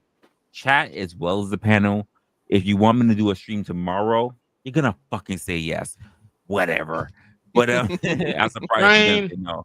But I was trying to put some time together so I can try to work on some of my new shows. I'm going up on a whole another channel I'm trying to put together. But if you want me to do a stream for tomorrow evening, I will. If you guys agree, put a 1 in the chat. If you say yes, put a 3 in the chat, just so I know that you can count more than just fucking 1 and 2. If you don't want me to do a stream, 1 if yes, 3 if no. Let's just Change see if them. don't say shit, anything, preacher boy. You stay Change your hell mind, quiet. though. I want you to not stream. I want James, you to work you stay the on hell quiet. episodes. I need to know if the chat is gonna pay attention. The Orthodox obviously can't count. He put fucking 87. Nerdy don't know fucking numbers. See, fucking put Right. 2. He meant 187. No, I don't want to hear no undercover cops. Hey, so Resla, put me on the big screen. If you, just for a second. I don't know if I'm actually. Give me 1 minute. I got Can you like see that? No, wait, hold on. I got 7 screens up. Hold on. That's all right. Here we go. So this might be what I'm breaking into. Okay. Oh. Okay. You almost had me. Well, you gotta get Habiki. No, okay. Habiki. Is it whiskey or is it something else? Or is it more like a Japanese whiskey? I see you got Toki. Get Habiki. It's gonna be a little pricey, but it's good. All right, I'll check it. Maybe we'll grift on Friday. What's it maybe called we again? will. Habiki. All right, I'll guys, you can take me off big screen, man. I appreciate it though. Yeah, that's what I might be getting into that tomorrow, or not tomorrow, Friday. You know what? Yes, we should probably do a stream. We should probably do a stream, which is the liquor stream. Yeah, That's Friday. Yeah, that's Friday. That's what he's talking about. The lampshade party. Lampshade party. That's Friday. I don't got any fucking lampshades, okay? Well, you can do something. Yeah, I think we can have fun. That sounds fun. I'm not gonna lie. It sounds fun. Hey, man, you got a freaking chat there. Wait, hold. Now we got 2 things. Number 1, chat. You got 1 or 3. I don't remember what the fuck the last shit was about. Sorry. 1 or 3 if you want me to do a stream. 1, yes. 3 no, and I will say 6 or 8 if you think that GS and I should start partnering together for this possible lampshade party. Hell yeah, bro. Let's do it. You can stream it on your show too, man. We can. No, I think we should both stream it. I think it should be whatever it is. But I think listen, you see fucking Clue can't do fucking math. You see black folks? I can't. Look at Orthodox guy. Look at Orthodox guy. What the fuck is he doing? Black Weirdo. folks over here. Look, he's over here trying to do fucking pie and shit. Just do the fucking math. God damn it, for us simple folks. He's like 3, 3, 3 repeating. There's only one way to get a real concise answer, and that's to do a poll. You cannot you get know concise what? answers asking You one know, and one to do here's the chat. the thing. Like, you're right, Brick. I get tired of it because they're gonna be someone that can pause. Why he trying to give me a poll? Why he always trying to throw a poll in the nigga? So the first one is. Well, hold up, preacher boy. I'll do that. Damn. I was just gonna say if they can't vote with numbers, then maybe they can vote with the vote. I just saw the movie Sinners. That's gonna be your name right now, preacher boy. So Hold on, Resla. What if we just do if you want a show, then you do zeros in chat. If you don't want a show, then you do a capital O. Oh, bro, just make everybody. But they can't even do numbers. So how do they do that? That's kind of complicated for me. What the They need fuck? a poll. They can't even do All numbers. right. If you okay. First of all, if you want to stream from me, you do a 1 for yay or 0 because way on the end for nah. So here we go. In the chat, that's the first one. If you want a stream from me tomorrow, not next week, not Wednesday, not Friday, tomorrow, Tuesday.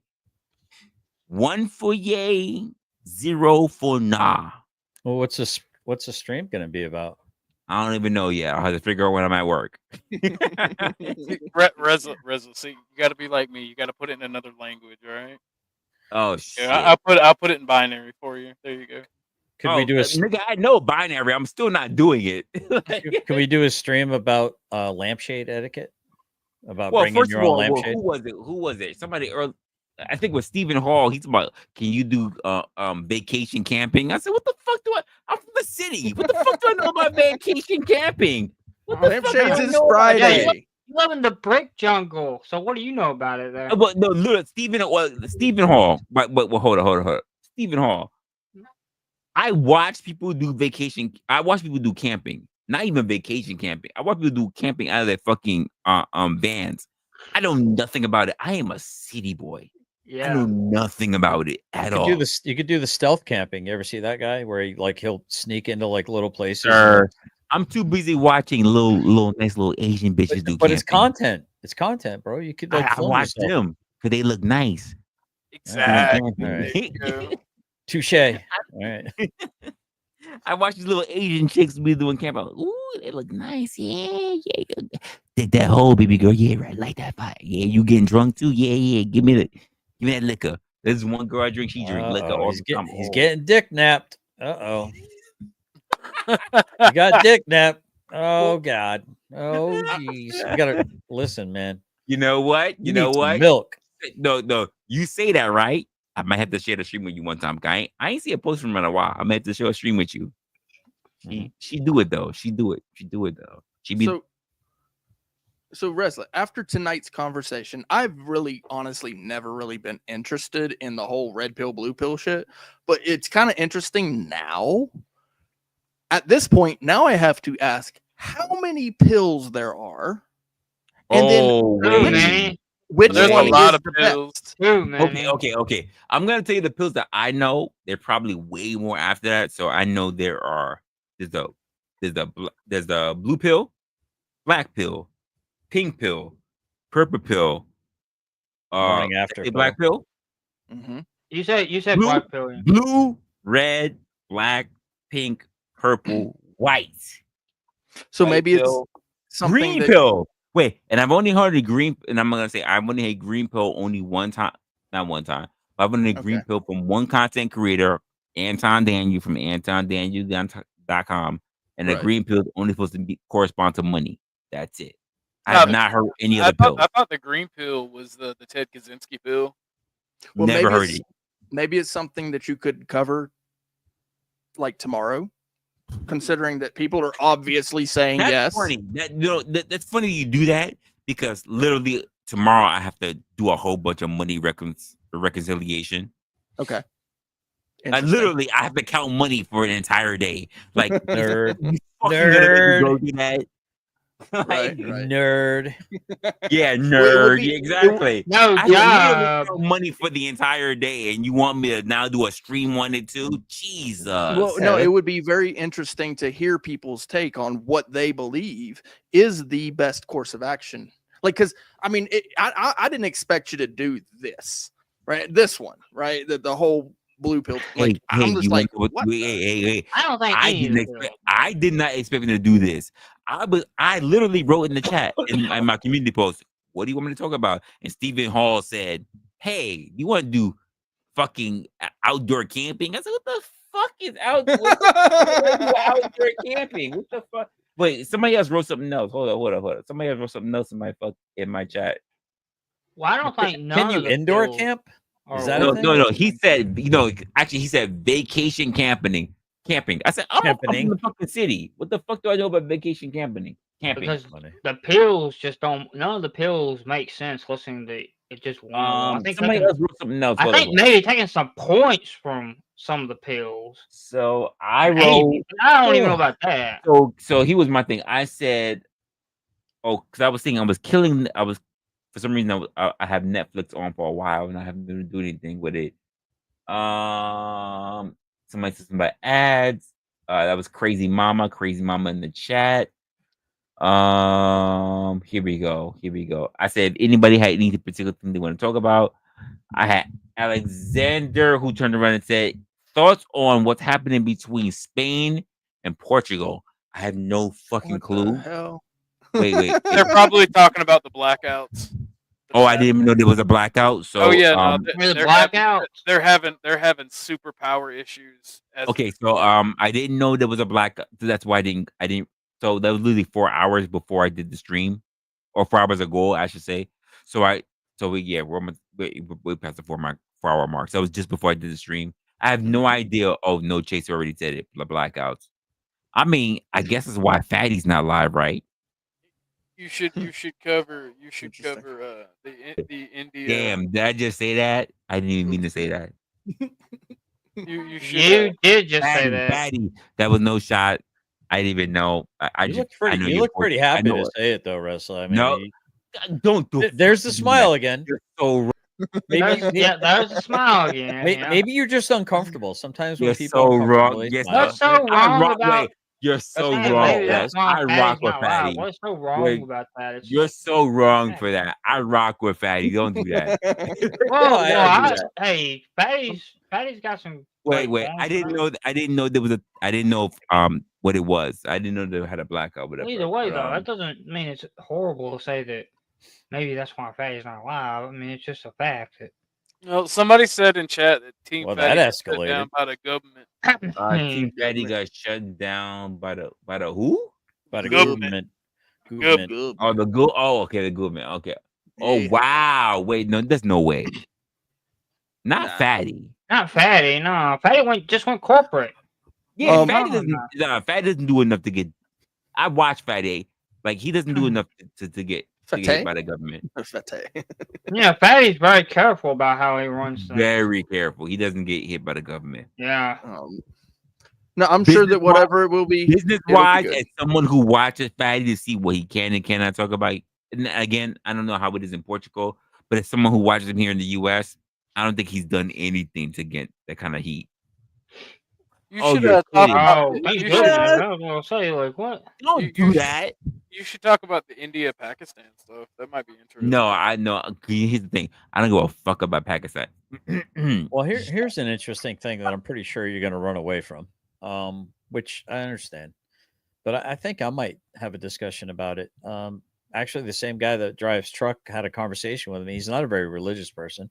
Matter of fact, he kind of identifies as a pagan. But the interesting thing is, like, you know how lit I am right now. I definitely need to go to sleep because I'm lit. yeah, I'm you are. definitely lit. But I'll be definitely really letting brief with it. words I slip. guess there's like this new Maserati or something like that, or some kind of weird name. Some guy. Maserati? No, he's some guy's wearing like this black beanie and he talks real slow and The Maharaja.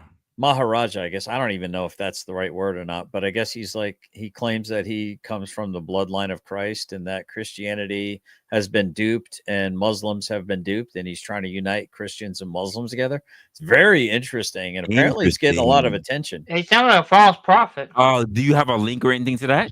I know Made by Jim Bob was covering it today. The guy was so Jim hard Bob. to, yeah, the guy was so hard to really listen to. It was almost unwatchable if it wasn't for Jim Bob's making jokes. But I mean, if you have the link, because I'm probably gonna be at work. If you have the link, can you just send it to me and I'll take a look at it when I'm at work? I can send you the link of Made by Jim Bob, but I don't know where he originated it from. That's all I need. If you can give me the one from Jim Bob, I'll take a look at it when I'm at work. Okay, let me look it up right now. Look, if Christians and Muslims want to unify, they should just return to Zoroastrianism. Damn. Hey, look, I'm gonna be real. I've been doing research because it caught my eye and it interests me. There is a lot of proto-Christianity in Zoroastrianism, and they influence Judaism as well. I'm sorry. Sorry. I just thought, Josh, you're a dick. I didn't do it. Josh didn't do anything. Josh is innocent. No, he's not. He's innocent in this case. Josh is never innocent. He ain't innocent. Don't even. I don't know what the hell you guys are talking about. Carrying water for no Joshua. Ain't nobody I've never been pled guilty carrying or no water for contest to no anything in my life. Wait, speed ticket I think counts. Yeah, I think my gosh. I think he might have taken it. He might have put it behind a paywall. Hold on, because it happened today. Yeah, it might be members only. Hold on. The Dandy Maharaja of Indore. Yeah, he must have taken. Yeah, I think that might be it. He wears a black like beanie, like a Tim Pool kind of beanie thing going on there. Yeah, I'll have to look it up. I'm not sure his name, and I'm not sure, but I just saw it, and I'm like, what's this guy all about? But like my buddy said, apparently it's causing a big did. stir. He put it behind a paywall. I got a membership for Made by Jim Okay, Bob. so it is there, right? It's 7 hours ago was the last one showing up on his membership. Oh shit, yeah. I'm not subscribed to Jim Bob, so I don't know. Well, I don't think it costs that much. I mean, it's not a matter of what it costs so much as whether I want to pay it at all. But if you could do me a favor, just send me the link and I'll make my decision. That would be Joshua Jones would have to send it to you because I don't have access to it right now. I can get you the link. Well, James he might be able to record the video and give it to you. You know, so you can. I mean that's all on him. I just want to do a quick catch up so I can know what people are talking about. Well, I can do that too. I can record the video and get it to you. That's all on you. I don't want you to do any extra work that you don't need to. But I just want to know what's going on so I can catch up. Wait! The black man doesn't want the white man to do work for the black man. Well, what is this? No, James, get it. You gotta get it, bro. Put him to work. Hold on. It's easier than that. I have been free all my life. All in my life. This is your chance to get the white man to work for you. I am free all my life. I have taken. Listen, I am free all my life. I have taken down enough snow bunnies. I can say I'm free. What's the article that Jim is covering? I have to watch it and it's see. A video. That's what Resla needs. He needs the article. I have to so watch just it. Send, right. Just check out the video. See what the article is. Send that. Did you send me the article? Yep. It's a video. It's a video interview. Yeah. It's another guy. It's fucking Sam. Who's that libtard guy? Sam, the guy who hates God. Who's Sam like Harris? Sam, say it again. Sam Harris? I think it might be Sam Harris interviewed this guy on his show. Because he's an atheist for sure. Yeah, oh yeah, he's 100% an atheist. And it's not a crime. It's just a fact. But yeah, I think that's probably your best place to find it. So look on Sam Harris, who interviewed him or went to him, or Sam Harris was on his show, one or the other. But that should narrow it for you. Let me try to look for it if I can see if I can find it. No, dude, you need to go to bed. You're I do need to go to bed. I'm fucking tired. Well, maybe I'll cover it on my show tomorrow or something like that. You're not really into the religious stuff, so I'm not 4 trying hours to under my belt right now. I'm not trying to push that on you, bro. Copy that. Right. Well, thanks for having me. Clue said Sam Smith. Oh yeah, it wasn't Sam Smith. I don't Sam think Smith's it was. like a singer or something. Yeah, he's a super gay drag queen singer, gay now. I don't know. He's a super gay guy now. Yeah, no, he was gay. He's just super gay now. Damn, like, really gay. Like, all right. Super gay. Super gay. Super insanely gay now. Insanely, absolutely gay. Epstein has a lot of stuff on him, so they're making him dance like a silly little circus performer. That kind of gay. All right. Let me do a quick drop so I can talk to the chat and then I can end this out. Appreciate you all who's been up here. Appreciate it very much. Actually, let me take this away real quick. No chaser. You walked in here real early. I'm real late, but I got all my fucking words all mixed up. Anyway, I'm tired. Anyway, easy. Everybody who's been here. Clue. Appreciate who's been in here. The ultimate veteran. 89, I saw you're a new name for me since I've walked in for a while. There was somebody else that I saw that was as well. Sorry, I can't remember. I know Greg S was in here. There's a few other people. Sorry, if you're new, do me a favor. Hit the subscribe. We're most likely gonna be y'all motherfuckers ain't say shit to me. Hold on, let me look at my shit. 83 fucking 91%.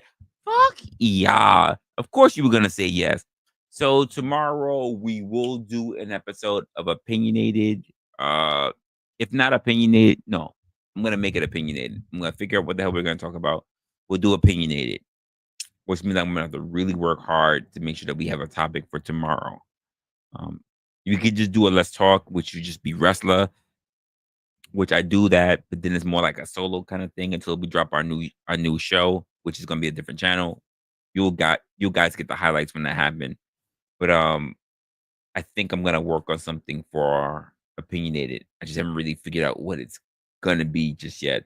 So outside of me working, doing numbers, crunching numbers for tomorrow, I will try to figure out something for a show for tomorrow. And if I can't, don't hold me to it. If I can't, I will let you guys know via the community chat. And if anything, it will become a stream for you guys. But we will go live regardless tomorrow. Because the next day I'll have a little bit open. Outside of that, let me clear some things up with you guys for today. For tonight, we were talking about. Clue, because you're in the fucking chat. We were talking about this whole thing with the blue pill. And by the way, I just want to say, if you haven't seen the beginning of it, Clue, you should take a look at the very beginning of the stream so that you can see what I was talking about.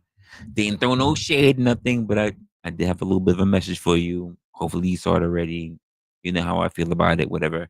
But again, we've been knowing each other for a while, so you know how I feel about it. You know I rock with you. But everybody else that's been trying to figure out this whole idea of where they want to move in the landscape, it's a setup. It's a setup. You guys, you don't know how the world pretty much works. You don't know how the world works. You don't know how you're living a free life. You really have no fucking. It's in the very beginning before I even hit the intro, Clue. I literally did a whole talk talking about how I thought about the whole thing, and then I literally went into the stream, and the stream wasn't really about you at all. So, just let you know. If you don't know how the world works, if you do not know how you're going to live free, then quite frankly, you're just going to be finding yourself in a position where you're going to be easier controlled by the system that's in place. You're not chilling. You're not getting paid. That's not it. The system wants to distract you. People who work for the system want to distract you. That's just the way how it works online or even in the real world. They want you chasing dumbass trends. They want you chasing fake dreams. They want you chasing TikTok fantasies. God forbid if you walk onto one of these damn TikTok live panels. I have not yet. People have said, "Oh, you want to? Rusty, you want to?" We're not gonna get into that yet.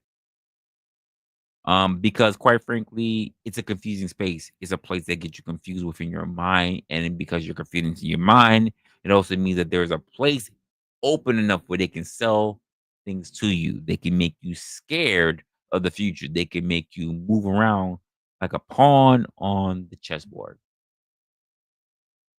I just want to say this part to you because I've been drinking for a while and I need to sleep. Real freedom takes work. It takes knowing the game. It takes spotting the lies. It takes thinking for yourself. And when everyone else is brain dead, you're going to have to be the one to pick things up. No pun intended. Clues in the chat.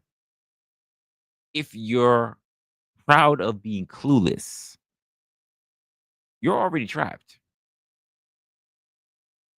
I need you to wake up.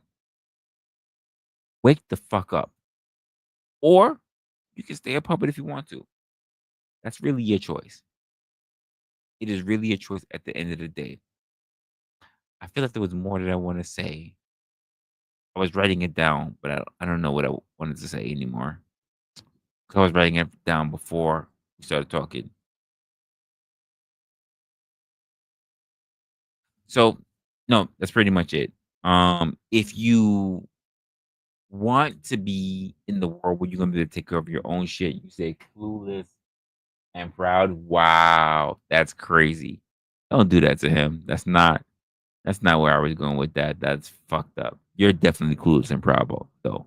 So, but you guys, especially those who have been on the streets and doing your own thing, stop waiting for other people to tell you how you should be living your life. That's not. If you do not know how the world works, if you do not know how insurance works, if you do not know how living free works, if you do not know how the world is being controlled, you're doing yourself a disservice. I'm not saying you need to get into the whole political system, but you should at least understand the things that's going to help move and perpetuate and move your family and your name forward. And I don't think you guys do enough of your own. I'm going to say it because he's not here. Due diligence in doing so, because too many of you guys wait for someone else to come along and help move your life forward. That's not the way it works. You have to be the one to help move your life forward. It's no one else. You have to do the work. And this is my thing about it. If it's too much for you, if you think it's too much for you, ask for help. Not saying me. I'm trying to figure it all out myself. But you definitely have family, friends, whatever. Ask for help to help move your landscape, your family, your offspring, your future forward. Because where you are, sitting where you are, is not helping you. You saying, well, it is what it is, ain't helping. And I need you. I want you to do better for yourself. If there's anything you learn, if there's anything that gets you motivated from watching my content, is that I hope that you pick up the energy, the notion, the gall to dare to dream and to make that thing happen, to step out of your dream and to make it a reality and push forward.